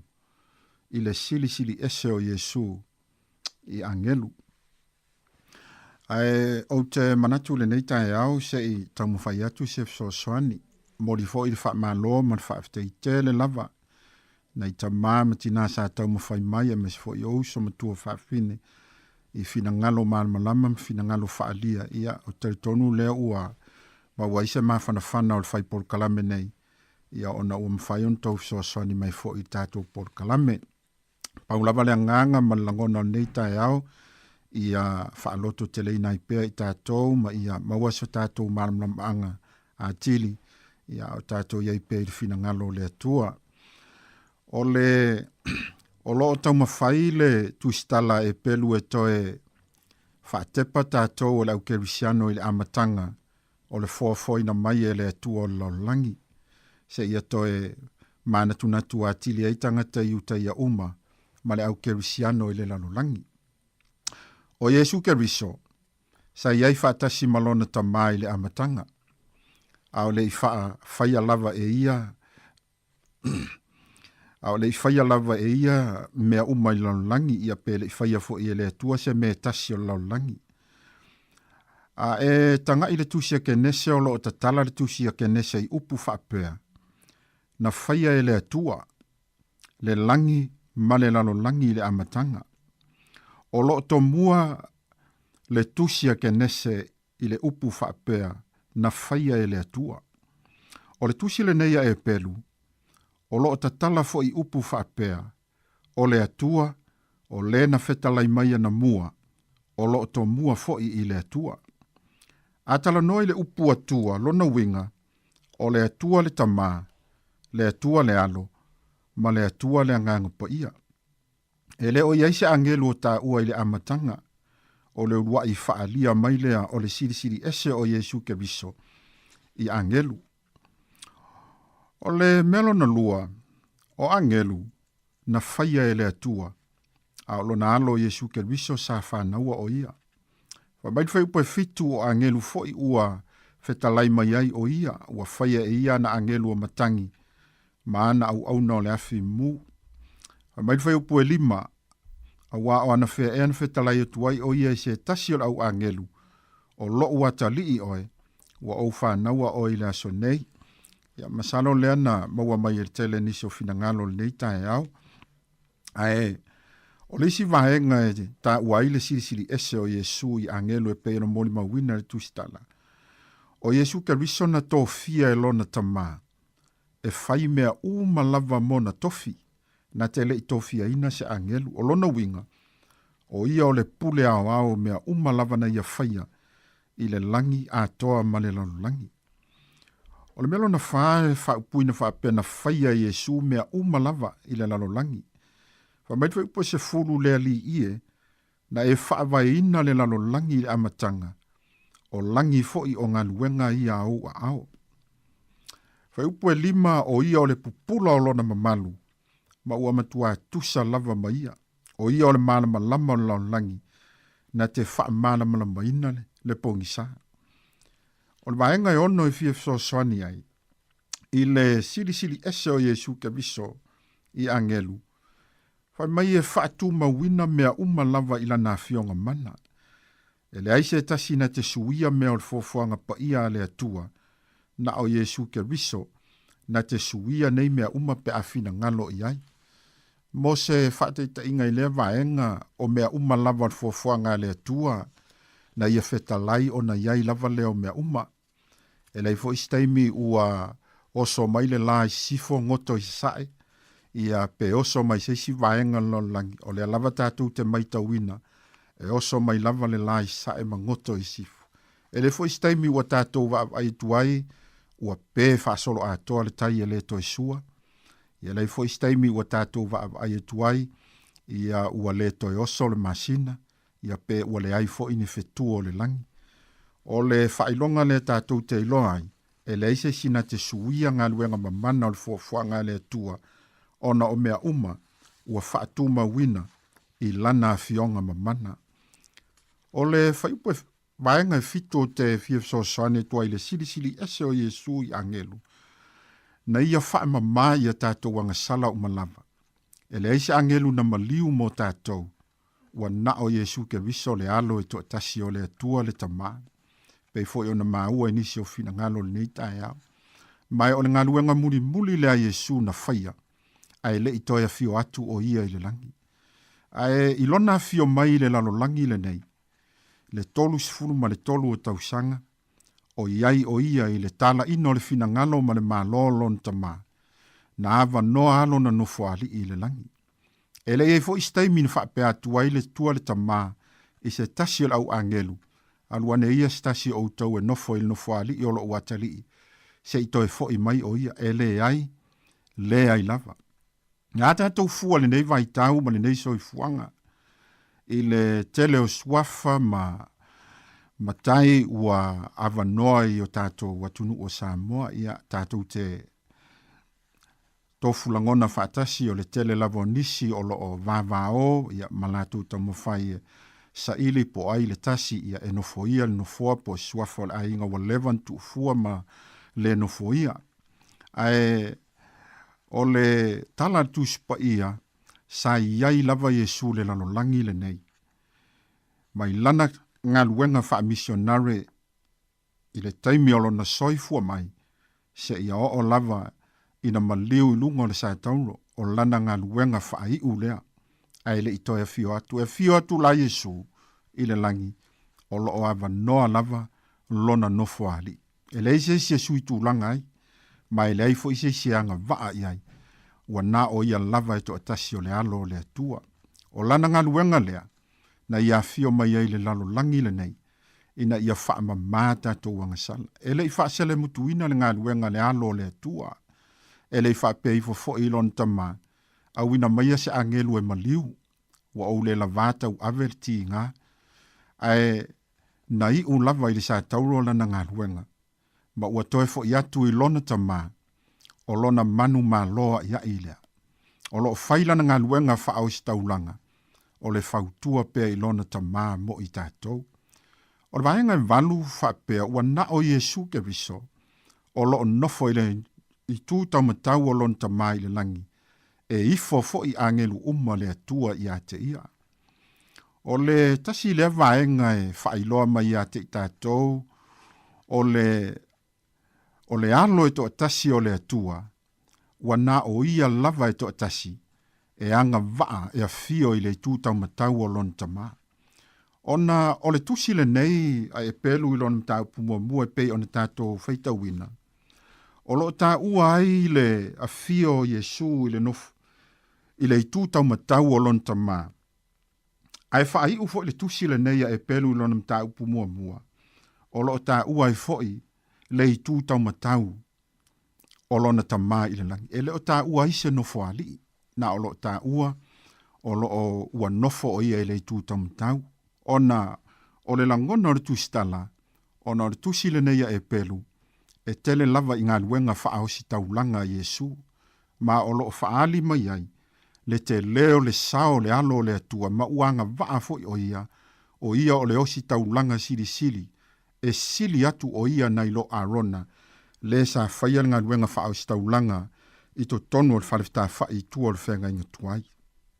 O le mea fo ila lea, ua manatu waire tu stala le tusile nei, e pei ona ia le tā ua le upo le nofo ali, ona o le nofo ali ia anga waa ia ina o le tupu, e le anga waa ia ise o staulanga. Ona o la ngona ia, ma whaali mai ai, ia te i tātou, i le nei aso ma le nei tai au, o Yesu ke viso lava ia o le osi taulanga sili le atua, ua fio atu ua nofo i le tu tamatau o lon tamā i le langi, a ua o ia lava na whaia mea uma. E ifo fo i angelu uma lava le atua i ate ia. I le vahenga iwa o lo ta ua i o le to o le malo Yesu ke viso, o le to o le amia tonu lea.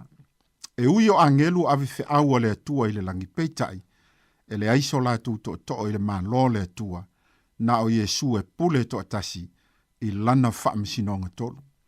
Ma le vaenga se fulu o te fia soasoani atua i lenei taeao ua na'o Iesu lava e to'atasi ua uma ona fa'auina e lona tamā i le suāu o le oli'oli e sili i tagata uma lava i le lalolagi atoa ma le lagi i luga o le mea fo'i la lenā ina ua afio atu Iesu ma fai lana galuega tala'i a o iai o ia i lenei lalolagi sa matua fa'atumuina o ia i le agaga o le atua ma ua iluga fo'i iā te ia le agaga o le atua e whaatino ai le finagalo o lona tamā pei ona ia fio mai ai i le lalolagi i lenei. Samo ai, o fea o iai Iesu i lau whaatulanganga i lo uolaga atoa ai matonu lou ainga.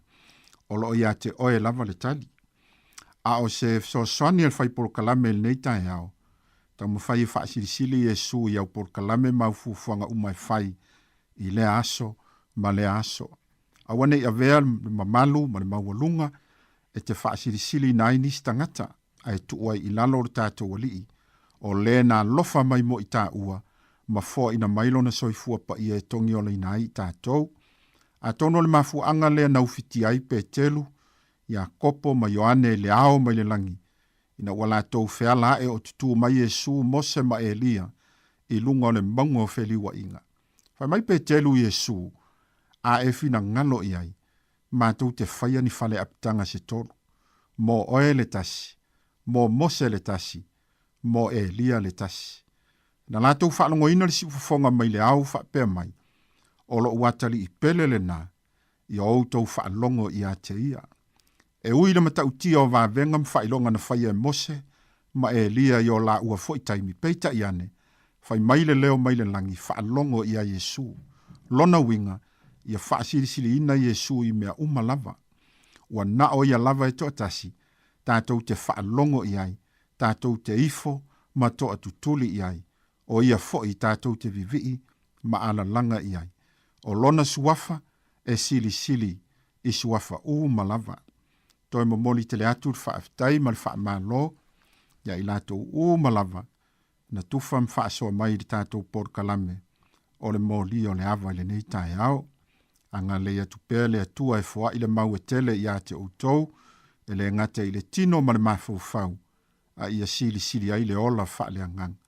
Whamduia le atua i tāpua inga le tātou atu nuu, manu ia tele fe au malawa singa umol nei aso, ai maise o le alo atu le whai unga le vai aso. O le atatou talo. O le umal fia whaalongolongo pēr i le sua malia ma le matalasi o awa fionga pa ia tamaa, o se vaila au tā ua ma le au ngā, e sui ai le ola whaapalapala ma le whaapaie, a o mātou iai le nei o langa po longa, ma le whaingatā e pei ona iai. Whaaftai tele lava tamai le whasoasani mai o lo wanganga pa ia, e whaamala mala maina lo mātou pongi sā, ma lo mātou vai vai e ala i aua fionga pa ia. Tau ia ina ia vela upu i le nei aso, e toi tapu e ma toi ti matai lo mātou wola whaale anganga, ina ia mātou talitonu ato atoa, e le aise tasi e sili atu i laua fio Iesu, ua nā o oe lava e sili sili ese, i mea uma lava na e whaia. Whamanuia lo watunu ulnei aso, mai lava ina i o mātou mātua mātutua, e o atu ina i whana witi, i a lavea ina i mātou uma, i le mana o lo wanganga pa ia. Whamanuia fo i le si ufonga lau mua nei, ia i pea lo wanga le lei, i uso ia e mai se fo i tua whawhine, o i lato uma o pūlea le nei le tio, ia maua pea le whaunga, ma le poto ma le tomai mai lau feo. Tu mau mai o mātou runga ma lava le manuia sili sili o oe le atua le tamā, le atua le alo, ato ai ma le mawhitanga whai pea ma lou lava ngang pa ia, nei māso lava o i le whaavavau. Ua ole matatalo tua i ala atu i lou suafa Jesu Keriso, le alii ma le whaaola. Amen.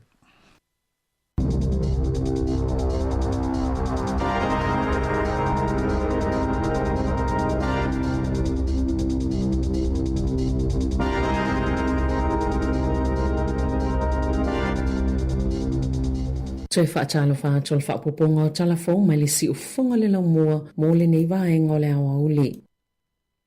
Ia tunu i fafo, na whaalia le Prestene o kore i saute Yoon Suk Yeol, o le aia toi whaataatia esele polo inga le whaongang o le martial law, po le pule o le atunu ele militeli mo se taimi le tō mau, le na ia fola ina i tō la momo ato, mo utoi solomuli ese mai le fite na inga male pale mene, le sate ina ina lana tau mawhai ngai whaasa ini ngā yo inga whaapolo kiki ma o whaasala lau, o le pole a soluana fola ia Yoon, le whaatinonga le pule nga wha militeli, e tite ea tuai ini ngā yo inga o whaasanga tau i le malo, peitai na matuate ena ina lau whaitu la fono le apoloa inga, na whaali e talafo le Yon Hub, na io e ina le kapeneta le tai awan ta atia ese o le whaonganga o le atu la fono, na o lava ilana pāti, na o la tau na ina le Prestene ina ia toi ave ese le apoloa inga, i lalo le tu la fono kore i sauti, e te tau le Prestene o na vave ave ese le whaonganga le tu la fono, le martial law, pe awha i to otele le pale mene langlangoina, le whaata atia ese le whaonganga le pulenga wha militeli, le toi mulmulta i eitu la fono masani, sa whaate ia le lalulangi le whai unga na whai le Prestene o kore i sauti,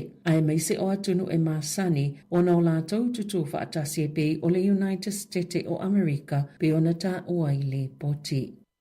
O le vaenga momole i loilonga le komisi su e New Zealand le talia le malo i le COVID-19, wata uai sa pa uilunga o tangata Pasifika ma Maori, le avenga o le pāleni o le whaasoanga le soifua maloloina, na ta ue le lipoti, o tangata Pasifika e fōlinga mai e masani o na itutono le lio, o le mafutanga o tangata sa pitosili, o na afia i le COVID-19, e tele isi lipoti mai matanga alwenga le malo na whaelo ai, a afianga o tangata Pasifika, mai le fitaui po le pāleni o le tali atu, i tūlanga tau i anga fisotai, tamao ainga, tūlanga le fisosani le mafau ma le tino. Masai lua lava ia whaafitau li le onga atutonu o le lua whelua tasi, i o atu le whai unga o le lava tausanga, le sape pese le Delta i Aukilani, aina whaatuwai le whaingo tui pui, mō tangata Pasifika, o le isi tūna i le popolenga o le whaonganga o le tracing app, o le puipuinga malu o tūlanga patino, o se atunga lunga pitosili le asafa mawina, i pāpuipui of sota inga whaate kunolosi, pei ona maua i suenga, o nisi tangata Pasifika sale i aini nofo mau, mai le inofo le leia i lato le whailo lato whaamaunga pe tala nisi fe sota inga, ona o le popolenga le tūlanga o lato pe pamalanga, sa pito silifo i ona afia Pasifika ma Maori le umi o masina, le ena tāpuni malokai au kilani i le lua whelua tasi, sa tutumu fale na nonofoi mga luluei au nanga, sa pito sili ona mo umiaina, po essential services, ai sa pito mawala lo fo ile numero e na whaia o lato tui pui. E la te le valu se lauta o tonga na le whaatau na uina pe tōlu pō, pe tu atu i tua soi whaatau na uina i whale mai i au ke lani maha militone i tutono masina e tōlu e o atu le whai ungo se te maltau sanga nei e mafua i le lava moenga ma le lea yo ni awano i tutono whale whai e ta o tonga o whaamaunga le Health New Zealand. Pei ona mawele le teo New Zealand na whailoa i tolu se lau luas full ta o tonga na tolu pō le whale mai i le taulanga o Kilani. Tolu se lau onus full tolu le whale mai middle moa, ma le se lau ma le ono le whale mai Waikato i le vao le aso luas full whao yuni, ma le luas full whao se te ma le tau sanga nei. E tolu se fulu pasene na si iti aili numero o ta o tonga na tolu pō le whale mai middle moa, whaatustu salpili o talavale e tasi le lua whelua tolu. E whaatolu se fulu wha taimina o atuaitanga tal whale mai le ai au Kilani. Ma isi pito tonu o mota o tonga peita ina toe tolo lava o lato ta o tonga i le taimi ua lata ina whaatau nui nai mai le vao le aso luas fulfa yuni mali luas fulfa se te malua whelua wha.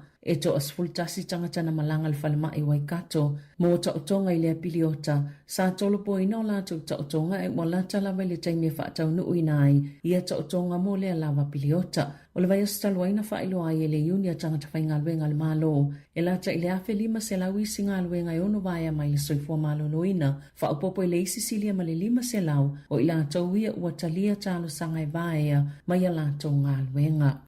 Ua folfola le minista o tupeni suinga i la funga mo whala potopotonga fisosoani le sa iliani polo fiti po charities. Ma tāpuni umawanoa o lo sao fia mai ai i le tutongia o ni la funga. Ma o le a whaasilsila il paketi a me i le tausanga a sao. Na sao noa Nicola Willis e le sa o le tau fia o le awanoa mo ni tupe maua mai ni la funga fau po o levis i le neipaya inga whaapale mene. Ai mai se lava le tūlanga i le ayu ni la funga i tutonge whaala potonga e le su e polo fiti le wamata i ni su e su enga. O lo lanto wa ai e fia i loa po i ni avano lo whaonga ina se whaala potonga. Ia o lo whaatulanga ina e whaapele su i ni lanto polo fiti po charities ina ia awaina i tutongi ina li la fonga e tatau na tutongi. O la fonga na whaailoa le tamaita i minister e whaapea o le ale whaia o la fonga ia mole au mau o loa po o la fonga e mau mai le whaatanga se a seta e maweni polo fiti capital gains tax i lalo le whainga malo so whaatasi o le best start ma le sanitarian o ni whaataita inga ia o ni whaala potonga o lo o whaia whaatawa inga ai o lo o whaatulanga ina o ni whaala potonga i le sa ilia ni polo fiti ma o ni tu aingo pisinisi e a afia i suinga Biona Sano Willis ele i whaia le kāpeneta ni whai unga mai le i tu ina tu fu ini whautuanga le kāpeneta po ani vaenga te tauna lātou whaia i lea mata upo mo le teiminei Biona Saunoa le tamaita i minister. E o atu le to fitu se fulu afe tangata o lo sa ili ni ngā luenga o le ailoilo ta ito atasi ma whaiani fufuanga ni ngā luenga mo i lātou. E sa ili aini a lātou ngā luenga. Sa whaalia le minister mo le atina e ngā wanga fsota i ngā luenga Louise Upston. O tangata ta ito atasi umai o lo iei a lātou case managers. Po o sui o le mata ngā luenga o lo langalangu ma fsosoani i a lātou mata upo. O le aanga waa i a vanua ma whaiona ilo ai. Po ani whaafitauli o lo opoloka i le mauoni a lātou ngā luenga. E pe yoa o onga a wala i ngā luenga o ni vaenga o whainga tāo na tuu tūlanga le soifua maloloina ma whaafitauli i le vaenga o tamaiti. O le awa ai fo i le ilo ilonga i whaafitau le pe o le whaitau ma le tusi o whea o iele sila fia le te konolosi mwa whaamaumongo le tō la fono po o whaamasinonga o ia tangata taito o tasi. E ngā lulu e whaatasi le tangata sa ili ngā luenga ma le sui o le ofisa e tā pena se whainga po o se fuafuanga e au fieni whaatinonga ua maali lia iai ma le taimi whaatapula aina e te tau o na whaamae ai. Na sauno le minister e se fulu afe tangata ia uofo ina atu iai ele matanga luenga le awanoa mo ia fesoa soani. Ma o ilatou i o le amomona wha ngā solo a lātou fuafuanga a wale suenga o ngā luenga. O le amata atu le amatanga o tau sanga lua whelua lima o nā wanoa ia fuafuanga mo tangata umolo o maua le benefiti o e suenga luenga pe to salia mali to ofitu se fulu afi. Sa whaalia le matanga luenga o le manusi anga whaafitafita ni usila o le aso sifulono te sema e te tau na amata i ngā luenga o le ave isenga o le swau umai le waa o lo ngoto i ngā taifale o Samoa o le masina o kitopa na ngoto ai le waa ina ua paulia ia au o tafito ala. Na sauno whauru lunga o le matanga luenga o le puipui ngai lumo si komite whaapale mene i le aso lua. Ua whautua ina ila atoa le kampani e whaia le ngā luenga e whaapetu samali lua sifulu aso o le a whaanga solo i le ave isenga o le swau a whaale tonu le tō langa o le tau o le awha umi ai fo ila ngā luenga. Na te ena le minister o le puipuinga Judith Collins se manatu na whaalia le whaipule le leipa pene henare e whaapea ua le fia tangata inu nofo la talata i le vaenga o ngotoa i le waa o na ole le lava o le langolango mai le neivia New Zealand ma le tuaio se ngā yo inga o whaia i le waa o sauni le otako e malanga i whaawau le ngā luenga i le mana wanui. I ta alonga, e to lua le au vili wila Samoa le ato e tali watu i le atunu o ma le tele o le sona ua maua me le taamlisanga sa whaia o le Lake Taupo Cycle Challenge i le whai unga le vai asu talwai ina ua iai te tono le toa lima pito i lunga o le tauwanga na tūlanga lua Tyrese Collins se fulufitu tausanga le matua i le vaenga o lii i le tū unga o le 5 kilomita i se taimi e tasi le i tū la na minu te tolu siful tolu o Erlin Mulitalo na tūlanga whai le vaenga o tamaitai i se taimi e tasi le i tū lama minu te fast fulwono na whaalia le Presidente o le whaalabo tuputonga o le auvili wila a Samoa o le New Philip Moa o le taimi mōmole o tau vaai e sui e to'lua ai maoa e le tūlanga ua la au siaina. Ua whaamaoni o le awhi le whaipele ngā lupe soli ai la auli Joseph Parker i le fusi o le siambini o le lalangi leo le afusoi ma le siambini o le fusi o le IBF o Daniel Dubois i Saudi Arabia le masina o Februari na whaawai Dubois le fusi o le IBF le sa le i eisa tasi na umiaina ina ua ia whaato i laloina Anthony Joshua i Wembley Stadium i le masina o Setema o Dubois ua lua fitu tausanga sa le angalo na mata i se fusu angalo tausanga lua afe lua sifulu ma Joe Joyce lea fo ina whaia ina ai Parker ma sa whaia ina fo i le siambini o le WBC, WBO ma le WBA o Alexander music. O le tai ona na fin whaalaulo i nei le fuso a ngā pāka o le awhaia lea i le asalua sfutolo Februari taimi New Zealand. O le panga autu o i fuso anga o le awhaia le wā o Ata Peterpiev ma Dimitri Bivol i le siamupini o le light heavyweight o le lalolangi. Tala fawia ma le si ufonga le laumua mo le nei au au li.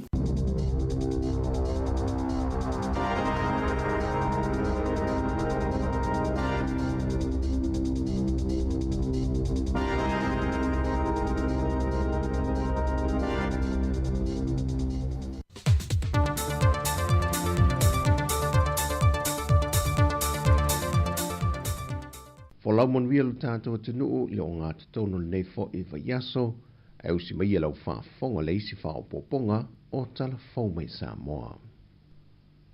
O se sasi ala uwhai ngā luenga le ngā rurua le whalitalawai ale maota ngā se iulu mato tua I le aso sā na toe fo I ai a inga na mamalo le atunu sa talitali le talai no vaila au mawhala au na mai fo mai ma le manatu o le talai nei tu la whaapea e ui o lo pipi I ai le whaasil silanga o le tu lai valu e te tana le whalitalawai aso sa uma.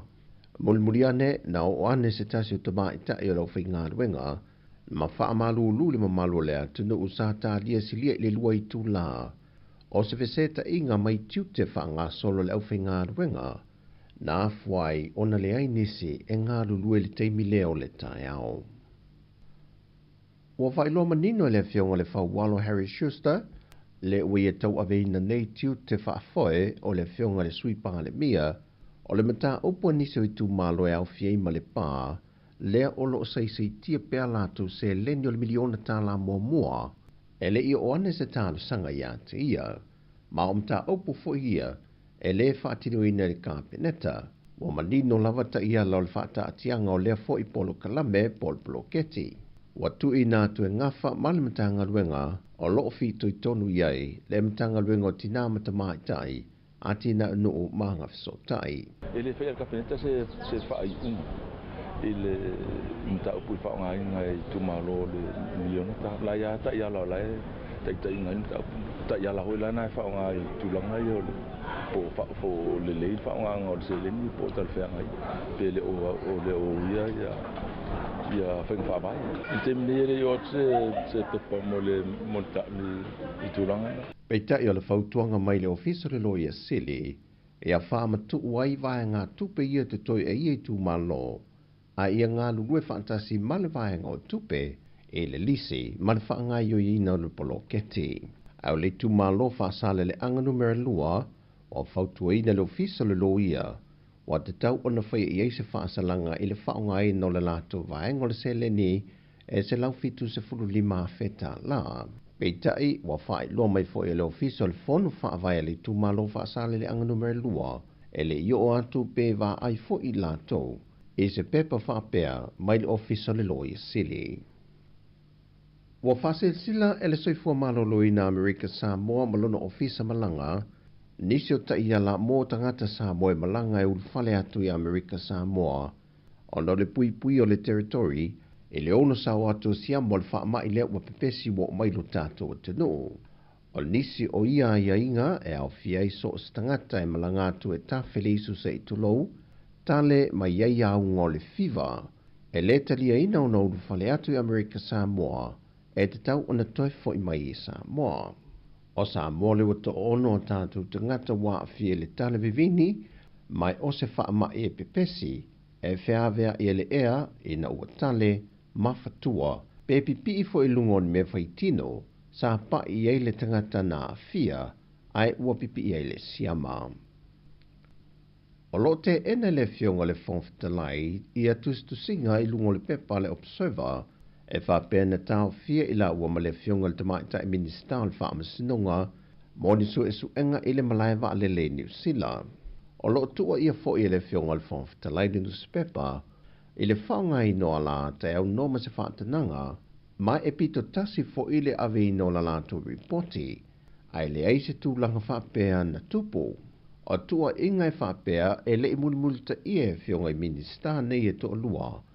Ala maasani o whemalanga inga le tātou mlai wa le whaavao malo I whaleolo, I siaki le vaenga o le tiute, ma le vaenga o le ofisa malanga. Fai loe le fionga le sui pāle mia, le fionga le whawalo Harry Schuster. Ele o mas whakanga ia o liam. Iki roa whai kike ore upu detain. Ore upu detain it's a very specific ore upu ngā detain. Eo kire irope pe sa ore mea ngā detain. Ele kurawe upu kurafongo o detain o ko kawhia o. So kire irola pola ele i o mase whakanga detain. Na wala au o telefou le ofisa o le balaiwa lele, peita i le o mose hawa noa o telefou i lele pule. O wha maunia mai al komisina o tanga luenga o leo leo, au a paulongo e te de Filippo, e o mai le so, e le i maua le tina o le pepe lea na whanau tia i le fale le ta ua, a le fale fai lele i mato tua. O se mata open of sitting ye fo e nisi o le autu stala, le sui ofisa sili o le pulenga o le sui fua maloloina, tanga loa Robert Thompson, and ia ta ua le vaiaso tatuai na tūlai mai iai le whaafita hauli. O le aso le na whaapea na mawai le tina o le pepe lea si tulo. Na usui e fo i le fono maasani le pulenga. Peitai, e le ilongo inai o ia e whaatatau le mata opo, mai nate le iloa hina. Peitai o le ua wha mao nia, mai o lo sa ilia le tina o le pepe. Mai o se whaanoa noanga na wha iloa e le sui ofisa silo sui fua maloloina, whapea fo i le komisina o mtanga luenga o leo leo, i le maa o maua sui fua ne yalo le atunoo, i le wha au taute le whainga o filifilinga. O tala i mai sa mo le ne aso, whamria le tue fuafuanga umola a whenga iai, wha soi fuia.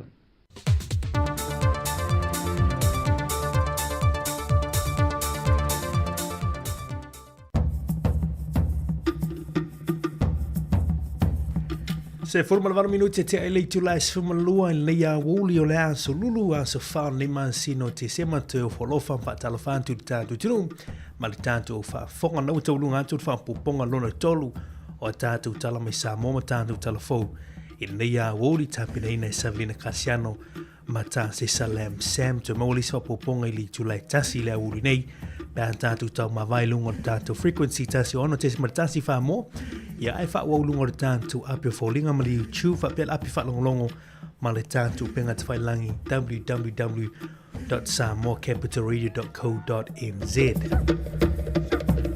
ia fa malo to ni temo la wuli le wa alo no foi nei tatu matua me se fo ia le tatu tunu i vai inga mata mafutanga nei wuli malo lo me fo ini so nga luenga ile malo longa le wuli malo di la nga sese me la to fo tapinina ia le tamo mafutanga mo nei tatu matua ai ia nei fa silanga nei e to e fia awinatu ia ona tatu se atu le musika fa fianga sui fifiloi o le nei wuli o le aso lulu. Pasi silanga mo mua i le suafa manu malo Yesu Keriso le li i male faaola ma tau te fia o folofa ma whaatalafatu sa moa le atunu upele. O le whai ungo le neiva yaso i le aso fitu ma le aso vano te sema luafe lua se fulma le wha.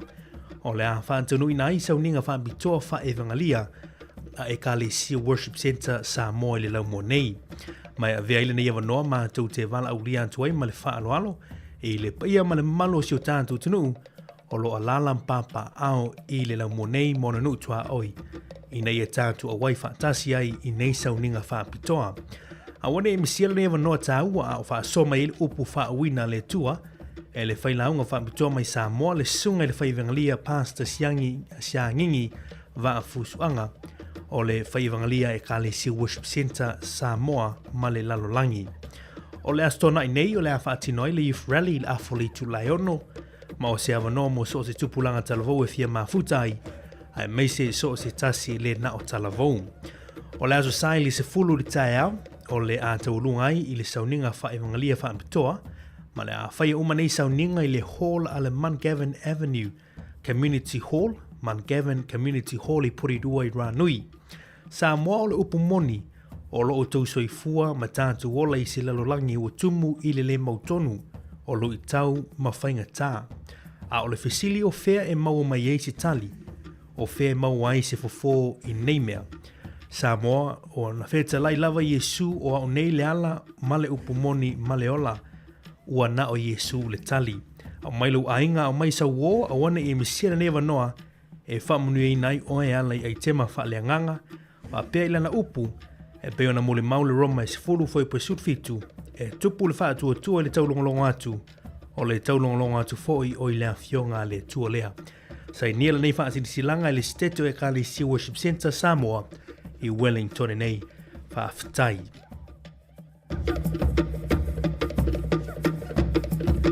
Le si tātou wha silanga lea, i lea matele ma le wha loalo e wala o tuai le ia ma le mamalo le mawhtanga whaithi au so wha tasi i Wellington, Porirua, ma le Hutt Valley.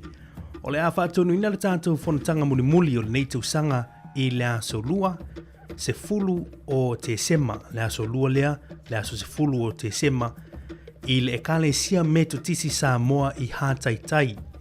E Kalesia Metotisi Samoa i Hataitai, i le tūlai se fulu le tai au, ma lo te tala fo i lewa noi so se whaawhiangainga e fia mafutai i lea whanatanga, ma le whaalo lava whaaftai sai nia e le laulau a whono. Ia, ma le tātou whaasisilanga muli lea mo le whaafanga meo le tātou tunu. Ia, o loo iei nei Porirua i le marae roa marae le au malanga mai Samoa Primary School, maunga fia vai lele. E to lua se fulu ma le whale au whae o sunga i whaia onga. O le mafua angol nei whainga malanga ina ia whaalau tele ina le to mai male au nanga whaia onga i Samoa. E ala lea i le mai tawina o alanga oa, o metotia whaia onga, ma le sio manga o a onga i nei Wellington ma Porirua. E lua onga e a sia i la solulu i Wellington o le solna, al nei whaapea le isi lua i la tofi i Newtown. E leo pose lilo ona o le nei a onga o lo aisilia, i le sili o le awha i o alon whanau o Samoa i le suenga urufale at kolisi mawalunga o Samoa le Samoa College, mo le nei tausanga luafe lua se fulu marwha. O le manulautia nei a onga ia finau e sa ili. Ia finau e sa ili. A tono le mafuanga foi leo le malanga mai o whaia onga ina ia wha malosia lea anava. Ina ia finau e sa ili ia sunga i whaia onga mo lea o ina a noa whanau Samoa. Sa ili tupe i whaipisinisi Samoa ia matua whanau lea onga le au malanga a wane tongi ino pasese mai Samoa. Malanga mai au kilani Porirua il pasi, ma pea aima le tongiina o le marae roa marae. O le asforele nei i le afori tulaeono, le asforele nei le afori tulaeono i le hall. A le e whakasa i Porirua le sunga i le whengenga a nove vai la au.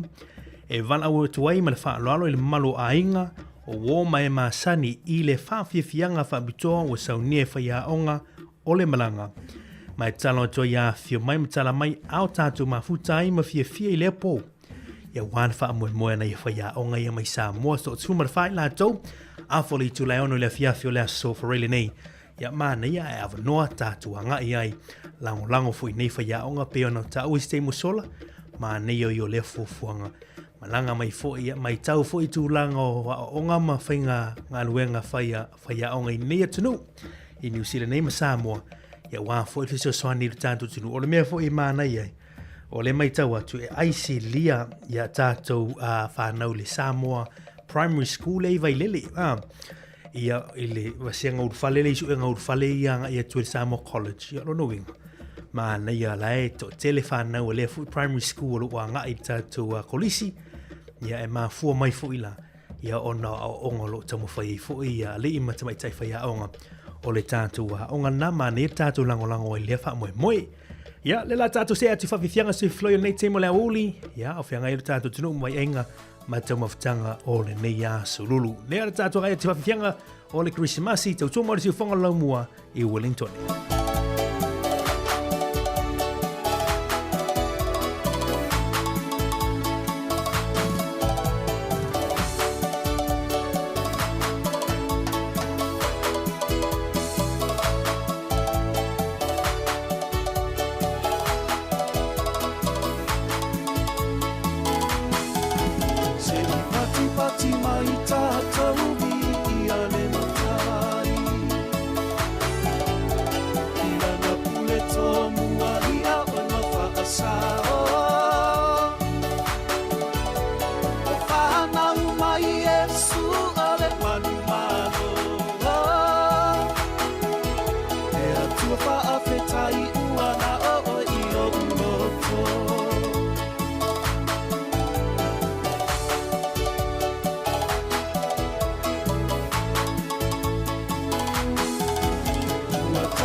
anga awala vane I whanu se tasi. Tukulele anga awala vane I whanu se tasi.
tua fa'ama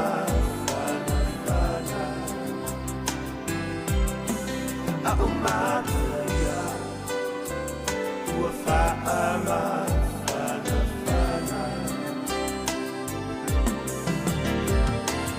Alleluia Osana ya Baba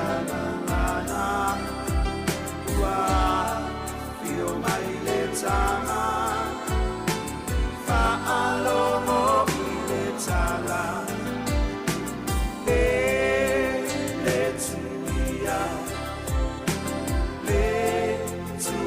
i lo loto la usavoa i le tala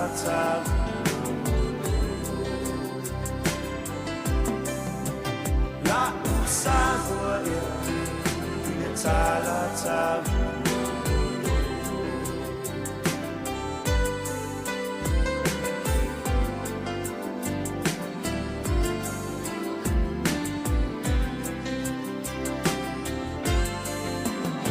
Sea e alona winga Ia o e maita Ele o meloto Ia fa'amaula loina O le tupu ia o tupu E ahi o le file Ai sa fio ma Ai tulo na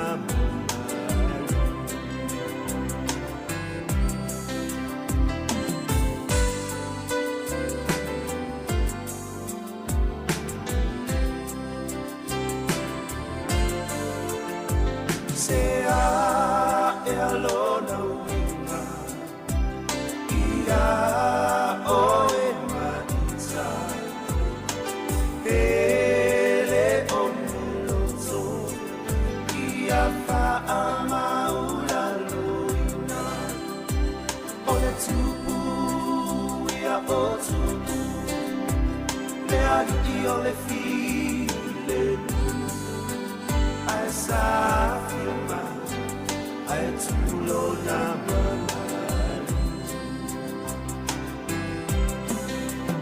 Ai sa fio ma Ai tulo na mamari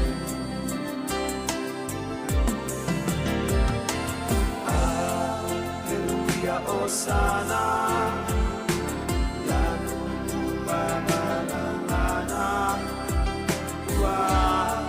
Fio mai le tama Fa'alomo i le tala Le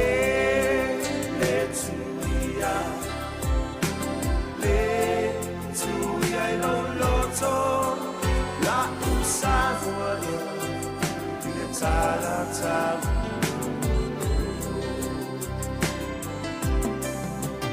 La usavoa i le tala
Oh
salamo moli fuli tua ile lasi tina nanga oleo nanga usoe awa atita pa ia ia avele pana mai ole pepe fau te fuli tua ile leanga pale mama fatu ole masana sena ia mafa afeta ya lona lofa Watato waulia leli tamsana Anu iale kelisi basi Samoa ole nano langi Via via Desela aleluia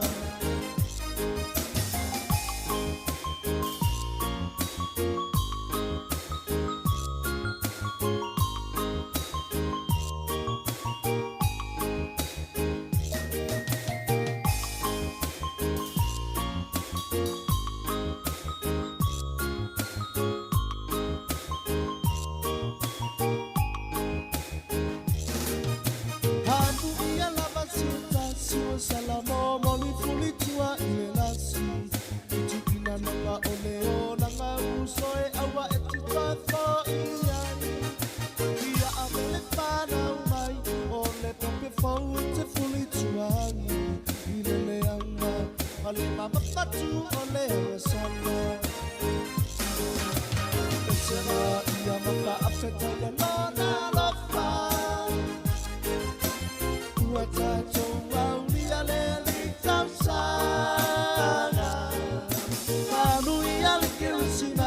Samoa ole nalo langi Via via Desima aleluia Via via Desima aleluia Via via Desima aleluia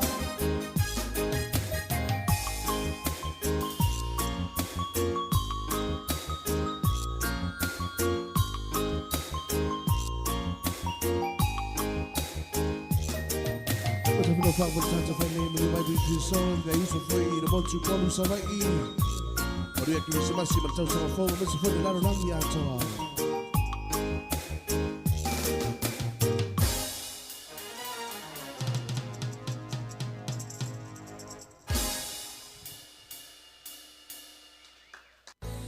Joy to the world.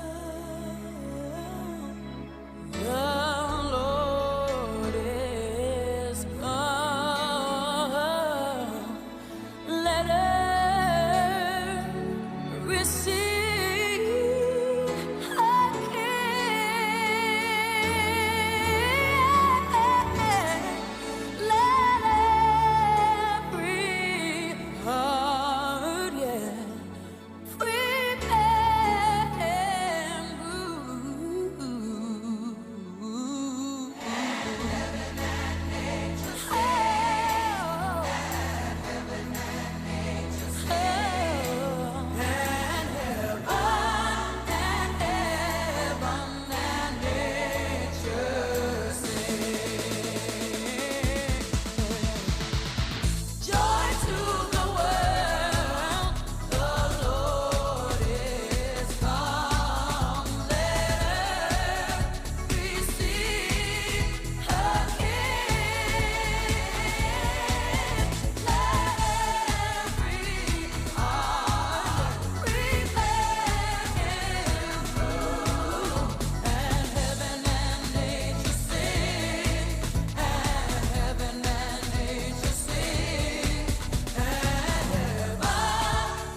moleanga whaftai nei tato paanga umalava lo mafuta mai lunga le tasi ono te simal tasi wha mo, whaftai le mafuta mai, tato toi whiloa il tai au, tato lunga o penga tawhailangi, tato mafuta tu se e pa ia le tu lai lua, tato talafou le tu lai tasi, mananga wha alo whaftai.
Toi whaatalo whaatol whaapoponga o talafou mai le si ufonga le lau mua mo le nei vaenga o le awa uli.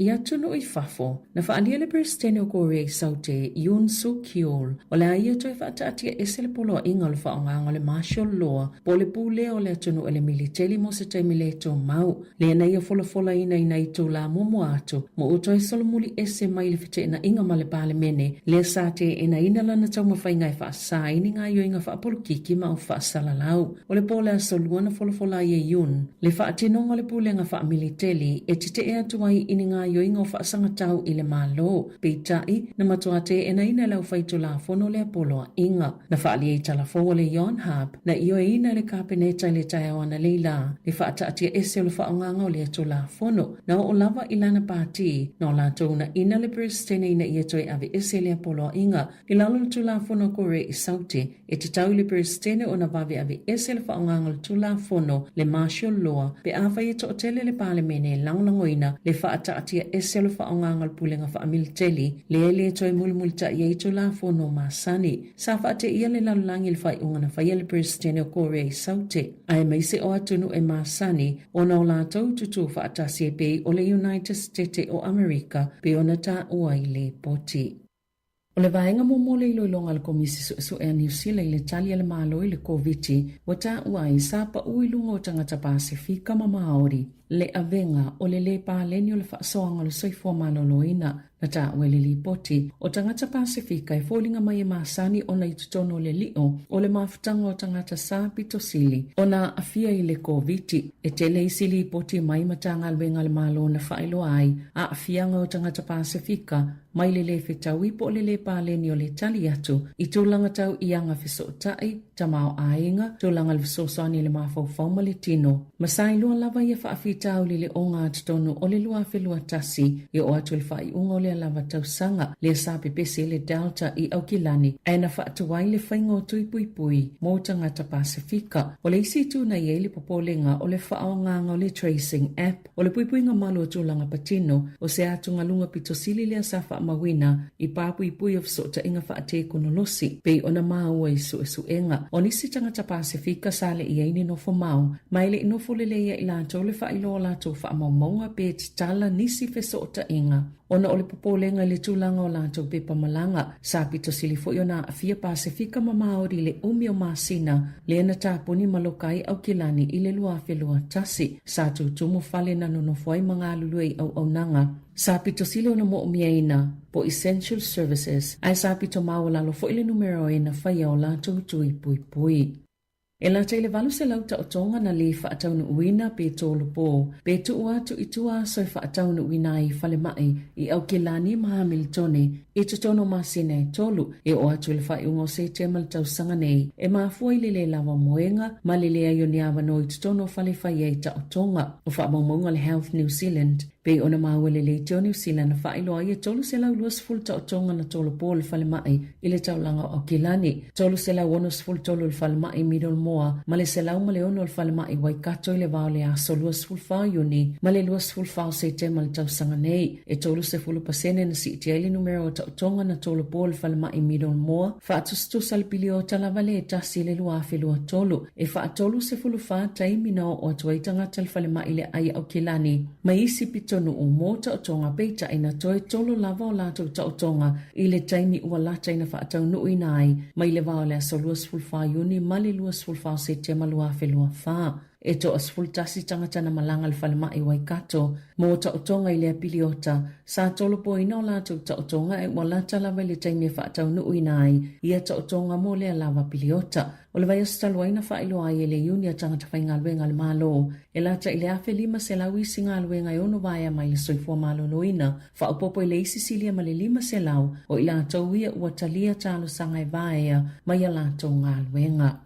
Ua folfola le minista o tupeni suinga i la funga mo whala potopotonga fisosoani le sa iliani polo fiti po charities. Ma tāpuni umawanoa o lo sao fia mai ai i le tutongia o ni la funga. Ma o le a whaasilsila le paketi a me i le tausanga a sao. Na sao noa Nicola Willis e le sa o le tau fia o le awanoa mo ni tupe maua mai ni la funga fau po o levis i le neipaya inga whaapa le mene. Ai mai se lava le tūlanga i le ayu ni la funga e tutonga i whaala potopotonga e le su e polo fiti le wamata i eini su e suenga. O lo lanto vava ai e fia i loa po i eini awano o lo whaonga ina se se whaala potopotonga. Ia o lo whaatulanga ina i whaapele su i ene alato polo fiti po charities ina ia awaina i tutongi ina li la funga e tatau na tutongi. O la funga na whaailoa le tamaita e minister e whaapea o le ale whaia o la funga ia mole au mau o loa po o la funga e mau mai le whaatanga o se aseta e mawaini polo fiti capital gains tax i lalo le whainga malo so whaatasi o le best start ma le sanitarian o ni whaataita inga ia o ni whaala potopotonga o lo o whaia whaatawa inga ai o lo o whaatulanga ina o ni whaala potopotonga i le sa ilia ni polo fiti ma o ni tu aingo pisinisi e a fia i suinga Biona Sano Willis e le i whaia le kāpeneta ni whai unga mai le i tu ina tu fu ini whautuanga le kāpeneta po ani vaenga te tauna lato whaia i lea mata upo mo le teiminei Biona Sano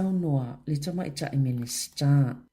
E o atu ile to fitu se fulu afe tangata o lo sa ili ni ngā luenga o le ailo ilo ta ito atasi ma whaiani fufuanga ni ngā luenga mo i lato e sa ili aini a lato ngā luenga. Sa whaalia le minister mo le atina enga o ngafso ta e ngā luenga Louise Upston. O tangata ta ito atasi umai o lo ienga lato case managers po o suia le mata ngā luenga o lo langolango mafsosoani i a lato mata upo o le aanga waa i avanoe ma whaiona ilo ilo ai po ani whaafita uli o lo poloka ile mauoni a lato ngā luenga. E pe yoa o onga a wala i ngā luenga o ni vaenga o whainga tāo na tuu tūlanga le soifua maloloina ma whaafitauli i le vaenga o tamaiti. O le awa ai fo i le ilo ilonga i whaafitau le pe o le whaitau ma le tusi o whea o iele sila fia le te kono losim whaamaumongo le tō la fono po o whaamasinonga o ia tangata taito o tasi. E ngā lulu e whaatasi le tangata sa ili ngā luenga ma le sui o le ofisa e tā pena se whainga po o se fuafuanga e au fieni whaatinonga ua maalilia i ai ma le taimi whaatapula aina e te tau o na whaamae ai. Na sauno le minister e se fulu afe tangata ia uofo i nātu i ai ele matanga luenga le awanoa mo ia fisoa soani. Ma o ilatou i o le amo mona wha ngā solo a latou fuafuanga a wale suenga o ngā luenga o le amatatu i le amatanga o tau sanga lua filua lima o nā awanoa ia fuafuanga mo tangata umolo mau le benefiti o e suenga luenga pe tu salia malito o fito se fulu afi. Sa whaalia le matanga luenga o le marusi anga whaafitafita ni usila o le aso sfulono te sema e te tau na amata i ngā luenga o le awe senga le suau umai le waa o lo ngoto i ngā taifale o Samoa o le masina o kitopa no ngoto ai le waa ina ua paulia ia au o tafito ala. Na sauno whauru lunga o le matanga luenga o le puipuinga i lumo skomite whaapale mene i le aso lua. Ua whautua ina i la atoa le kampani e whaia le ngā luenga e whaapetu samali lua sifulu aso o le a wha ngā solo i le awe senga le suau a whaale tonu le tō taulanga o le tau o le afa umi ai fo i le ngā luenga. Na te ena le minister le puipuinga Judith Collins se manatu na whaalia le whaipule le leipa pene he nare e whaapea ua le fia tangata inu nofo la talata i le vaenga o ngotoa i le waa ona o le lava o le langolango mai le Navia New Zealand ma le tuayu se ngai o inga o whaia i le waa wa sauni le otako e malanga i whaawau le ngā luenga i le mana wanui.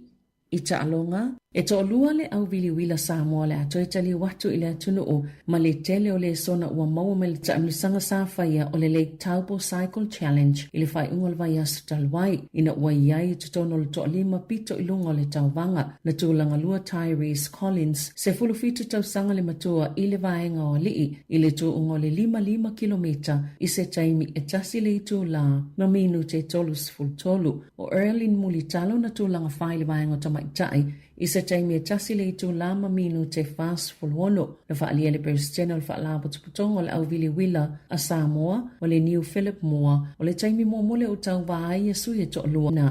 Ua whaamaoni o le awhi le whaipele ngā lupe soli ai la auli Joseph Parker i le fusi o le siambini o le lalangi leo le afuso ma le siambini o le fusi o le IBF o Daniel Dibwa i Saudi Arabia le masina o Februari na whaawai Dibwa le fusi o le IBF lea sa le iei tasi na umiaina ina ua ia whaato i laloina Anthony Joshua i Wembley Stadium i le masina o Setema o Dibwa ua lua fitu tausanga sa le angalo na mata i se fuso angalo tausanga lua fe lua sifulu ma Joe Joyce lea fo ina whaia ina ai Parker ma sa whaia ina fo ile siambini o le WBC, WBO ma le WBA o Alexander Usyk o le taiona na fin whaalaulo ina ile fuso anga Parker o le a whaia lea i le asalua sfutolo Februari taimi New Zealand o le panga autu o i fuso anga o le a whaia le va o Arta Peterpiev ma Dimitri Bivol i le siambini o le light heavyweight o le lalolangi. Tala fawia malisi ufonga le lau mua mo le nei au auli.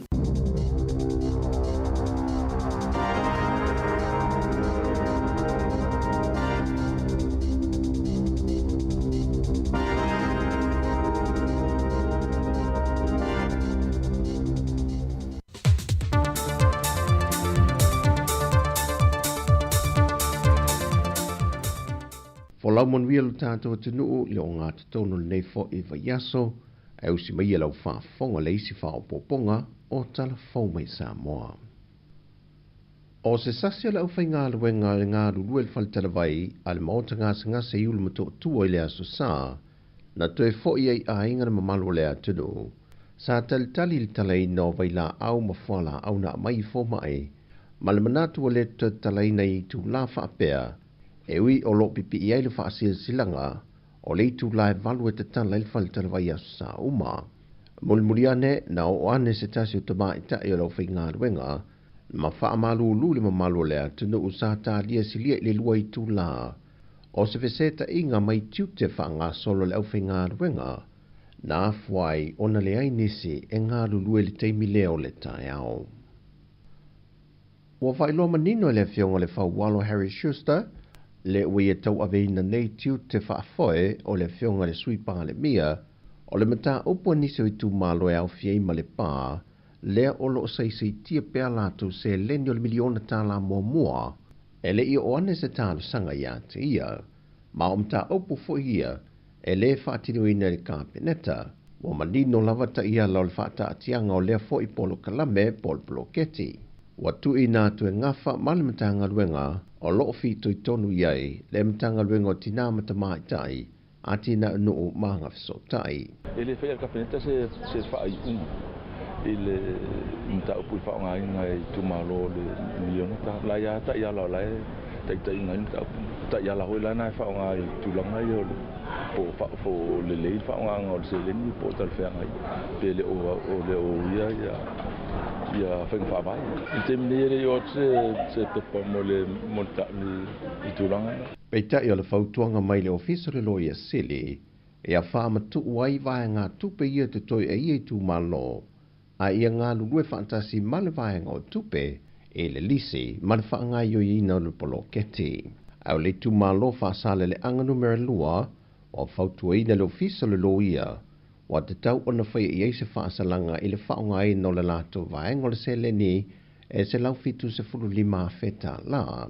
Peitai wa fai lo mai fo ele official fonu fa vai le tu malo fa sale le anga numero lua ele yo atu pe va ai fo I lato e se pepa fa pea mai le official le loi sili. Wa fa sila ele soi fo malo loi na Amerika Samoa malona ofisa malanga nisio ta ia la mo tangata Samoa malanga e ulfale atu I Amerika Samoa ono le pui o le territory e le ono sa watu siamo le wha mai lea wa pepesi wa mai lo tato o te no. O nisi o ia inga e au fiai so stangata e malanga atu e tawhele isu se itulou, tale mai iai au ngole fiva, e le talia ina o na ulu whale atu I Amerika Samoa, e te tau ona toi fo I mai I Samoa. O Samoa le wato ono o tato tangata wa fie le tale vivini, mai o se wha mai e pepesi, e whiawea I ele ea ina ua tale, mafatua, pe pipi fo I lungon me faitino, sa pa I ele tangata na fia, ai ua pipi ele siama. O lote ene le fionga le fonfitalai, ia tustusinga I lungo le pepa le observer, e fa pena tau fia ila ua ma le fionga le tamaita I ministal fa amasinonga, moni su esu enga ile malaiva ale le New Zealand. O lo tua ia fo I le fionga le fonfitalai di newspaper, I le whaunga I noa la te au noma se whaatananga, mai e pito tasi fo I le ave I noa la to reporti, ai le eise tūlanga whaapea na tupu. O tua ingai whaapea e le I mulimulita ie fionga I minista nei e to lua. Ala maasanio fe malanga inga le tātou mlaiva ale le whaavao malo I whaleolo, I siaki le vaenga o le tiute, ma le vaenga o le ofisa malanga. Fai loe le fionga le suipa le mia, le fionga le whawalo Harry Schuster. Ele o mas whaukuanga ia au liam. Iki o upu detain, o upu detain it's a very specific o upu nga detain. E o kire lope pe sa o mea nga detain. Ele kurawe upu kurafongo o detain o kawhia o. So kire lola pola ele o mas whaukuanga detain. Na wala au o telefou le ofisa o le malaiva lele, peita I le o mou se hawa noa o telefou I lele pule. O wha maunia mai al komisina o tanga luenga o leo leo, au a paulongo I te Filippo, e o mai le so, e le I maua le tinao le pepe le na whanau tia I le fale le ta ua, a le fale fai lele I mato tua. O se mata open of sitting ye fo e nisi o le autostala, le sui officer sili o le pulenga o le sui fua maloloina, tanga loa Robert Thompson, and the ieta ua le vaiaso tadwai na tūlai mai iai le whaafita hauli. O le aso le na whaapea na maua I le tina o le pepe lea se itulou, na usuia I fo I le fono maasani le pulenga, peitai, e le ilongo inai o ia e whaatatau le mata opo, mai nate le iloa ina, peitai o le ua wha mao nia, mai o lo sa ilia le tina o le pepe. Mai o se whanau noanga na whaailoa e le sui officer silo sui fua maloloina, whapea fo I le komisina mtanga luenga o leo leo, I le mau sui fua nei alo lea tino, I le whaau taute le whainga o filifilinga. O tala I mai sa mo le nei aso, whamria le tue fuafuanga umola whenga iai, wha sui fuia.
i le fale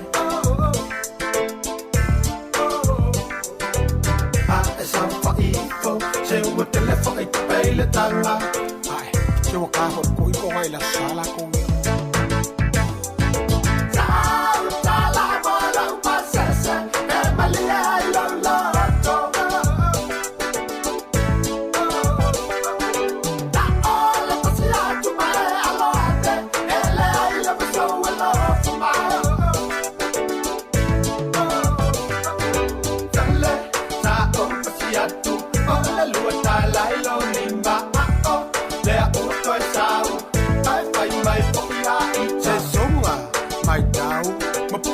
mai o volinga I te I foi ua o toi sau ai e toi fai mai foia se songa mai tau ma puke mai o volinga I te I foi ua o toi sau ai e toi fai mai foia ta la bola u pasesa e malia I lo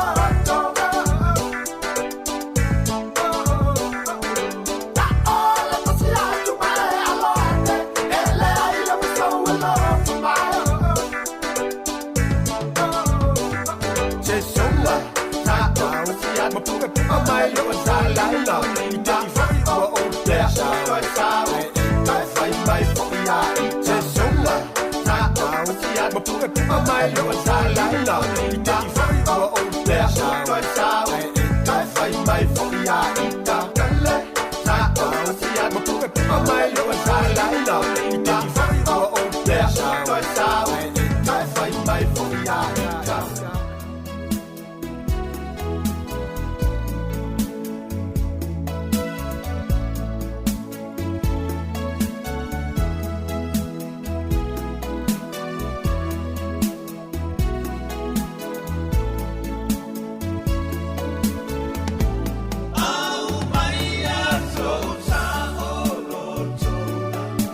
Se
Loi mata o le tinga, i loi mata o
malo e se kunga le vai o le mata mai kangei uasa e valu valu aku e ma pau ako o tamai sa na ona ama ama tu e tu te asena ako ia o mai le kore paso ako ma mai ka sana na o le ako wa moa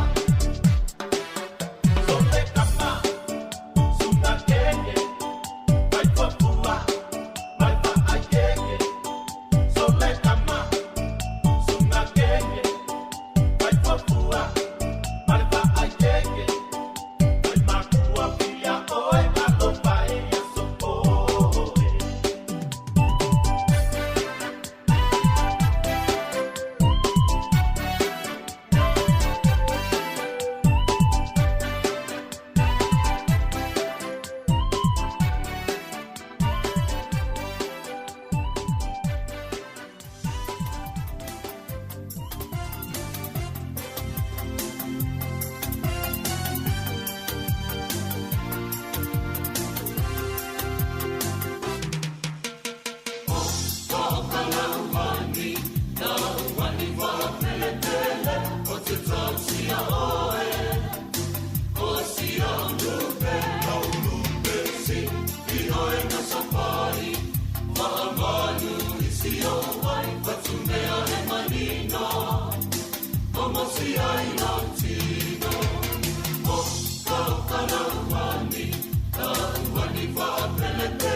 Let's go.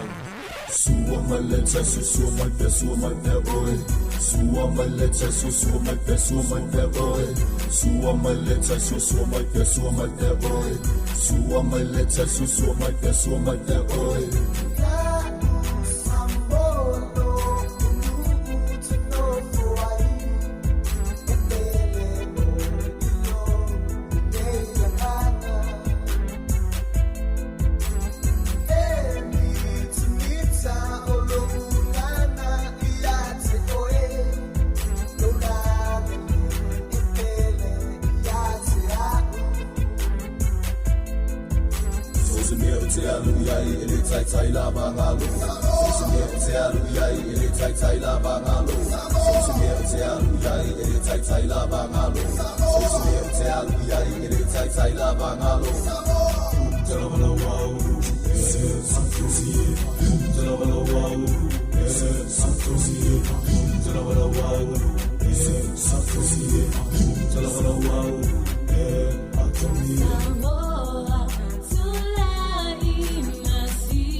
Samoa, Ipele,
Sua maleta, sua mata, oi. Sua maleta, sua mata, oi. Sua maleta, sua mata, oi. Sua maleta, sua mata, oi.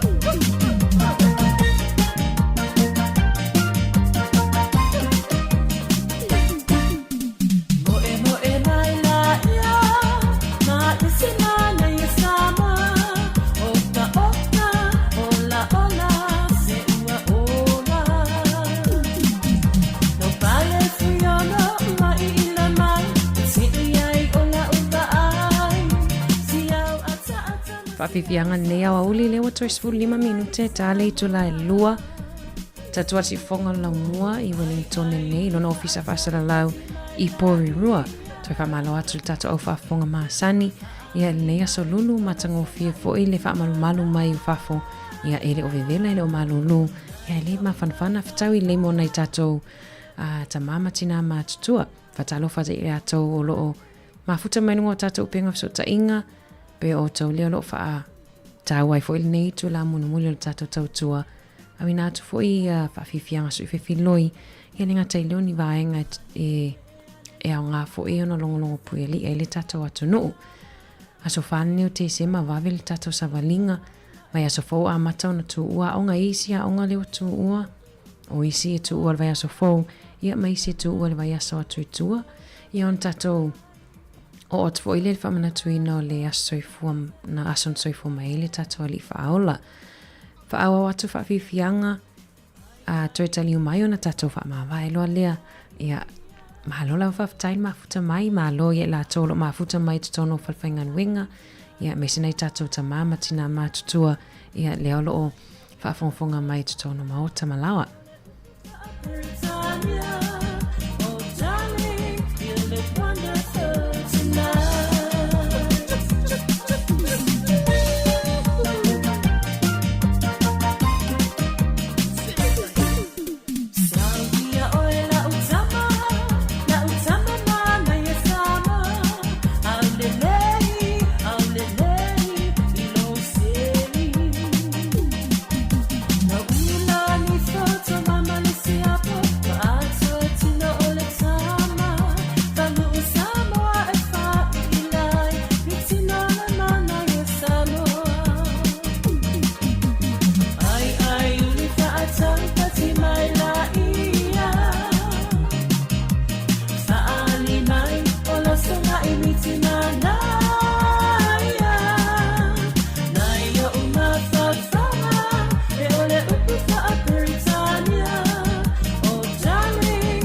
Whawhiwhianga ni lewa ainga o lea wa uli, toi whamalo atu.